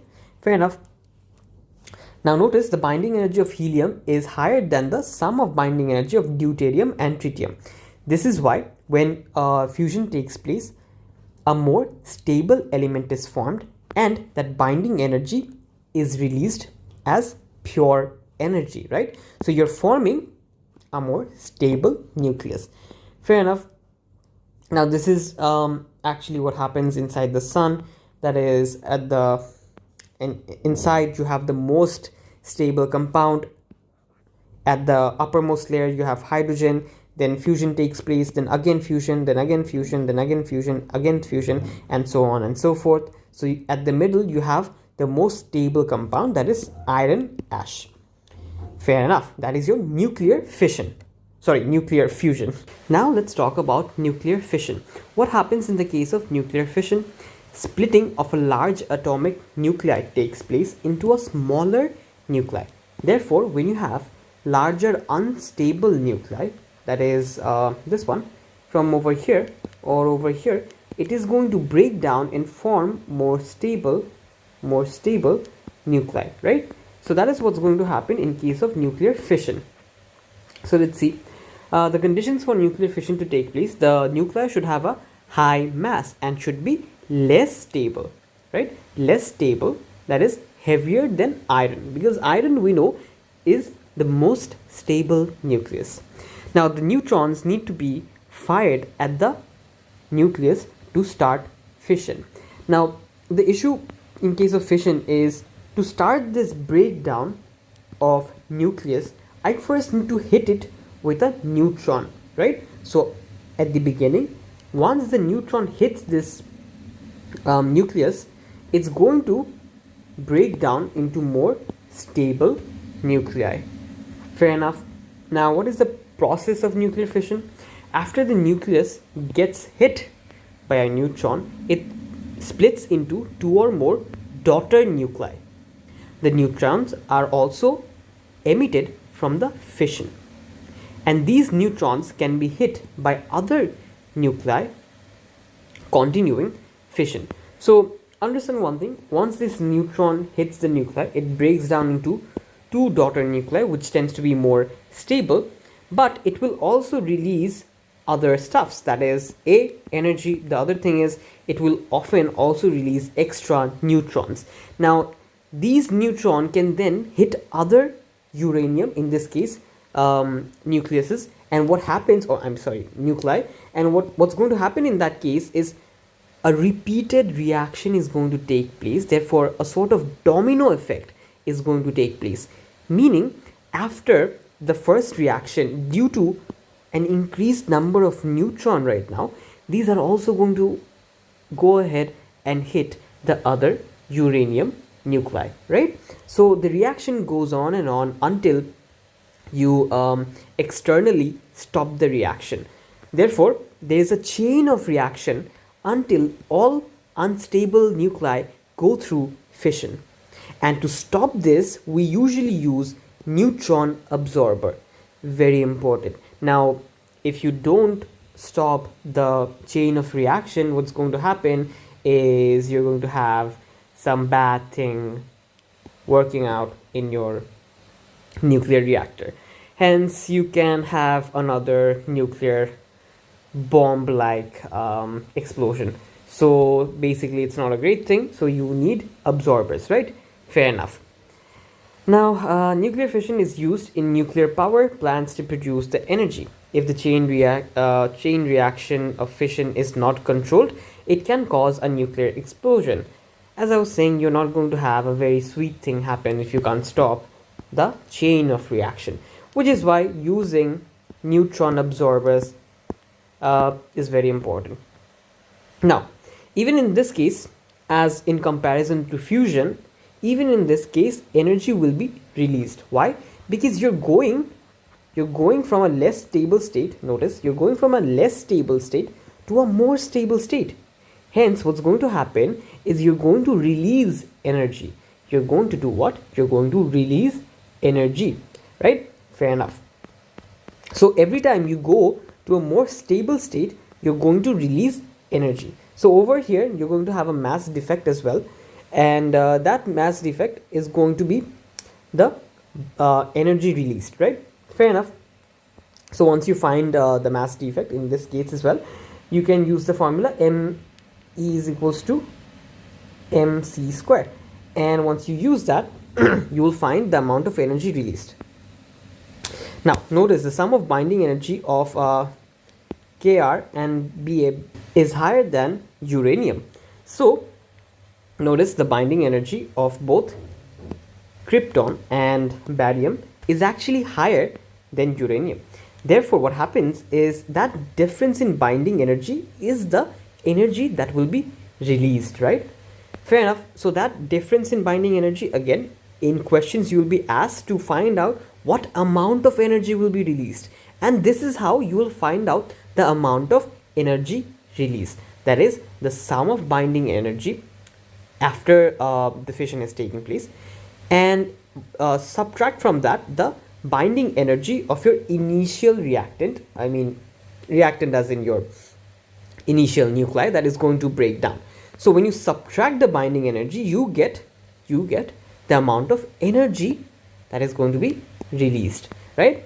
That is how you're going to find out the energy released in any nuclear process. Even in case of fusion, you're going to subtract both the binding energies, the initial case, final case, and the energy that you get is going to be the energy released. Fair enough. That is the most important part of fusion and fission, right? Finding that energy released. Fair enough. The data will be given in your question, and you're going to find the mass defect or binding energy change, and finally answer that as your energy released. Fair enough. Now we are going to be learning about radioactive decay. What is radioactive decay? It is the spontaneous disintegration of a nucleus to form a more stable nucleus, resulting in the emission of an alpha, beta, or gamma particle. So if you have an unstable nuclei, it will want to decay into a more stable nucleus. Now what happens in the process is it is going to emit an alpha, gamma, or beta particle. So by emitting these particles, it is going to form a more stable nucleus. Now understand that this radioactive decay is random and spontaneous, meaning if you have 100 gram of americium 241, that is the mass number, and if you let it decay, what's going to happen is you cannot predict which specific atom will decay and how long any specific atom will take to be hit by a particle and then decay. So you cannot predict which atom is going to decay, I mean which nuclei is going to decay, and after how long it's going to decay. It is quite random, right? So we can measure this decaying, that is radioactive decay, by a Geiger-Müller. How? Because it is going to emit a lot of radioactive properties, that is gamma particle, beta particle, and alpha particle. So we can measure using a Geiger-Müller that what is the count rate, how much of the initial unstable nuclei is decaying. So I can find with time how many of the nuclei are decaying with respect to time, and that is the count rate, the number of decay that I can find or observe using my machine, that is GM tube. Now this count rate is how many nuclei decay per second that is recorded. Now in general, the count rate, I mean the Geiger-Müller cannot absolutely assess all the decay going on, so it is going to count most of it, but there will be in general greater amount of decay taking place which probably the GM tube cannot assess. But anyways, what we observe is it is quite random. Notice it is not a straight line because that decay is unpredictable. We don't know which atom, I mean which nuclei is going to decay and when it is going to decay. But all of the nuclei have the same probability of decaying, which is why when you plot the overall graph of count rate or decay, what you see is there is a general downward trend of the decay. That is, as the number of nuclei decrease, the rate at which the decay takes place decreases as well. Notice that as you decrease the number of nuclei, the rate at which the decay takes place decreases. So even though it is quite the haphazard graph, even then I can assess that which time the rate of radioactive decay and the number of radioactive nuclei left will both decrease. So I can finally in summary say that radioactive decay is spontaneous, that is, the process is not influenced by external factors such as temperature, pressure, or chemical condition. It is going to decay at its own rate. Whenever its chance is going to come, whenever it's going to be hit by other particles, it is going to decay. Now this is also very random, that the exact time of decay of a nucleus cannot be predicted, but overall, when taking a large number of nuclei, I can see the general trend of decay. Fair enough. Now, even though the decay is random, all nuclei have the constant probability of decaying, right? All of them have the same chance of decay taking place. All of them have the same probability to be decayed. Now, this probability is a constant, right? This probability of decay is a constant, right? Now, this probability of decay allows us to predict the activity of the entire group. So when I assess a group of nuclei, I can predict what's going to happen with respect to time. And this gives rise to a general trend. Now let's see the decay law. I'm not going to go through the entire derivation, but I'm going to give you the general idea. So let's say initially you have 100 nuclei, but the probability of decay is 1 out of 5 per second. What is it? 1 out of 5 per second. Notice this is going to remain constant. Now initially when you have 100 nuclei and if the probability is 1 out of 5, I cannot predict which one is going to decay.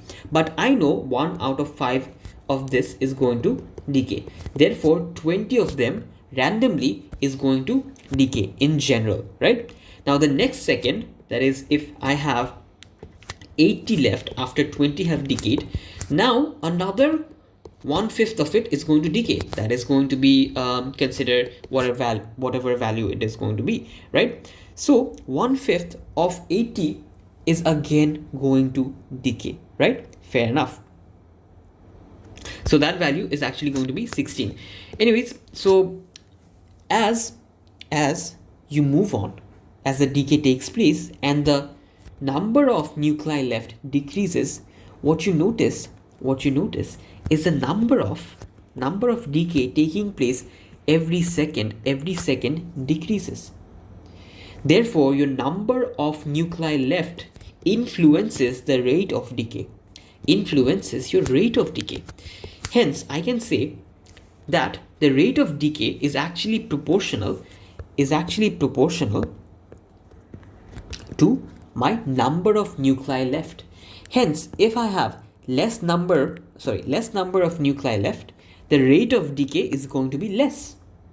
The rate of decay is going to be less because if I started off with 100, then my rate of decay would be 20 per second for the first second. If I'm starting off with 80, then my rate of decay would be 16 per second, right? And that is exactly what we observed with the graph.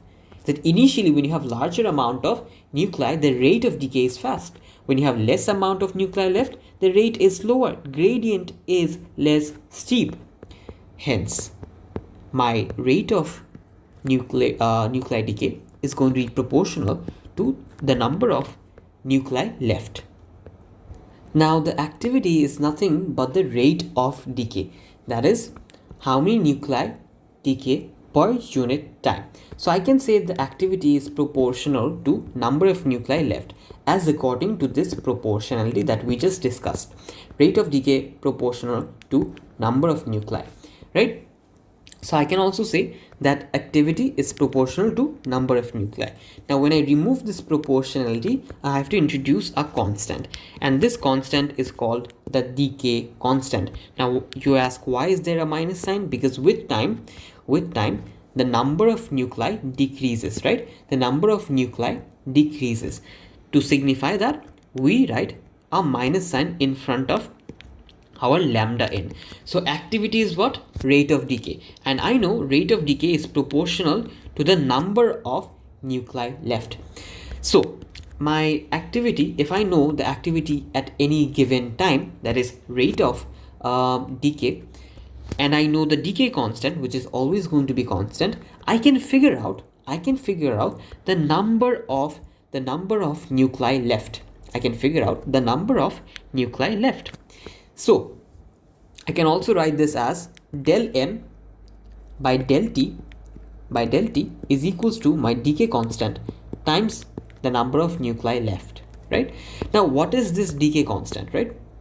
Now before that, by the way, the unit of activity is actually 1 becquerel, or call it 1 decay per second. Either is fair enough, but BQ you need to know when writing the units of your answer. Anyways, let's understand what the decay constant is, right? This is your activity A, right? And activity is equals to your lambda decay constant times the number of nuclei left. So if you make lambda the subject, the decay constant the subject, what you will find is on the right hand side you have del n, number of nuclei decaying, divided by number of nuclei left, times 1 by del t, that is change in time. Now what is this del n by n?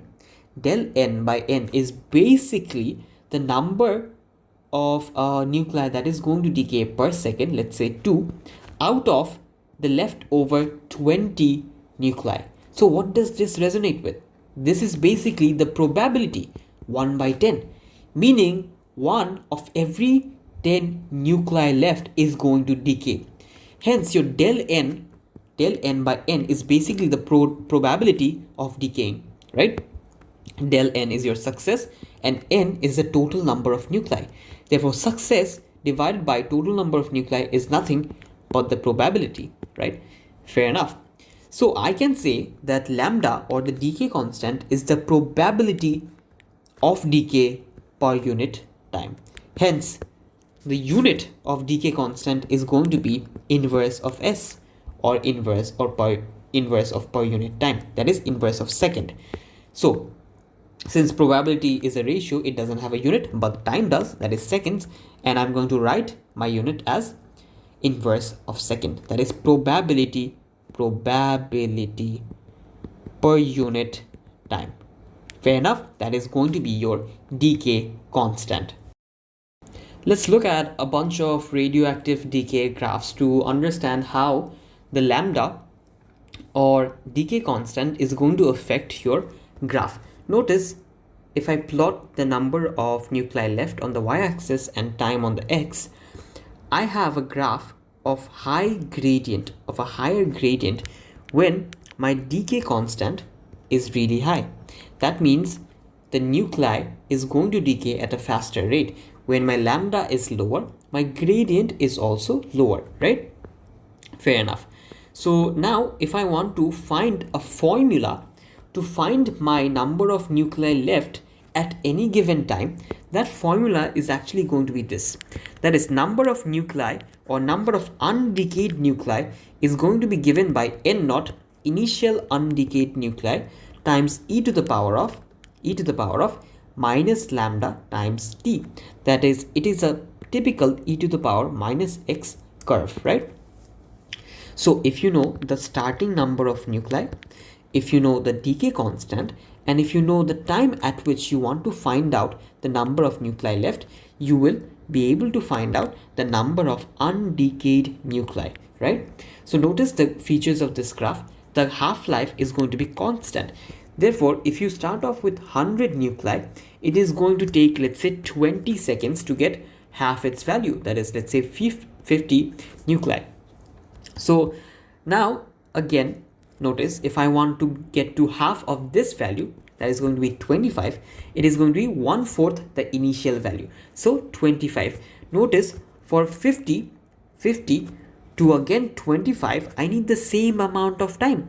I need what? The same amount of time. That is going to be 20 seconds again. So what I'm getting at is the half-life is going to be constant in case of your decay, in case of your nuclei decay, right? So you can use this formula to find out how many undecayed nuclei will be left at any given time, right? Now the derivation is not needed, but you can take a look at it. Fair enough. So I can also draw another curve that is going to be the red curve that denotes the number of stable product with respect to time. So it is basically the flipped version of the pink curve, because initially you have no stable products forming, because after time, as this nucleus is going to decay, you're going to eventually form your stable product, which is why it is exactly flipped across this, right? So as the nuclei decays, it is also going to form your stable product.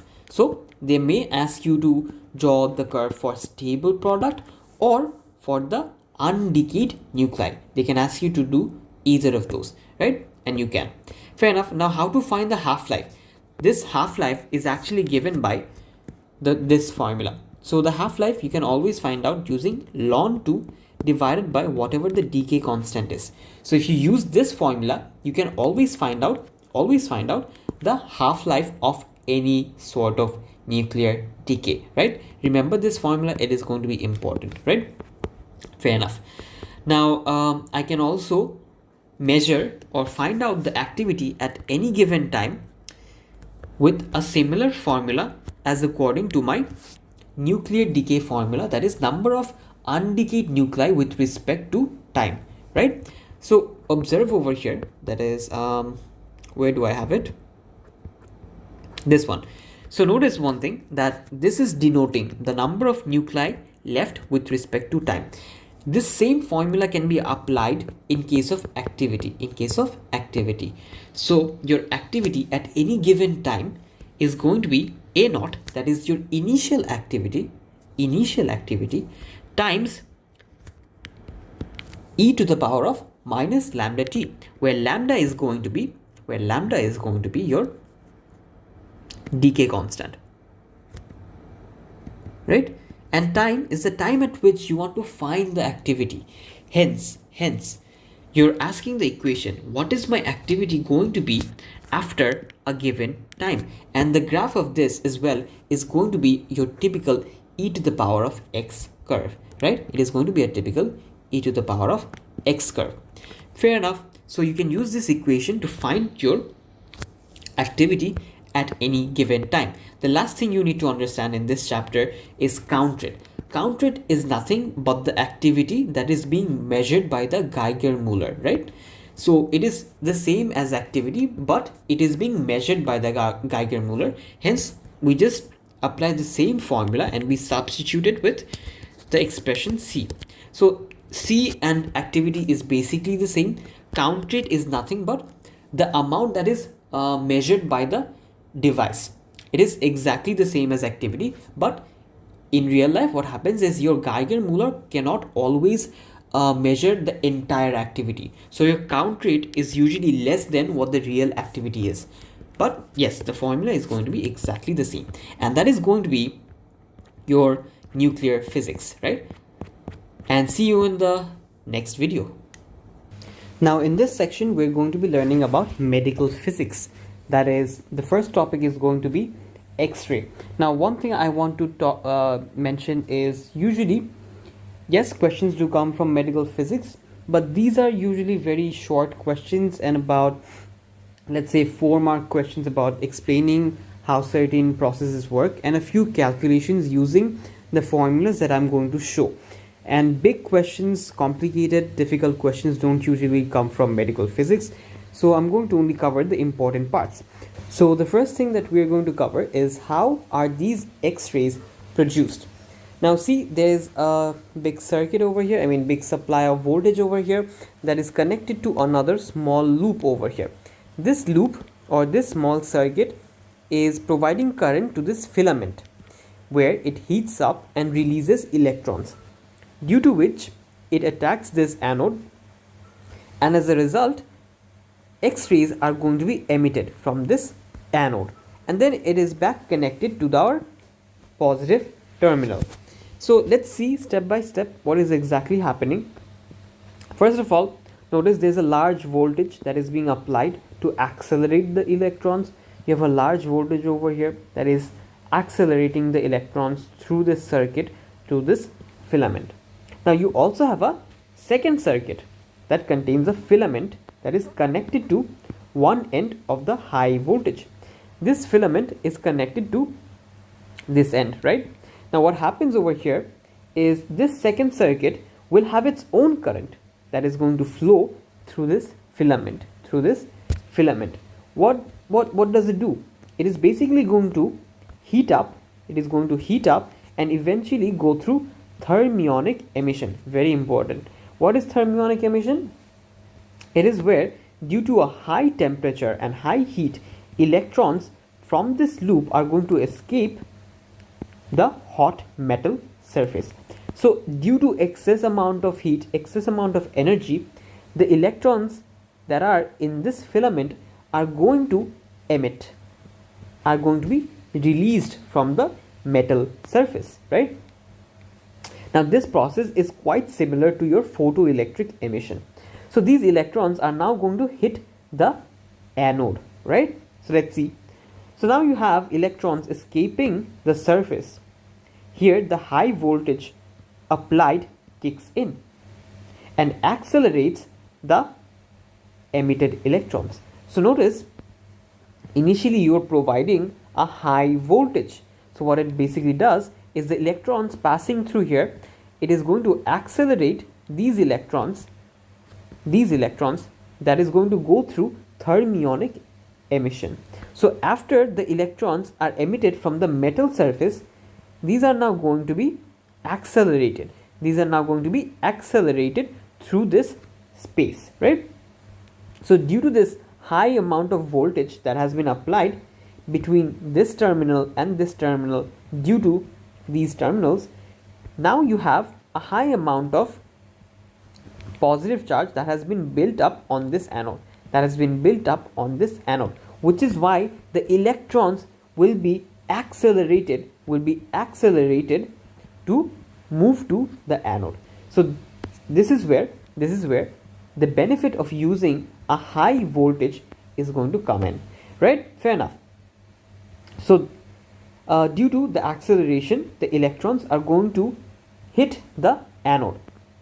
This transfers high kinetic energy to the electrons. Due to the acceleration, we are transferring a high amount of kinetic energy to what? To our electrons. Now what's going to happen when the electrons hit the anode? These high-speed electrons bombard with the heavy metal target. What is our heavy metal target? Heavy metal target is basically the anode. Highly positively charged anode. Now since it is going to bombard with the heavy metal target, it is going to go through some amount of loss of kinetic energy. Now as these electrons come in with some velocity, accelerated velocity, it is now going to pass through these region of space that is between what? The atoms of the anode, right? Now these atoms of the anode are going to have an electron cloud. The blue cloud is the electron cloud of the atoms of what? The anode, right? Now when the electrons pass through, they are going to be deflected. Why? Because they have an electron cloud. So the electrons emitted via thermionic emission is now going to pass through the region of space between each atom and are going to lose kinetic energy.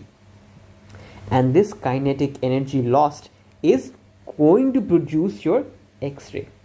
Because where is the energy going to go? This has to be emitted as something, right? And it is emitted as our X-ray. So due to this deflection, you see emitted X-rays. So that del E, energy lost of kinetic energy, is lost as X-rays. Fair enough. So this causes the incoming electrons to lose its speed, and hence the kinetic energy is lost. Now that loss of kinetic energy is released as X-rays. Fair enough. Now the X-rays released will have different wavelengths or frequencies, since all electrons won't lose the same amount of energy. Notice one thing, all electrons are going to hit at different angles. It may hit at this angle, it may just pass by, it may do a lot of stuff, right? So we don't know for a fact that how much energy will each electron lose. So there will be a range of different wavelength of X-rays being produced, right? Fair enough. Now this is also why you're going to see a X-ray spectrum as such as this, that is continuous. That is continuous. Now why you see peaks is not exactly important, but whenever I make a video explaining the full X-ray topic, I will explain it there, but for your syllabus, for now, for the exam, it's not relevant. Anyways, the point is, look, the X-rays will be produced at different wavelengths. Why? Because electrons are going to hit at different angles and are going to be deflected by different amounts. They're going to lose different amounts of energy, which is why you see a continuous spectrum of X-ray. Notice, this is a continuous spectrum of X-ray. Now this part of information is definitely going to be important, that why is the spectrum continuous and not discrete? That is, why don't I see peaks at certain level? The reason that it is continuous is because X-rays are produced at multiple wavelengths, because electrons lose multiple amounts of energy, right? That loss of energy can happen at any amount, which is why the graph is continuous. Anyways, fair enough. So two reasons the energy is lost: the speed of all approaching electrons are not the same. That is one reason. So different amount of energy lost is contributed by the factor that electrons may have initially different speed, or they do not hit the rotating anode at the same angle. So these two factors can contribute to the different amount of energy lost. Now the further features of this process is aluminum filters are used. Where is the aluminum filter used? Here. Why is it used? This part is important. Now aluminum filters may be used to filter out the specific wavelength of X-ray that you want, that we desire, such as we may want shorter wavelengths or higher frequency that are more penetrating, has a high penetrating power due to increased energy, and hence it will also be less absorbed by our body, which makes the X-ray scan safer. Now due to a higher amount of energy, it has a higher probability of passing through our body and leaving. If it had a longer wavelength, less energy, then it would be absorbed easily by both our bones and flesh. So we use aluminum filters over here, such that I can just take out the specific kind of X-ray that I want. That can be, let's say, a higher frequency of X-ray. So I can pick out which type of X-ray, which wavelength of X-ray I want. Now the second feature I'm going to talk about is if the electrons keep hitting one place of the anode, it would overheat and cause it to melt, which is why I want the anode to be rotating, and this is why rotating anodes are used. Third point is, since the electrons continue heating the anode, they can build up on the anode. So the anode is usually grounded to help keeping the anode cool. So notice one thing, this anode may also be earthed, that is, that electron buildup that can take place on the anode that can be omitted by earthing the anode. Fair enough. These three further features we have talked about, and that is basically it for the process of how X-rays are produced, and I've already discussed why the graph is continuous, right? Fair enough. So that is it. Now why are the peaks seen? I mean, that is not exactly relevant for the syllabus, but in short, what happens is an incoming high speed electron can knock one of the electron from the orbitals, that is the atom of the anode. So this is basically the atom of the anode, and an incoming high speed electron can knock the electron out, and what that does is the valence shell electron can be demoted to fulfill the position of the escaped electron or kicked out electron, and when it does that, it releases X-ray. It releases what? X-ray, which is why a specific frequency of X-ray is seen as a peak in your X-ray spectra, right? So notice, remember from your quantum physics chapter, that whenever electrons get demoted or excited, they are going to absorb or release only a certain frequency of light or EM wave, right? So that is why we see the peak. Now, controlling the X-ray for healthcare, this is relevant to your syllabus, this is needed. That is, we have to often control the contrast of the image. That is, the contrast is the difference in blackening of different parts of the image, and this helps us distinguish between bones and tissue. So let's say you take an image of X-ray. So if there is greater amount of blackening over here and greater amount of whiteness over here, we can better identify the difference between bone structure and the flesh. So we often want higher amount of contrast, right? So how can we do that? So to get a higher amount of contrast, sorry, yeah, this one. So to get a higher amount of contrast, we can increase the intensity of our waves, that is intensity of X-ray, by increasing the number of photons emitted, right? This makes the darker area dark. So to increase the rate of emission, to increase the intensity, we can increase the current in the flame to emit more electrons.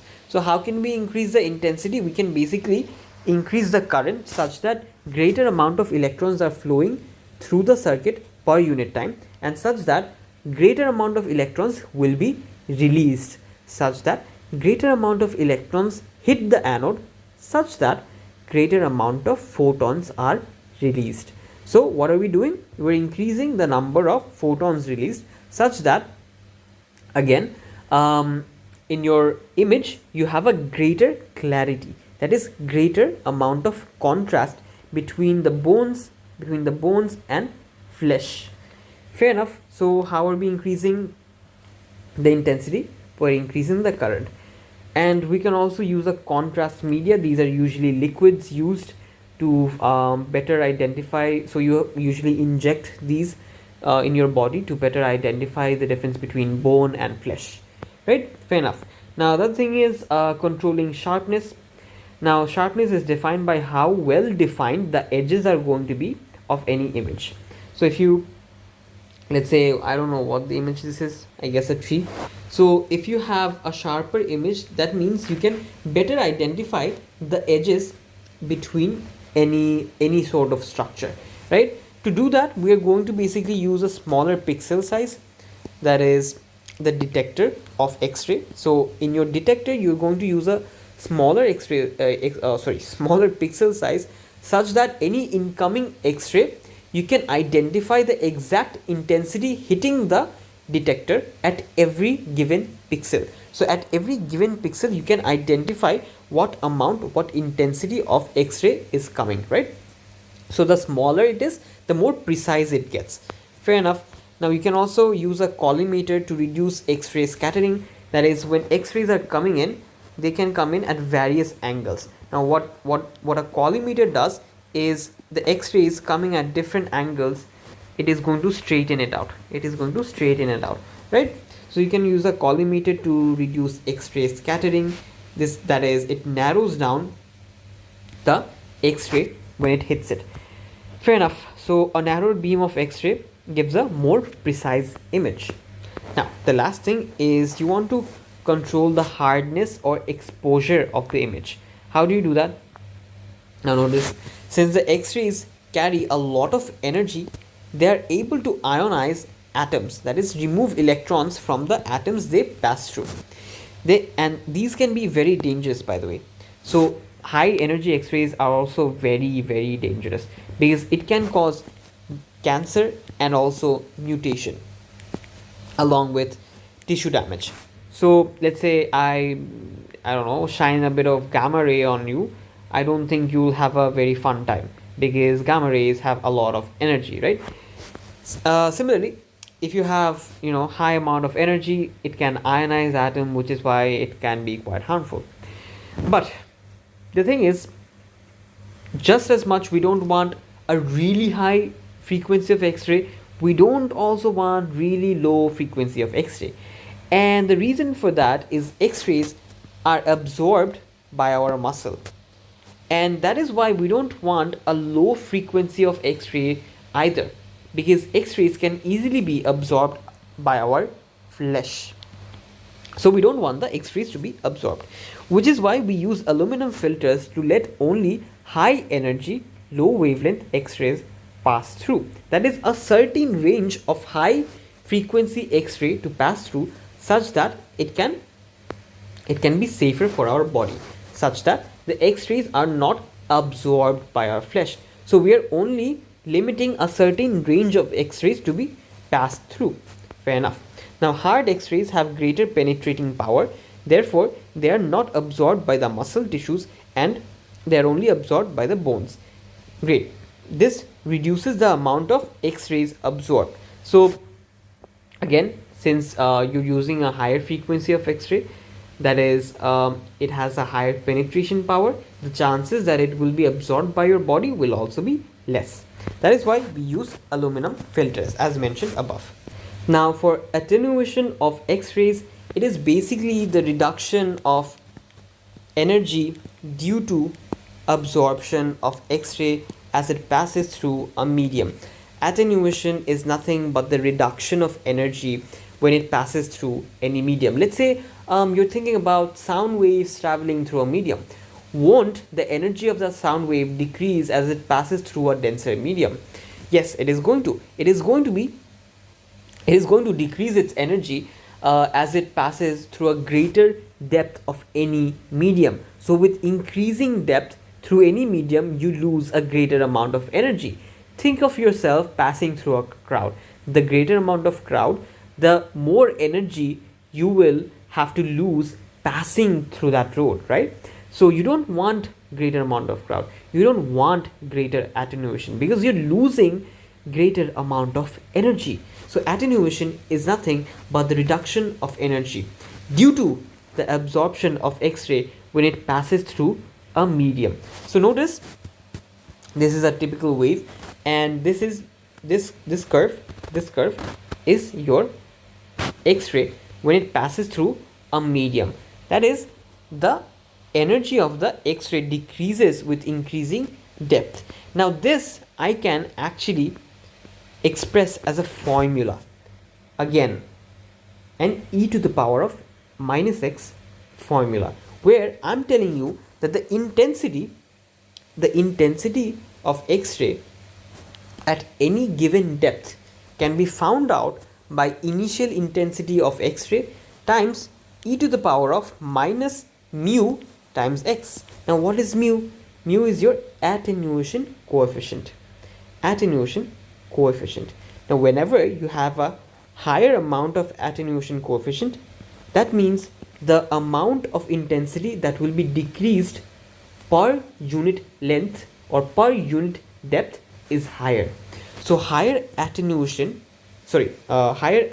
coefficient means higher amount of intensity will be lost per unit depth of the medium. So this is a very important formula.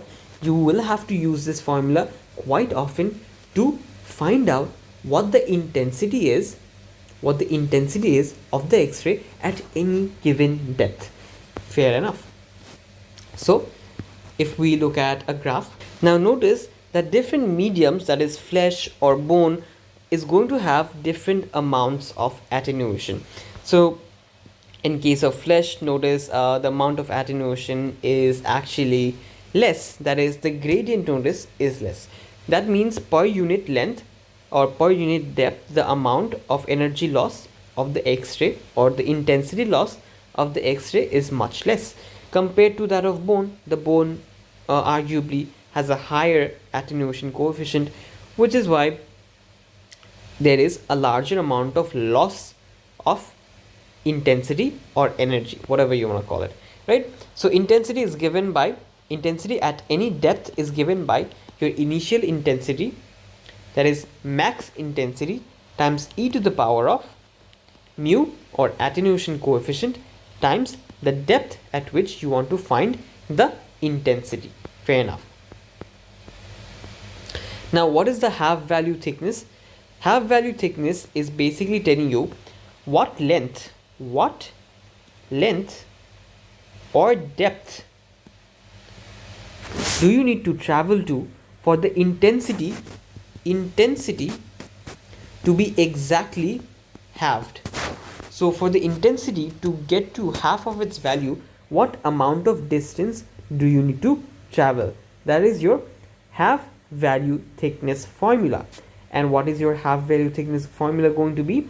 It is going to be, this half value thickness is going to be given by ln 2 divided by your attenuation coefficient, right? Mu is your attenuation coefficient. So when you find ln 2 divided by attenuation coefficient, you're going to find your half thickness. This formula again very important. Fair enough. So that is your what? That is your X-ray scanning. Ultrasound imaging is going to be our second topic of medical physics. Now, ultrasound is basically a range of frequency that is above the human hearing range, that is greater than 20 kilohertz. Now, this is often used to get the live image of body internals. That is, in case of X-ray, notice this is usually used to analyze the bone structure of the body. In case of ultrasound imaging, this is mostly used to understand or to get an image of our flesh, that is to see if our flesh is by any means scarred or is there any issue with our flesh, right? So ultrasound imaging is useful that way. Now, how does it work? In ultrasound imaging, we use something called transducers and a special kind of them, that is piezoelectric, or I don't know how to pronounce this, but I'm going to say it, piezoelectric transducer. Now, this is an important part of the whole process. Its purpose is to convert energy from one form to another. That is, it works on the principle of piezoelectric effect. What is the piezoelectric effect, you ask? It is the ability of materials to generate potential difference by transferring mechanical energy to electrical energy.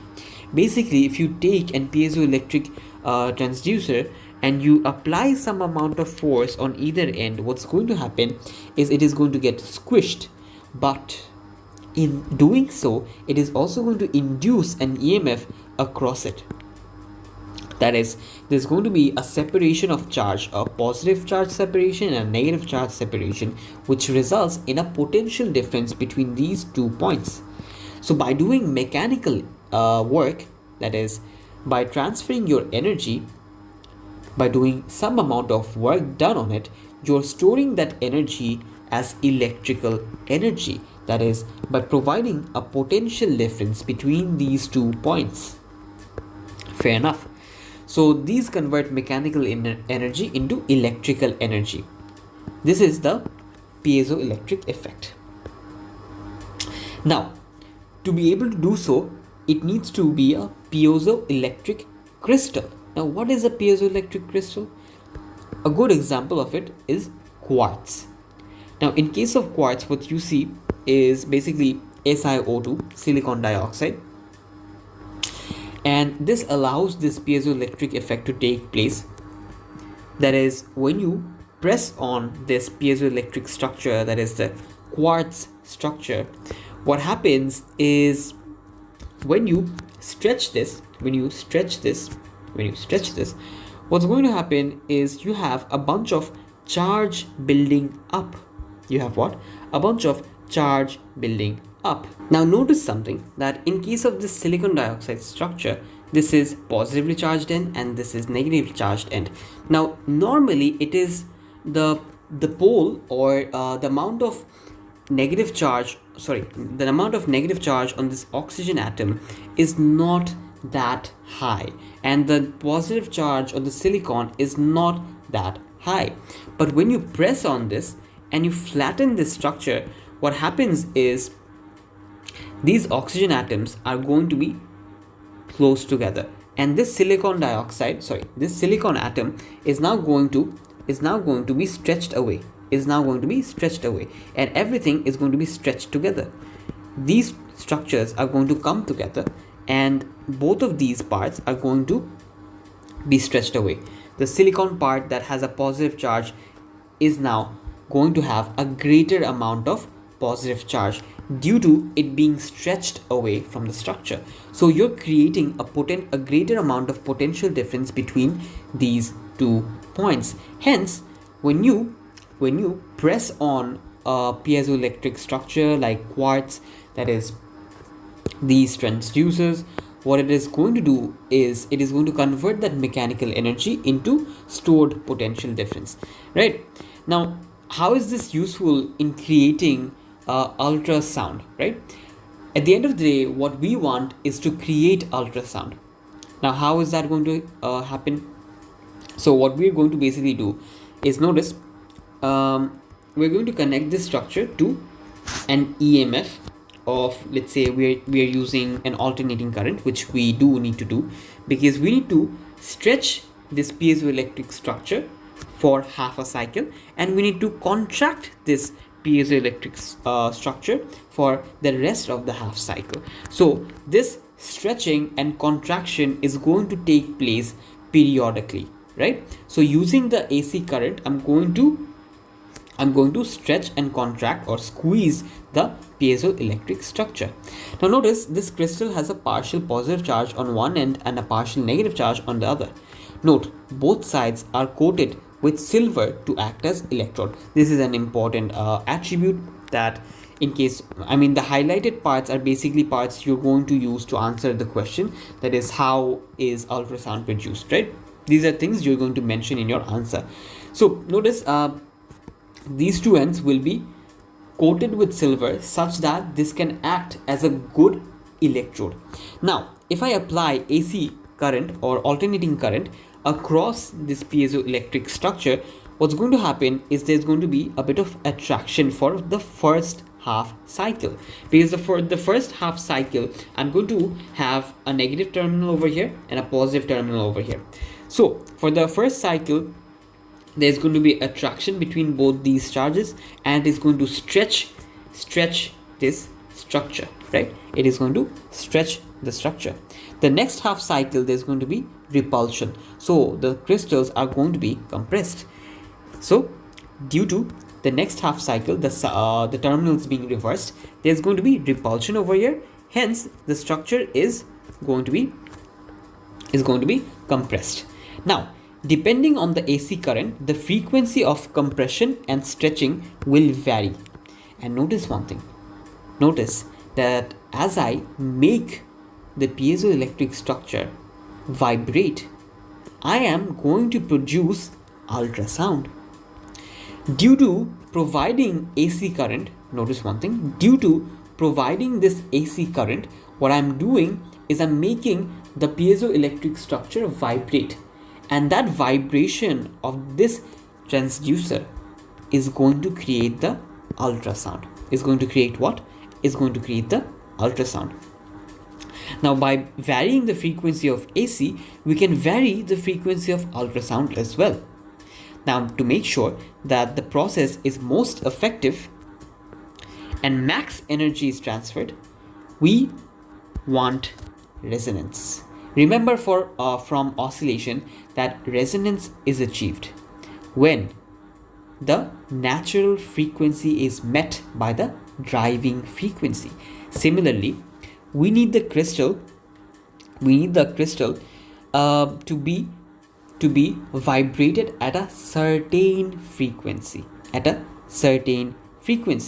Now, the other way to achieve this same resonance is to cut or create the size of the piezoelectric crystal such that this resonance can be easily achieved, right? Such that this resonance can be easily achieved by tuning our frequency of AC current. So we'll be very careful about how we cut our piezoelectric structure such that the resonance is easily achieved. Fair enough. Now, this was basically how we produce the ultrasound, but this same transducer can be used to receive the ultrasound and receive that information through which we can create the image, right? Now, this is where the creating, what I was basically talking about initially. By stretching this, you're going to increase the amount of charge built up on either end, right? So this is basically where it comes into play. So how is the quartz going to act as a receiver? Notice, in the above example, we applied an AC current to make the crystal vibrate and produce ultrasound. However, it can also act as a detector and receive the reflected ultrasound from our body. So let's say this is your body, a sausage body. So let's say I'm going to have a bit of ultrasound, right? I'm going to have a bit of ultrasound being reflected on you, and I'll have a transducer that is this is the transducer. This is a transducer that is sending the ultrasound. This same transducer is also going to, notice my purple mark, is also going to receive the reflected ultrasound. And this reflected ultrasound, how we analyze it, how it is going to absorb this reflected ultrasound, is what we're going to see, right?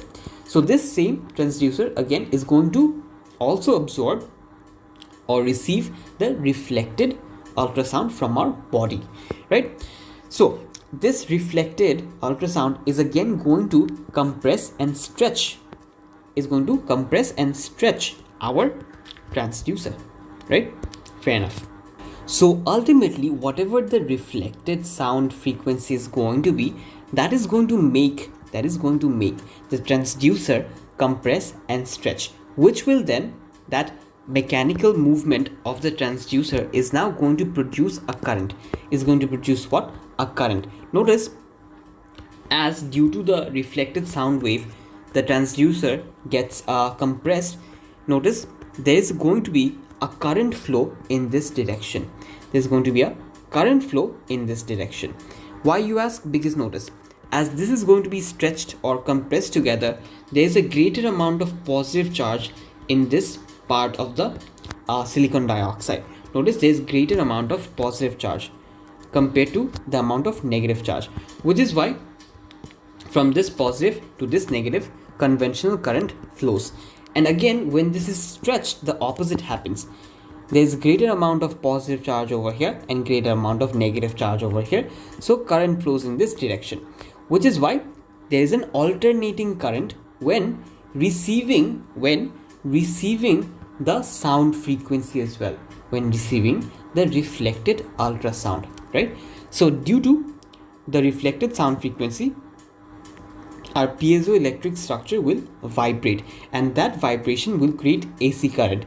And that AC current, when you monitor, when you analyze, is going to produce the image that you get from an ultrasound imaging machine, right? This is how ultrasound is produced. Now, two more things that I'll also add in this case is, in case of ultrasound, notice on the transducer, you'll often use epoxy resin.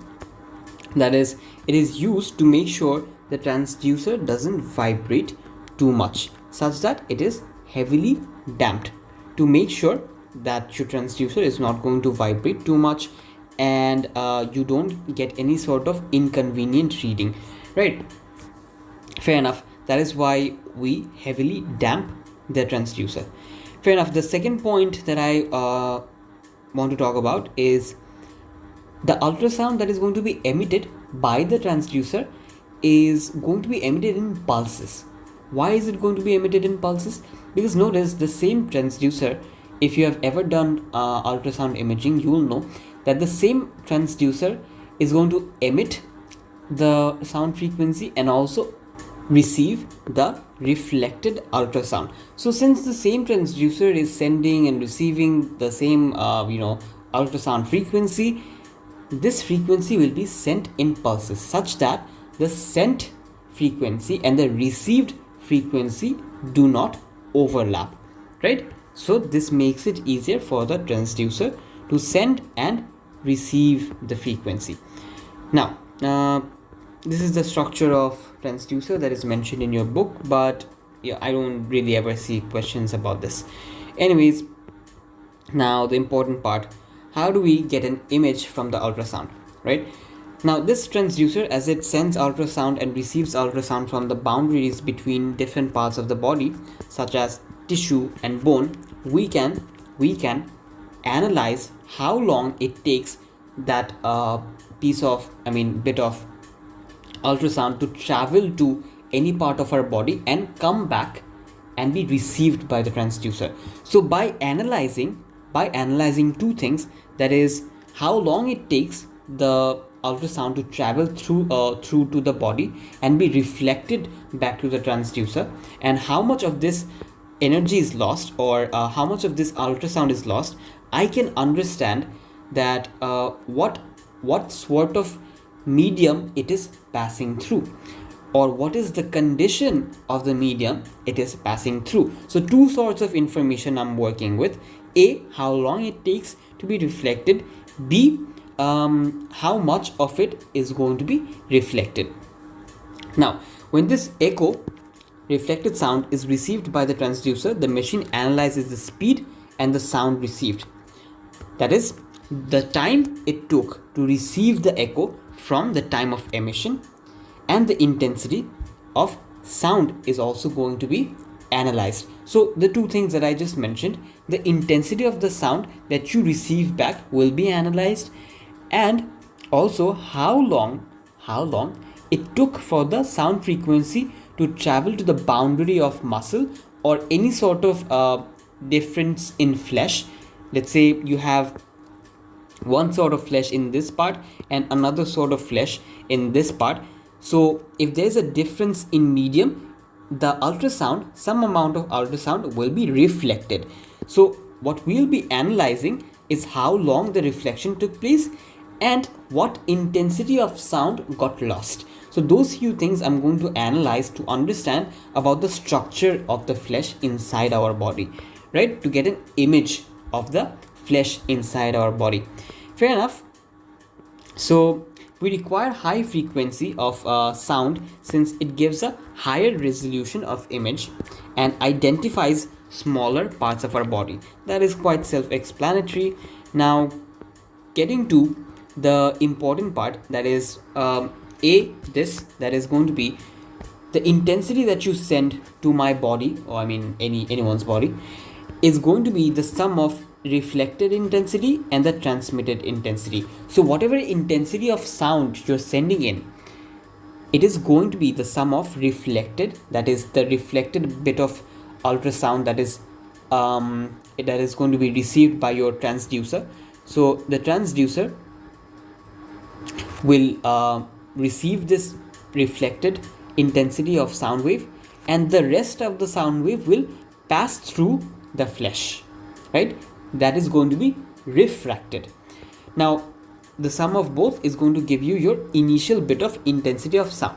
Now the important part is the formula. The first thing we are going to learn about is specific acoustic impedance. Now what is it? It is basically Z, or density times speed. What is this? This acoustic impedance is telling you the product of density of the medium and the speed of sound in that medium. So this acoustic impedance is basically telling you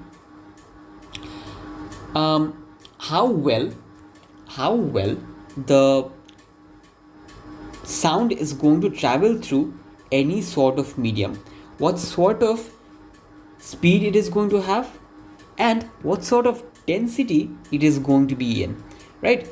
Now the thing is, I mean there is no particular way to define what acoustic impedance is. It is basically a measure of how dense the medium is and at what speed the sound is going to travel through in that medium, and it turns out to be quite useful when understanding why the reflection takes place, right? It is going to make it easier to understand what amount of sound frequency will be reflected in comparison to refracted inside the body, right? So notice one thing, that this acoustic impedance is given by your density times the speed of sound that is inside the medium, right? Fair enough. That is going to be your acoustic impedance.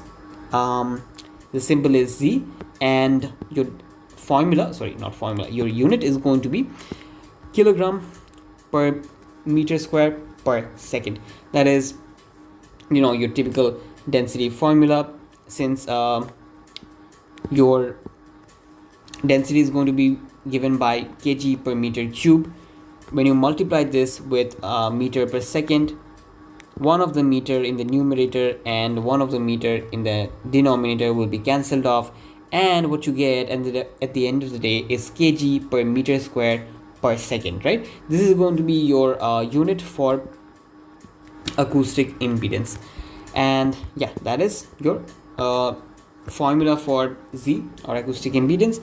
Now this Z denotes how much ultrasound have to resist in a medium. So this is one way to define what acoustic impedance is. This is not exactly what it means, but this is one way you can define it.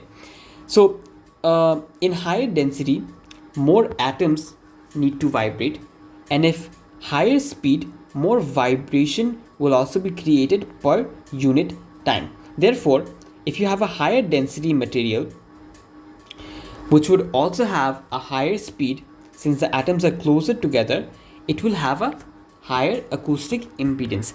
Therefore, when you have a higher dense or a highly dense material, the sound frequency will travel faster through it, which is why at the end of the day your ultimate acoustic impedance is also larger. So this measure I can use to find the difference between different mediums, because the sound is going to travel very differently in different mediums, because the density is going to vary, and since the density varies, the sound or the speed of sound will also vary. Fair enough. Now notice that the acoustic impedance of air and your flesh is going to be very different. So when you're using the transducer, you need a coupling medium, that is a medium that meets or makes sure that the acoustic impedance between, let's say, air and your flesh, this coupling medium is going to act as a medium for the sound to easily travel into flesh. Now, due to a large difference of acoustic impedance in air as in comparison to flesh, it will be harder for the sound wave to penetrate into my flesh due to the large difference in acoustic impedance. So due to that large difference in acoustic impedance, I will see a greater amount of reflection of sound wave taking place.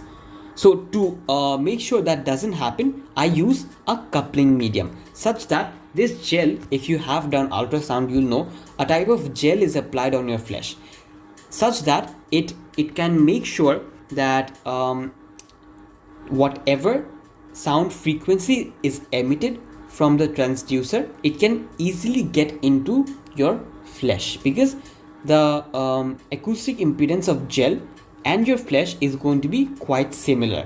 So less reflection of sound wave will be seen in that case. Now notice your what do you call it? Yeah, intensity reflection coefficient is going to be given by amount of intensity of sound wave reflected and the initial incident intensity of sound wave. So if this is your intensity of sound wave hitting, this is your reflected sound wave. Now notice between your skin and flesh, the acoustic impedance is going to be very different, because the density is very different. Hence, when from the skin to the flesh, when sound wave is going to travel, a lot of it is going to be reflected, right? Because the difference in acoustic impedance. Fair enough. Now this is your what? Intensity reflection coefficient. Now this intensity reflection coefficient can be easily found out by this formula. That is your acoustic impedance of the, let's say, flesh minus acoustic impedance of skin squared divided by acoustic impedance of flesh plus acoustic impedance of skin whole squared. Now when you find the value of this, you're going to find your intensity reflection coefficient. Therefore, what amount of the incident intensity of sound wave will be reflected? Will be what? Will be reflected, right? So use this formula to find out, to understand what amount of intensity hitting my skin or hitting my flesh will be reflected, right? Fair enough. Now, you also see attenuation in case of ultrasound. How do you see attenuation in case of ultrasound? The same formula will apply, right? The same formula as X-rays will apply in this case, such that whatever intensity you want to find out, or the intensity at any depth that you will want to find out, will be done using this formula, where you're saying the initial intensity or the maximum intensity times e to the power of attenuation coefficient times the depth at which I want to find my intensity. Hence, understand one thing, that when ultrasound is going to pass through any sort of medium, it is going to be losing its energy. It is going to what? Lose its energy, just like X-rays, right? Now, different mediums will have different attenuation coefficient, right? Fair enough. Now, if we look at a graph, again, notice this is your intensity of sound wave in air. It is going to decrease in value as it travels through air as well, because it has its own attenuation coefficient. Air has its own attenuation coefficient. Therefore, up till a distance x, when it travels through air, it loses this amount of intensity. Now, at the boundary of air and muscle, what's going to happen? Why do you see this dip? This del E is basically the amount of intensity loss due to difference in impedance, difference in acoustic impedance. Now, due to different structure, a lot of this intensity of sound wave will be what? Will be reflected. That is why you see a small dip over here. Now, again, after the transmitted intensity enters the muscle, it is again going to go through attenuation. So this is how it works. This is how your ultrasounding really works. So you need to understand the acoustic impedance formula, and you need to understand the use of intensity coefficient, that is intensity reflection coefficient. Now, A scan and B scan is I've never seen this come in the paper, but basically in A scan you take the scan from one angle, and B scan is basically the same scanning technique but from multiple angle. That is it, in short, in summary. So that is going to be your ultrasound imaging. Now, the last topic of medical physics is going to be PET scanning. So what is PET scanning? It is called positron emission tomography. So it is a type of nuclear medical procedure where the images, this is going to produce images of the tissues and organs by measuring the metabolic activity of the cell of the body tissues. Now, this is especially useful in case of let's say finding cancerous parts of your body. So by seeing what parts of the body is very active and is going to absorb larger amount of whatever radioactive tracer you introduce into the body, it will indicate that probably those specific parts of the body may be cancerous. There may be tumors inside the body that probably is highly active, which is absorbing high amount of radioactive tracer, and it is useful in those cases. So how does it work? Let's see. We're firstly going to introduce radioactive tracer inside the body. This is a substance that contains radioactive nuclei that is injected or ingested or inhaled into the body, and this can be absorbed by tissue in order to study the organ structure or activity. So if I have a more active part of my body, that is going to absorb a greater amount of the radioactive tracer. Fair enough. An example of this tracer is going to be fluorine 18, right? Okay, now let's say the cancerous cell in our body tend to be highly active since they tend to grow, right? So they want more energy. So they're going to consume this radioactive tracer that is attached to the glucose structure, that makes it easier to be absorbed by your high metabolic activity areas. So what really happens is this radioactive element or tracer is going to be absorbed by your body, and this will make those specific parts of the body radiate the most. It is going to do what? It is going to make those cancerous parts of your body radiate the most, because it is absorbing the tracer in high amounts. Now this activity can be monitored to trace cancer. Now it can also be used to find parts of decreased blood flow. This is another use. So let's say if you have heart related issue, you can go through PET scanning to understand where there is lack of blood flow, where there is less amount of tracer, right? So you will know where there is a lack of blood flow, or there may be a blockage in the veins, right? Fair enough. Now note, for tracers like fluorine 18, they have a short half-life. Therefore, that beta or positron emission is really fast. Therefore, shorter exposure to radiance takes place. However, more expensive machines are also needed to take a quick measurement. So in case of PET scanning, notice, for one thing, I don't want the patient to suffer, right? So I don't want them to have high amounts of radioactive element inside them and for a longer amount of time. So the benefit of using radioactive materials such as fluorine 18 is it has a shorter half-life. So the patient is introduced to the radioactive material for a shorter amount of time, which is better for the patient. But you also need expensive machines to be able to track the radioactive activity really fast. Now, how does it work? How does PET scanning work?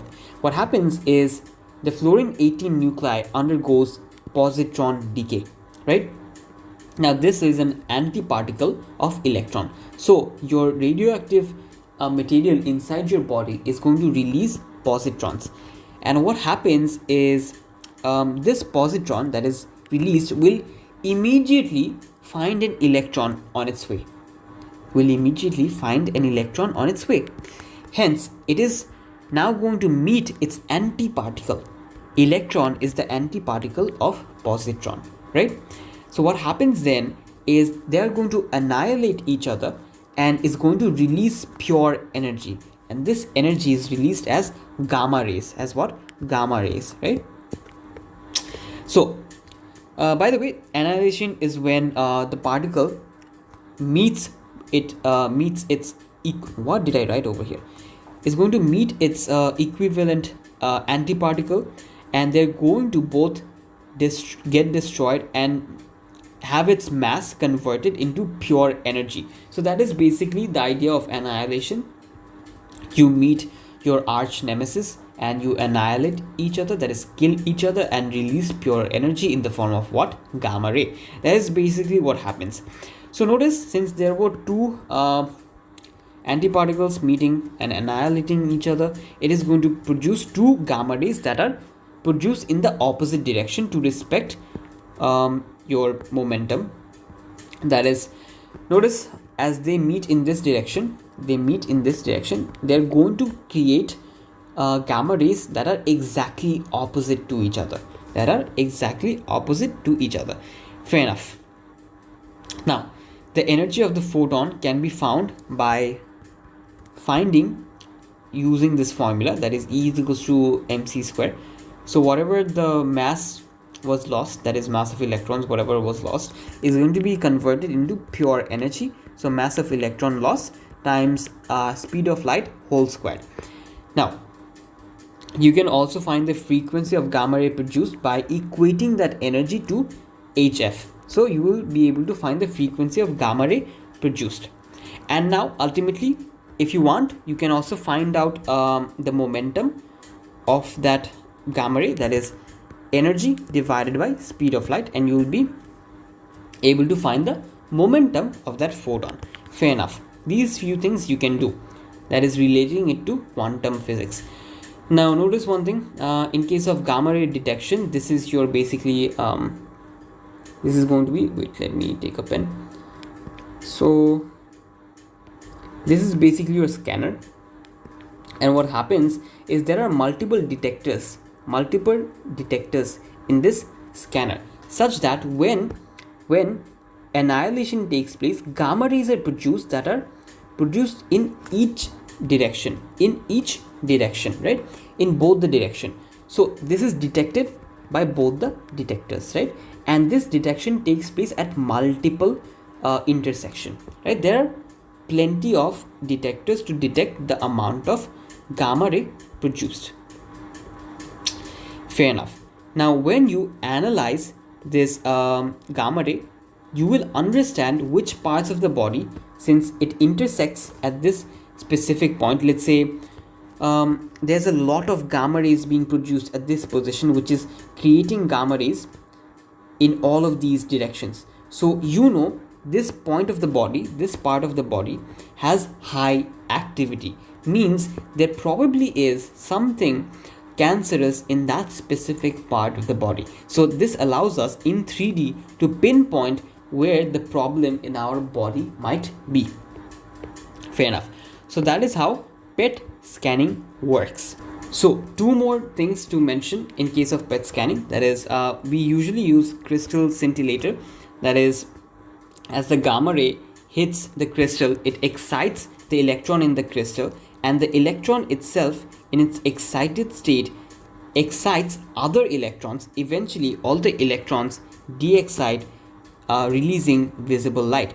So what really happens is, in case of these detectors in this PET scanning device, is they absorb the gamma rays, and what happens is it is going to excite the electrons in those crystal scintillator, right. So this part of the detector, that is the crystal scintillator, has its electrons being excited, right, will have its electrons being excited. Now when the electrons are excited, eventually it is going to be de-excited, and when it gets de-excited, it is going to release visible light, right, it is going to release visible light. Fair enough. Now a photomultiplier is used to make sure the photons released is amplified. So when visible light is released by the crystal scintillator, that is amplified and converted to electrical signals to feed to the computer by the photomultiplier to create an image. So this is how the image ultimately is created. So you have crystal scintillators in these positions, which is going to absorb the gamma ray and will have its electrons be excited, such that it absorbs the energy, and eventually it will de-excite after some time, such that it releases visible light, and these rays will then be amplified by the photomultiplier, such that it can then be converted into electrical signals to be analyzed by our machine. So this is ultimately how PET scanning works in short, right. Now one more thing I have to add, I forgot talking about, is computed tomography scanning. So basically this is CT scanning. I'm pretty sure you've already heard about CT scanning or computed tomography scanning. This is nothing but the X-ray scan, but from multiple angles. So 4 marks question usually come from this topic, that is, how is computed tomography scanning done. So basically in case of X-ray, it is a 2D image, but we often want 3D scans of our body to exactly pinpoint where the issue is. So for that we're going to go through CT scanning, which is a 3D imaging process. So the same part of the body will be taken image of, or x-rays will be made of the same part of the body from multiple angles. So there will be a rotating x-ray source which then gets detected by a rotating detector. So the same part of the body will have multiple images at multiple angles compiled together. This is carried out for multiple slices of the body. So for different parts of the body, the same process will be carried out, such that ultimately a 3D image can be created that can be viewed from all angles. So this is how computed tomography scanning works, or CT scanning works, and that is going to be it for medical physics. Our next chapter is going to be astronomy and cosmology. This is your last chapter of A2 physics syllabus. Well done, guys. If you have stuck till the end and have been studying this long, well done. Hopefully your exam is going to go well. But yeah, this one chapter and it's going to be end of the syllabus. So the first thing we study in this section is going to be luminosity and radiant flux. Now, what is luminosity? Luminosity is the total power output of radiation emitted by a star. So basically, it's the total power or total amount of energy that will be emitted per second by any star. So what is the luminosity of, let's say, our star that is going to be Sun? It is the total amount of power output that Sun has, and this is measured in watts, because we're talking about the power emitted, the total power emitted by any star. Fair enough. So what is then radiant flux intensity? It is denoted as F, and the definition is going to be the observed amount of intensity or the radiant power transmitted normally through a surface per unit of area of radiation measured on Earth. So your radiant flux intensity is a part of your luminosity, that reaches you. That does what? Reaches you. So it is the observed amount of intensity. It is not the total amount of intensity of the star. But notice one thing, if this is your star, the Sun, if this is your star, notice it has luminosity L. However, at a given distance R, this is going to be your radiant flux intensity, right? And when you move further away, this is going to be your radiant flux intensity. The further you move away from the source of light, the amount of power output per unit area you're going to see will decrease. Notice the same amount of power or luminosity or energy output that you see in this area gets divided into 4 more parts. So the further you move away, the greater the area that this light source has to cover, which is why the intensity decreases with increasing distance.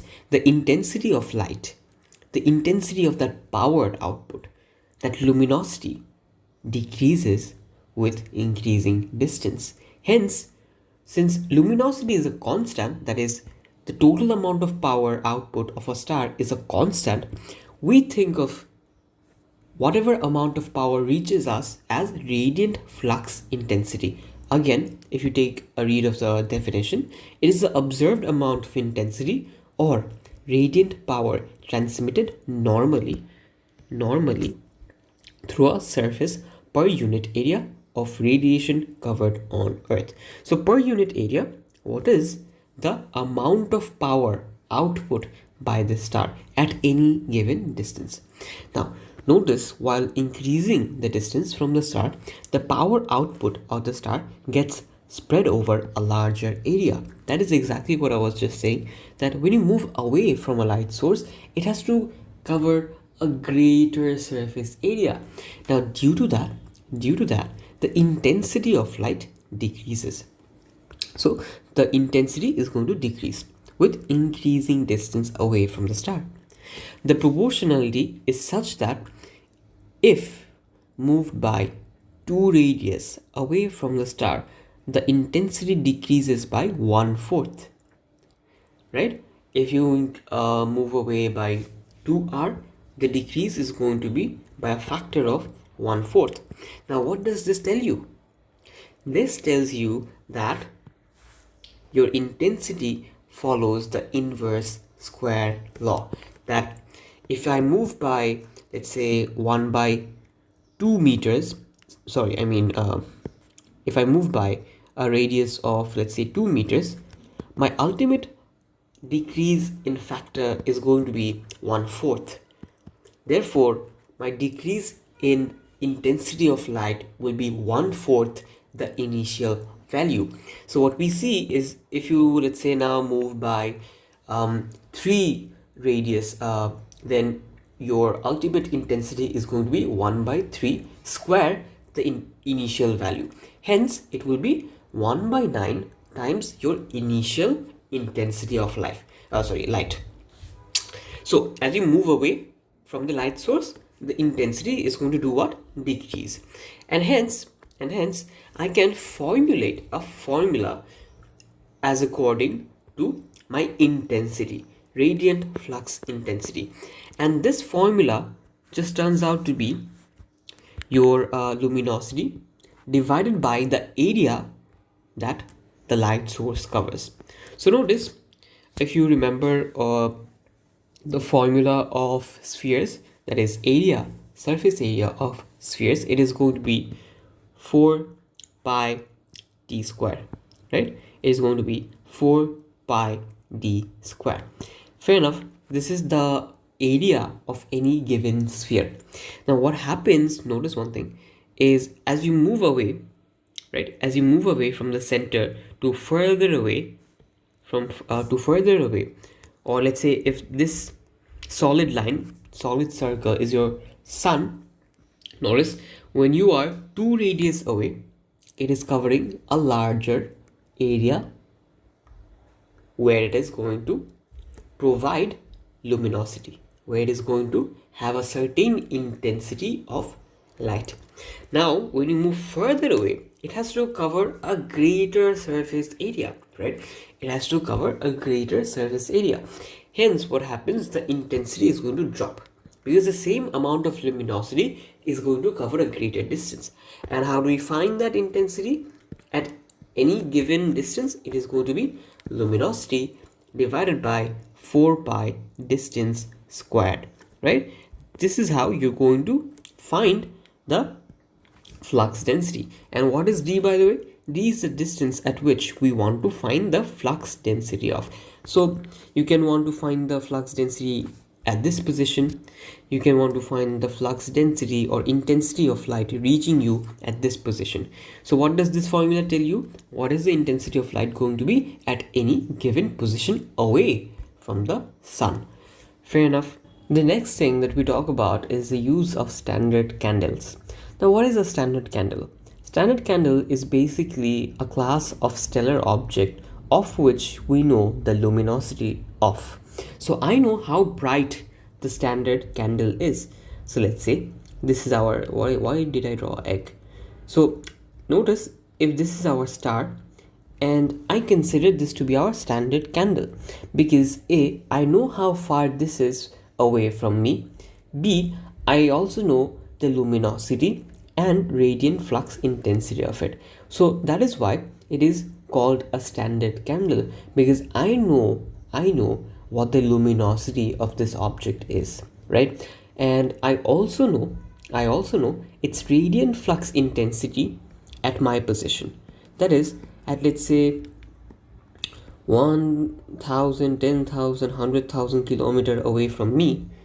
What is the radiant flux intensity going to be? I'm going to use a device to capture the light information, that is the power emitted by the light source, and what I will understand is what is the F or radiant flux intensity at 100,000 kilometers away from me. And I also know the luminosity of the star, so I can easily find out how far the standard candle is away from me. However, the issue is, when it comes to stars that I don't know the luminosity of, but I can just use a device. I can just use some sort of device to capture the information, the light information, that is how much power is the star radiating at my given position. I can only find out the radiant flux intensity of the star at my position. What I cannot do is predict the luminosity of the star because I don't know how far away it is. Now notice, to find the luminosity, I need both the radiant flux intensity and how far away it is. So if I don't know this, I cannot find out the luminosity, right? Fair enough. So this is why we need reference points, that is the use of standard candle. Standard candles are basically those of which we know the luminosity, and I also know how far away it is. So what is an example of standard candle? It is going to be, let's say, a Caffeid variable. I don't know how to pronounce this, but I'm just going to say it, Caffeid variable. So notice, Caffeid variable has a very interesting characteristic, that is it is going to change its brightness periodically. So what happens is, if I show you the animation, notice this star. This star is growing big, increasing its radius, and then shrinking down, getting more brighter, gets bigger, increasing its radius, then gets smaller. So what's happening is its brightness, if you notice through the animation, its brightness is actually changing with respect to time, right? What's happening? Its brightness is changing with respect to time. Now, this period of a Caffeid variable can be observed. How long it takes to start from minimum brightness, get to peak brightness, and then come back to minimum brightness. So this is, let's say, a typical period of a Caffeid variable. That is, let's say, 3 days. It takes 3 days to complete this entire cycle of brightness. Now, what's the point of saying that? Now let's say I want to find out the luminosity of unknown Caffeid, right? Notice, the Caffeids that have the same time period will have approximately the same luminosity. So notice, if I show you on this graph, if you have a period of 3 days for the pulsing brightness, your luminosity is going to be somewhat around this. It's going to be what? Somewhat around this. That is 1000 watt. Fair enough. So that the thing we're concluding over here is, if you have a certain period, I will take a wild guess about your luminosity. Now, how is that going to help me find the distance? Let's see. So using the data set, we can extend the line and see what its luminosity is going to be at that certain period, right? Fair enough. Now we can actually find the distance at which my unknown Caffeid is, right? So I know the luminosity by seeing it or taking the measurement from the graph. I also know the radiant flux intensity, that is the amount of light that reaches me on planet Earth. So now I can find or make our distance the subject, and at the end of the day, what I get is the distance that the star is away from us. This is how astronomical values are derived, right? How far certain stars are away from us. This is how we're going to predict that. Now, the second type is going to be type 1a supernova. It is a supernova explosion involving a white dwarf. What does all of that mean? Not necessarily, really. But you just have to understand how we use standard candles, right? Now, when it explodes, the luminosity at the peak of explosion remains the same for all supernova of the same type. So if you have a similar type of supernova, the brightness, the amount of power that will be emitted is going to be the same at peak for all types of same supernova. Fair enough. So in summary, what is the use of type 1a supernova or cathode or in general standard candles? How that helps is if I know the radiant flux intensity of any star, if I know the radiant flux intensity of any star at my given position, let's say on planet Earth, I can predict its luminosity. I can do what? I can predict its luminosity by its certain characteristic. In case of cathode variable, I analyze the period of change in brightness, and by comparing that with my new star, I can predict what the luminosity is going to be. So after predicting my luminosity, I'm going to now use this flux density formula or flux intensity formula to find what? To find at what distance the star is going to be measured from Earth. So I know the flux intensity. I also assumed from the data set what the luminosity is going to be, and now I found out by making d the subject, distance the subject, at what distance this new star is away from us, right? That is how standard candles are going to be used. Now, what is the use of light here? I mean, look, if you use speed is equals to d by t, basically you're saying the speed of light is 3 into 10 to the power of 8, right? And let's say 1 light year is going to be basically 365, that is 1 year, into 24 hour into 60 into 60 seconds. So what you're asking the equation is how far will light travel in 1 year, right? How far will light travel in 1 year? That is what 1 light year means. So now when you make d the subject, the distance you get is 9.46 into 10 to the power of 15. This is the distance that light will travel in 1 year, right? The amount of distance that light will travel in one specific year. Now this is what we mean by light year. Light year is basically a measure of distance away from you, right? It is a measure of distance away from you. Now since like space is really big, we cannot like always necessarily mention these big astronomical values, which is why we are going to often use terms such as 1 light year, 2 light year to define it is the distance 1 year away from us for light to travel. That is, how long would light take to travel from this point to that point? How far is that going to be?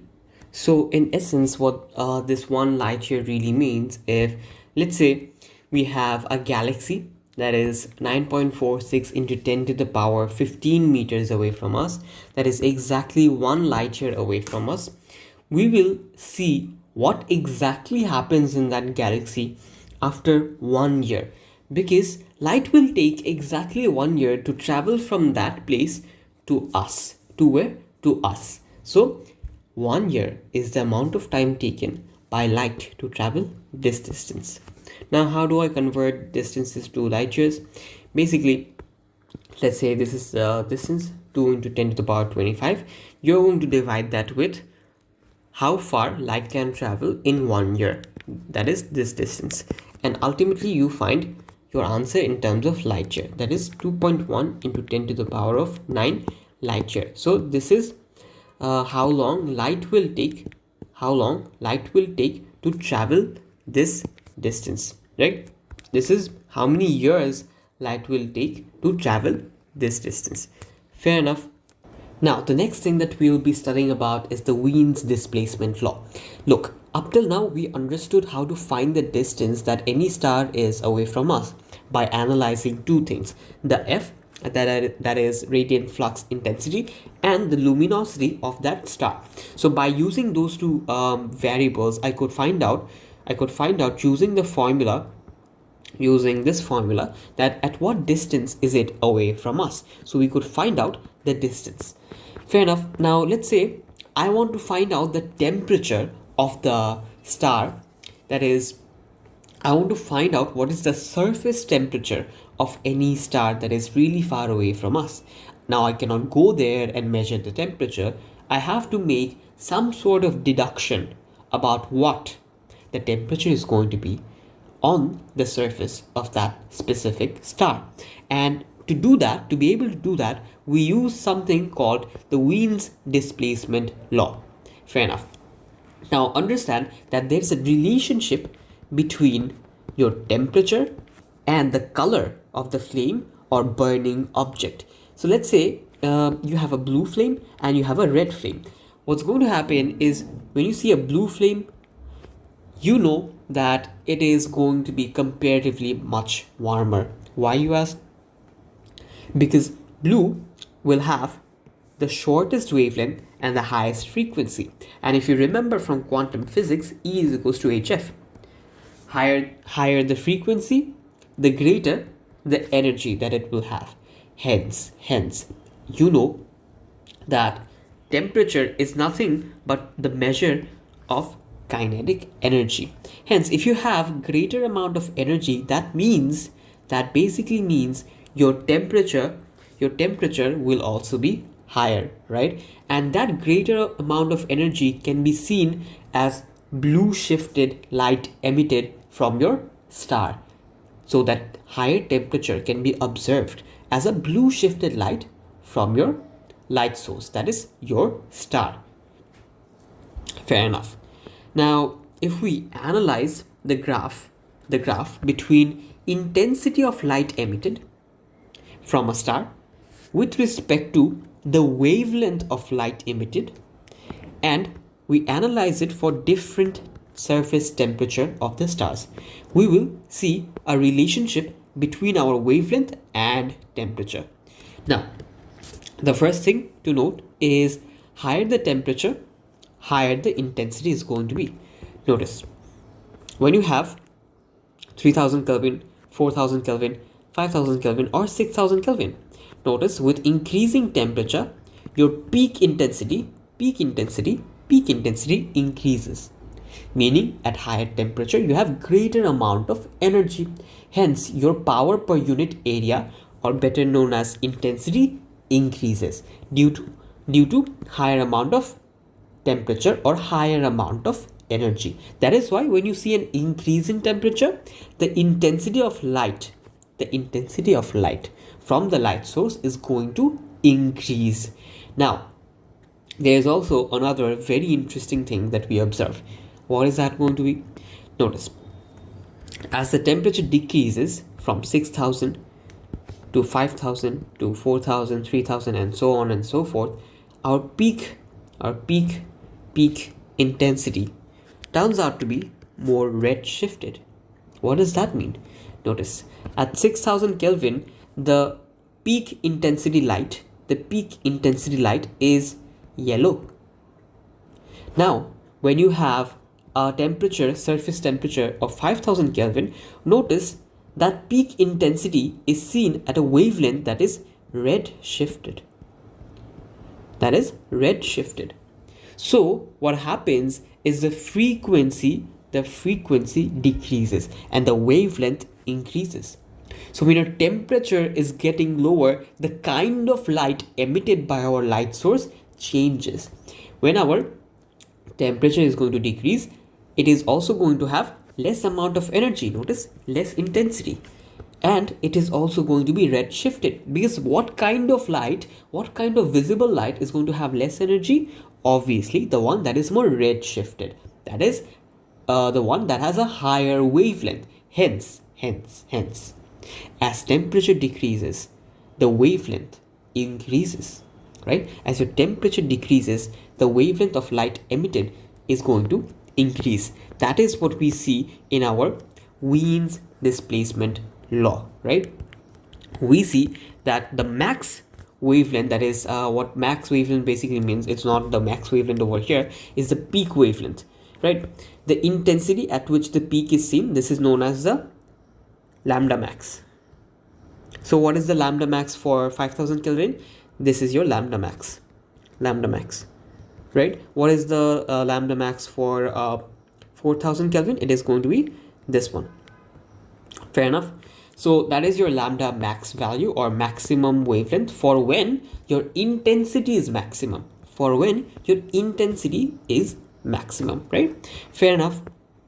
So your Wien's displacement law tells you that as the temperature increases, your wavelength is more redshifted, or you can also call it the wavelength is going to decrease. Sorry, the wavelength is going to the wavelength is going to decrease. So if wavelength decreases, your frequency increases. Hence, the other thing you can say, as temperature increases, it is proportional to increase in frequency, right? Fair enough. Those two things you can deduce from the Wien's displacement law. Again, your peak intensity wavelength is going to be inversely proportional to the temperature or the surface temperature of your star.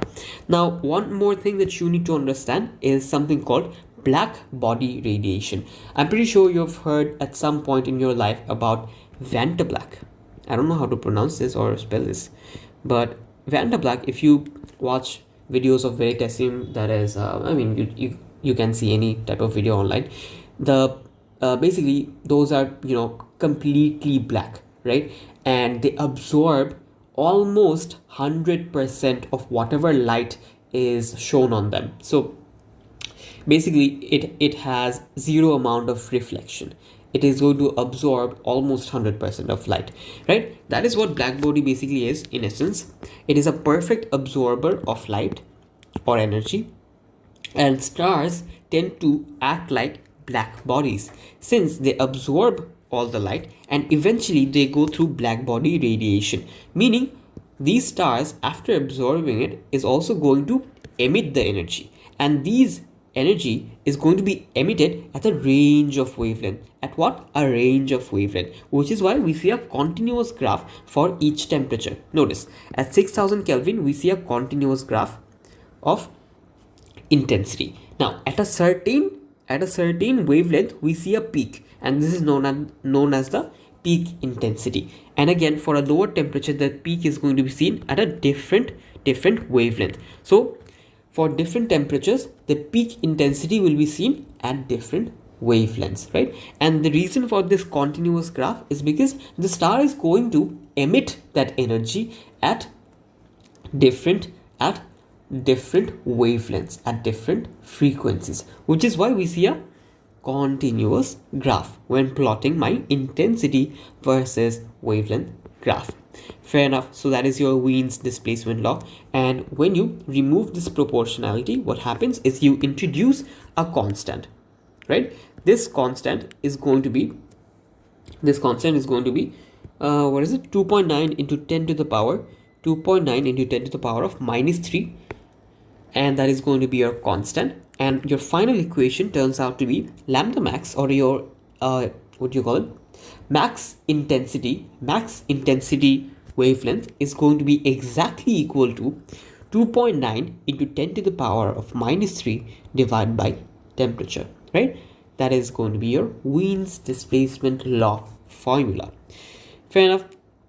Again, when the temperature is higher, shorter wavelength for the peak value, right? That means it is going to be hotter, right? Or it's going to be more blue. It is going to be blue shifted because high temperature, shorter wavelength, blue shifted, right? Lower temperature, there's going to be larger lambda at peak, that is a larger wavelength. Hence, it is going to be cooler or less temperature, meaning red or yellow shifted. And you can use this formula to justify that logic.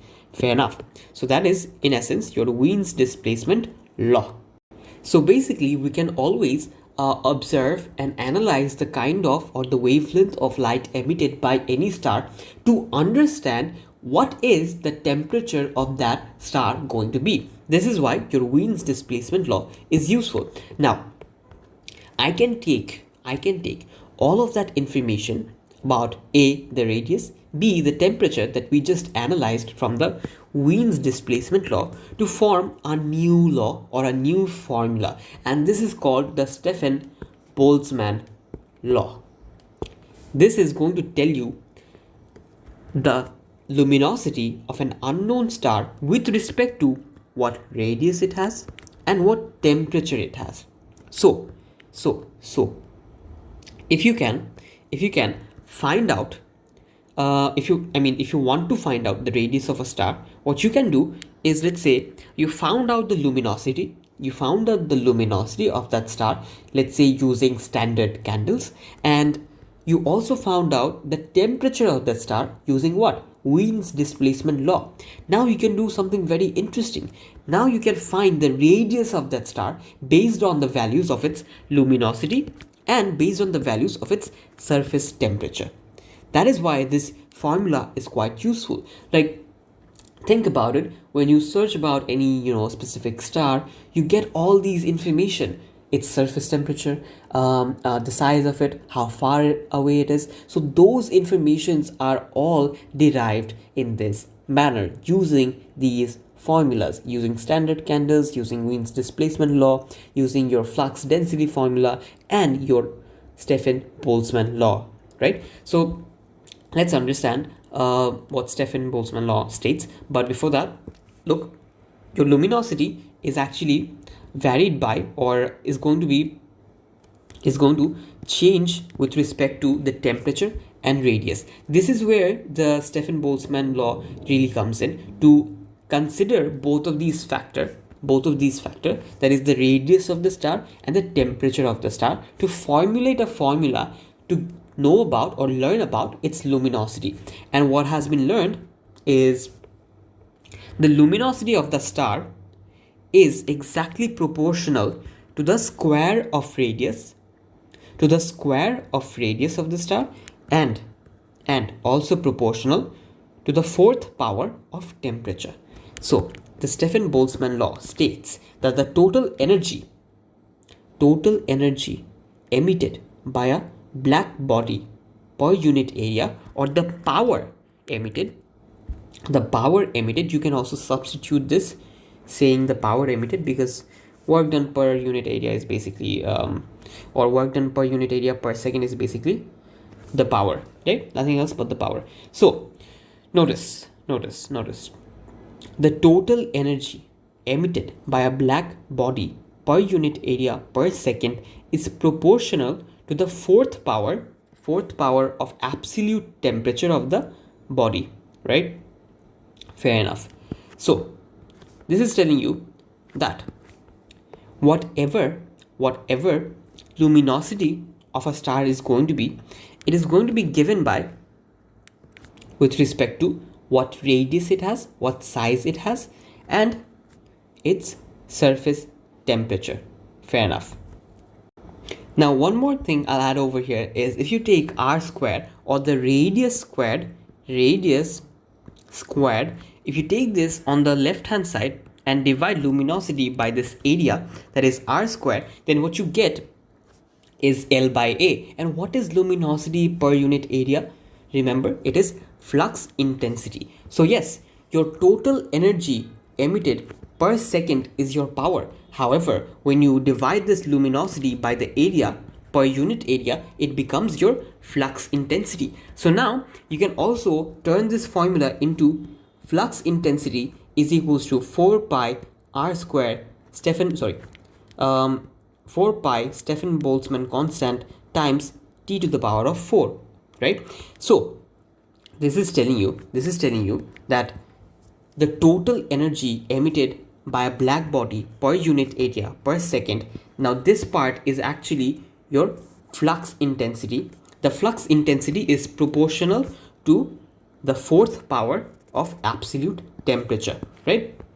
Now when you break this flux intensity down, what that becomes is luminosity per unit area, and that is how the Stefan-Boltzmann formula comes, right? So when you break this down, you get luminosity divided by area, which is basically nothing but 4 pi r squared, right? What is 4 pi r squared? It is the area of the star, right? Hence, when you make luminosity the subject, what happens is your luminosity is proportional to t to the power of 4 times the area, right? Now when you remove this proportionality, what you get is 4 pi r square, which is the area, and you also get another constant by the consequence of removing the proportionality sign. So that is why you have this Stefan-Boltzmann constant, which should be given in your data sheet, but the value is 5.67 into 10 to the power of minus 8, and this is this part, right? So this is how the formula is derived. And this is how your definition makes sense. So your flux intensity, the law states that the flux intensity is proportional to the fourth power of temperature, right? Flux intensity proportional to the fourth power of what? Temperature. And now when you break down the flux intensity, you get luminosity per unit area, and then when you make luminosity the subject, you get luminosity is proportional to your area and to the fourth power of temperature, right? This is how we get the Stefan-Boltzmann formula. Fair enough. Now, why is it useful? Notice, using the Wien's law, using the color of peak intensity, that is what wavelength we saw the peak intensity, we can find the temperature of the star. Fair enough. Now, after finding a temperature, we can plug it in the Stefan-Boltzmann formula to find the stellar radii, right? So we can find out, as mentioned before while starting off, is we can always find out the radius of the star if I know the luminosity. That is, we can learn about the luminosity by using standard candles, and if we use Wien's displacement law by measuring what wavelength is emitted at peak intensity, we can find out our radius of star. That is how we use all of these formulas, right? Fair enough. Now, the second last thing that we are going to be talking about is the Doppler's effect and the absorption spectra. If you remember about Doppler's effect from AS, basically when a sound is approaching you, when there's any source emitting sound, if that is approaching you, the frequency increases because the sound waves are squished, so the frequency increases. Now a similar thing happens in case of Doppler's effect when analyzing light. We see red shift or blue shift, right? Fair enough. Now, since it is hard for us to understand if objects are moving away from us or closer to us, we can take into account the Doppler's effect to understand what is really happening, and that can be done by analyzing the absorption spectra. Fair enough. Now remember, in quantum physics, what you saw is, let's say there's white light, right, passing through a cool gas. It is going to absorb energy at certain frequencies, right? Fair enough. Now these frequencies is going to absorb the energy, and what you see is an absorption spectra, that these frequency light waves are missing, right? Now by identifying which frequencies are missing, I can identify what sort of gas this is, because every type of element is going to have a different absorption spectra, because the gap between their quantum shell is going to vary, which is why the absorption spectra that we see is going to vary with every element, right? Fair enough. So certain wavelengths of light were absorbed by the hydrogen gas, exciting the electron by exactly providing the daily value between the quantum shell. Fair enough. Those excited electrons, when de-excited, are released in energy in random direction, which is why we see missing wavelength. So I mean, it's not important, but basically when the cool gas is going to absorb the energy, eventually the electrons will de-excite into its normal or ground state. That is, if from N1 it goes to N2, right, it is going to come back to N1, that is the ground state, G state, call it. So what happens is, after some time, it is going to de-excite and release the energy in a scattered manner. Fair enough, but our point is, what we are focusing on is the absorption spectra, that the electrons are gaining energy at certain frequencies and we get an absorption spectrum. Now, in case of stars, they're usually surrounded by some sort of gas, right? There's going to be some amount of gas that is going to cover our star. Any star you take, there's going to be any sort of gas that is covering it. In case of sun, there is helium and hydrogen, which goes through what? Fusion, right? At the uppermost level, there is a lot of hydrogen and helium. Fair enough. So in case of stars, they have a bunch of gas surrounding it, and when white light travels from the star to Earth, it has multiple wavelengths missing due to absorption. What happens? Multiple wavelengths are missing. Why? Because the light has traveled through what? The gas.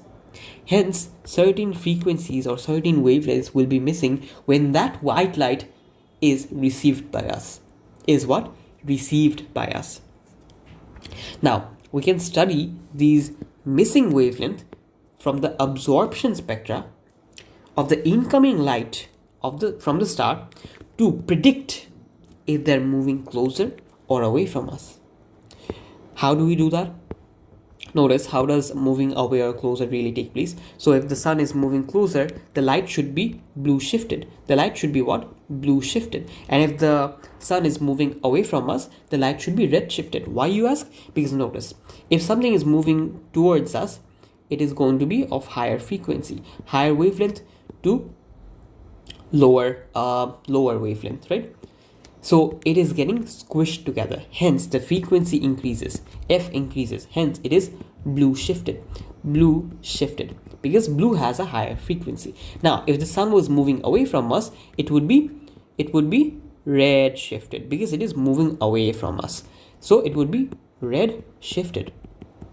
Now how do you understand that or analyze that from a absorption spectra? We can do that very easily. Now see, consider this to be your unshifted absorption spectra of any element. Consider, let's say, H2 or helium.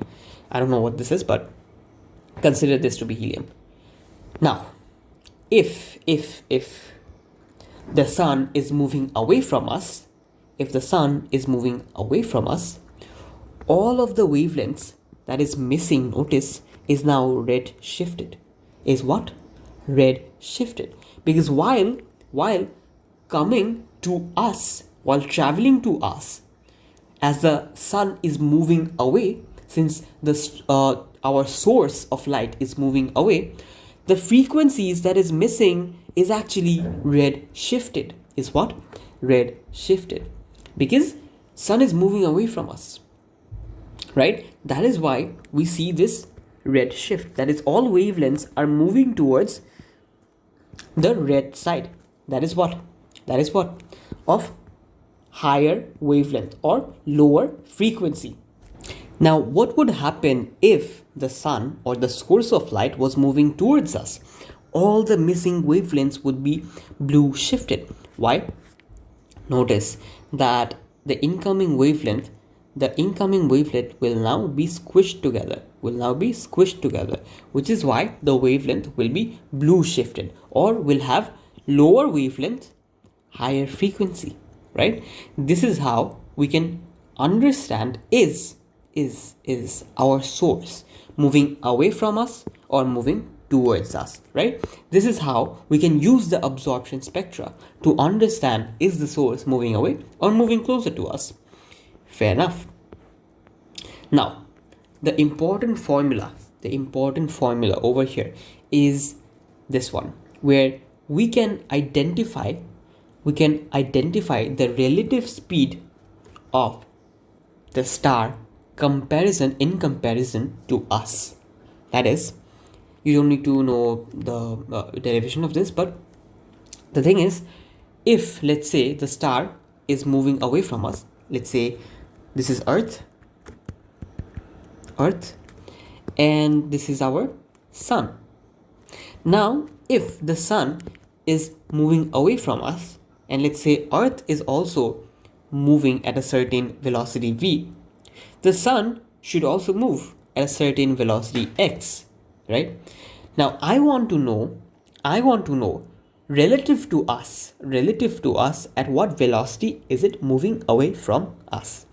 Now notice, if I'm moving at 20 meter per second and someone is moving ahead of me at, let's say, 30 meter per second, what is the relative velocity of this individual? It is going to be 10 meter per second, because both of us are traveling at 20 meter per second, but this individual is running at a faster rate of 10 more meters per second. So the relative velocity is 10 meter per second. So this V denotes the speed of star relative to us. Relative to us on Earth, at what speed is, let's say, sun moving away from us? Great. Now how can we identify that?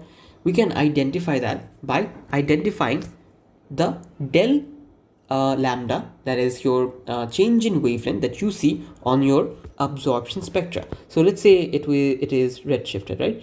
So this value is your lambda. This is your del lambda, that is your change in wavelength that you see due to a redshift. Now approximately this change in wavelength divided by your unshifted lambda, or the wavelength that is supposed to be missing, your lambda that is supposed to be missing, you're going to divide that from your del lambda, that is the change in lambda that you see.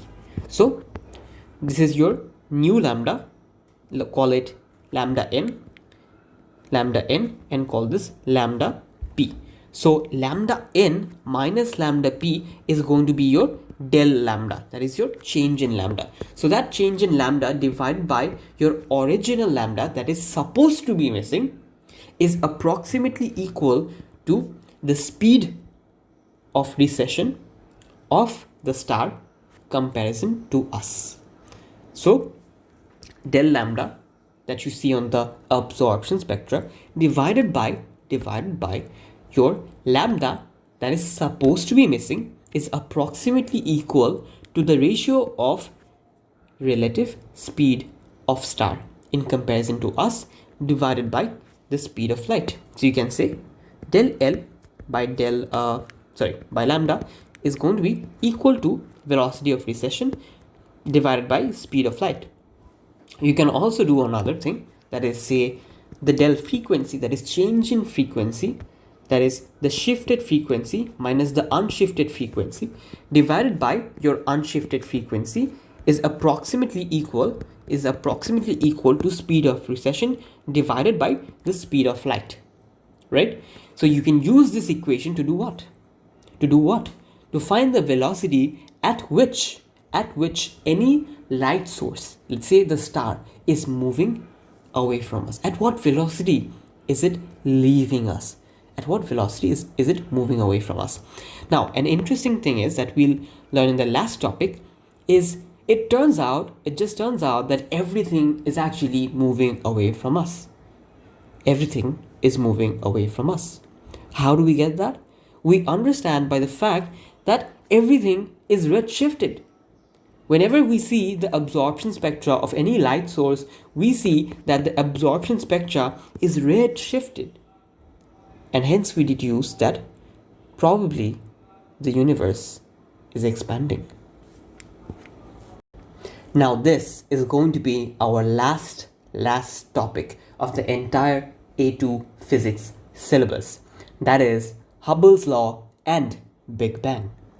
So notice, what is the Hubble's law? Now our good friend Hubble discovered something. That is, when he plotted all the values of velocity of recession with respect to the distance each and every star is in comparison to us, he realized that the farther away a star is going to have a greater velocity. The farther away a star is, it is going to have what? A greater velocity. A greater velocity of what? A greater velocity of recession. So if it is far away from us, it is going to move away from us at a faster rate.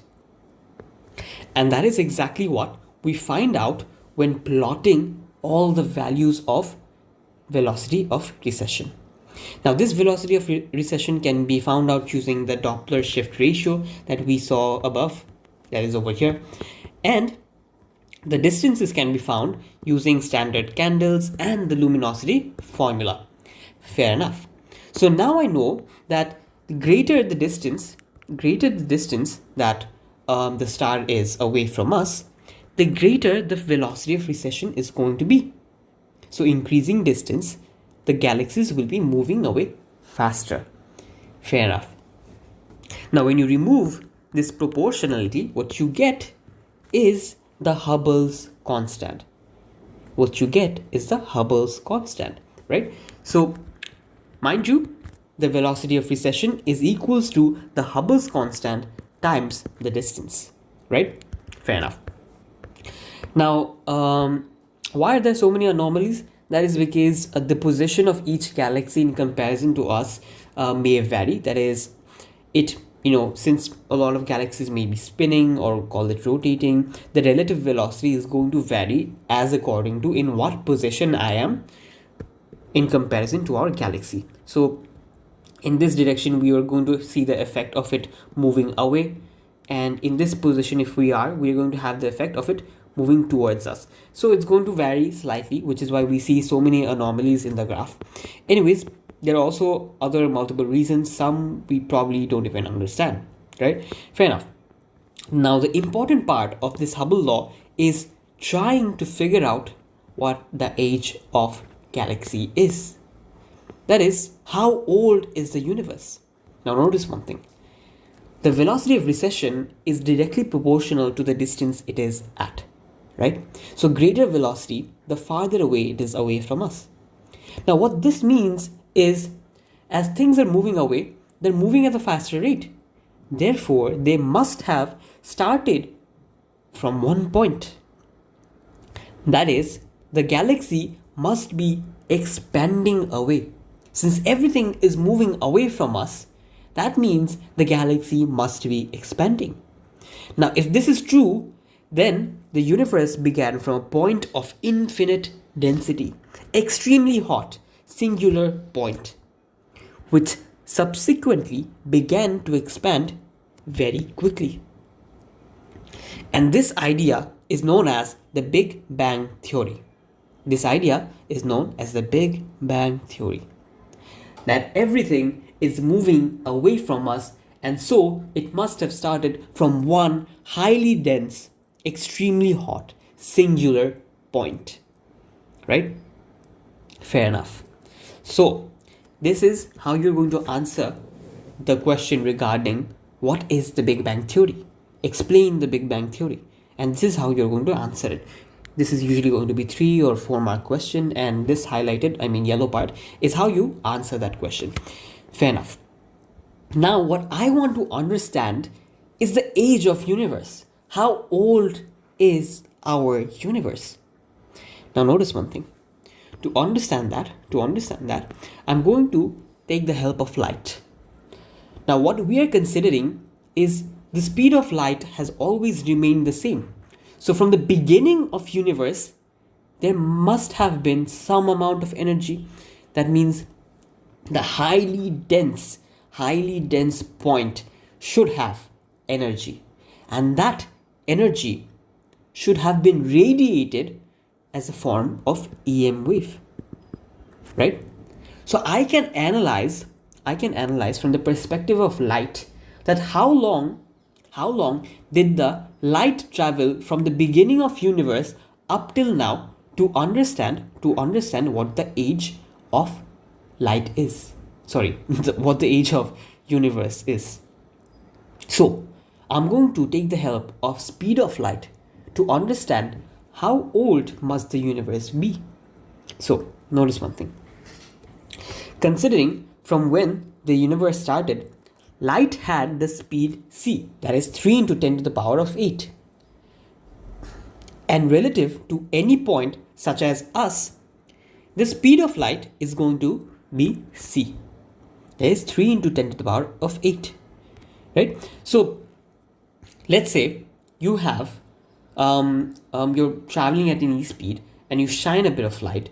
You know that the speed of light has to be irrespective of where you're going, at what rate you're going. You know the speed of light is 3 into 10 to the power of 8, right?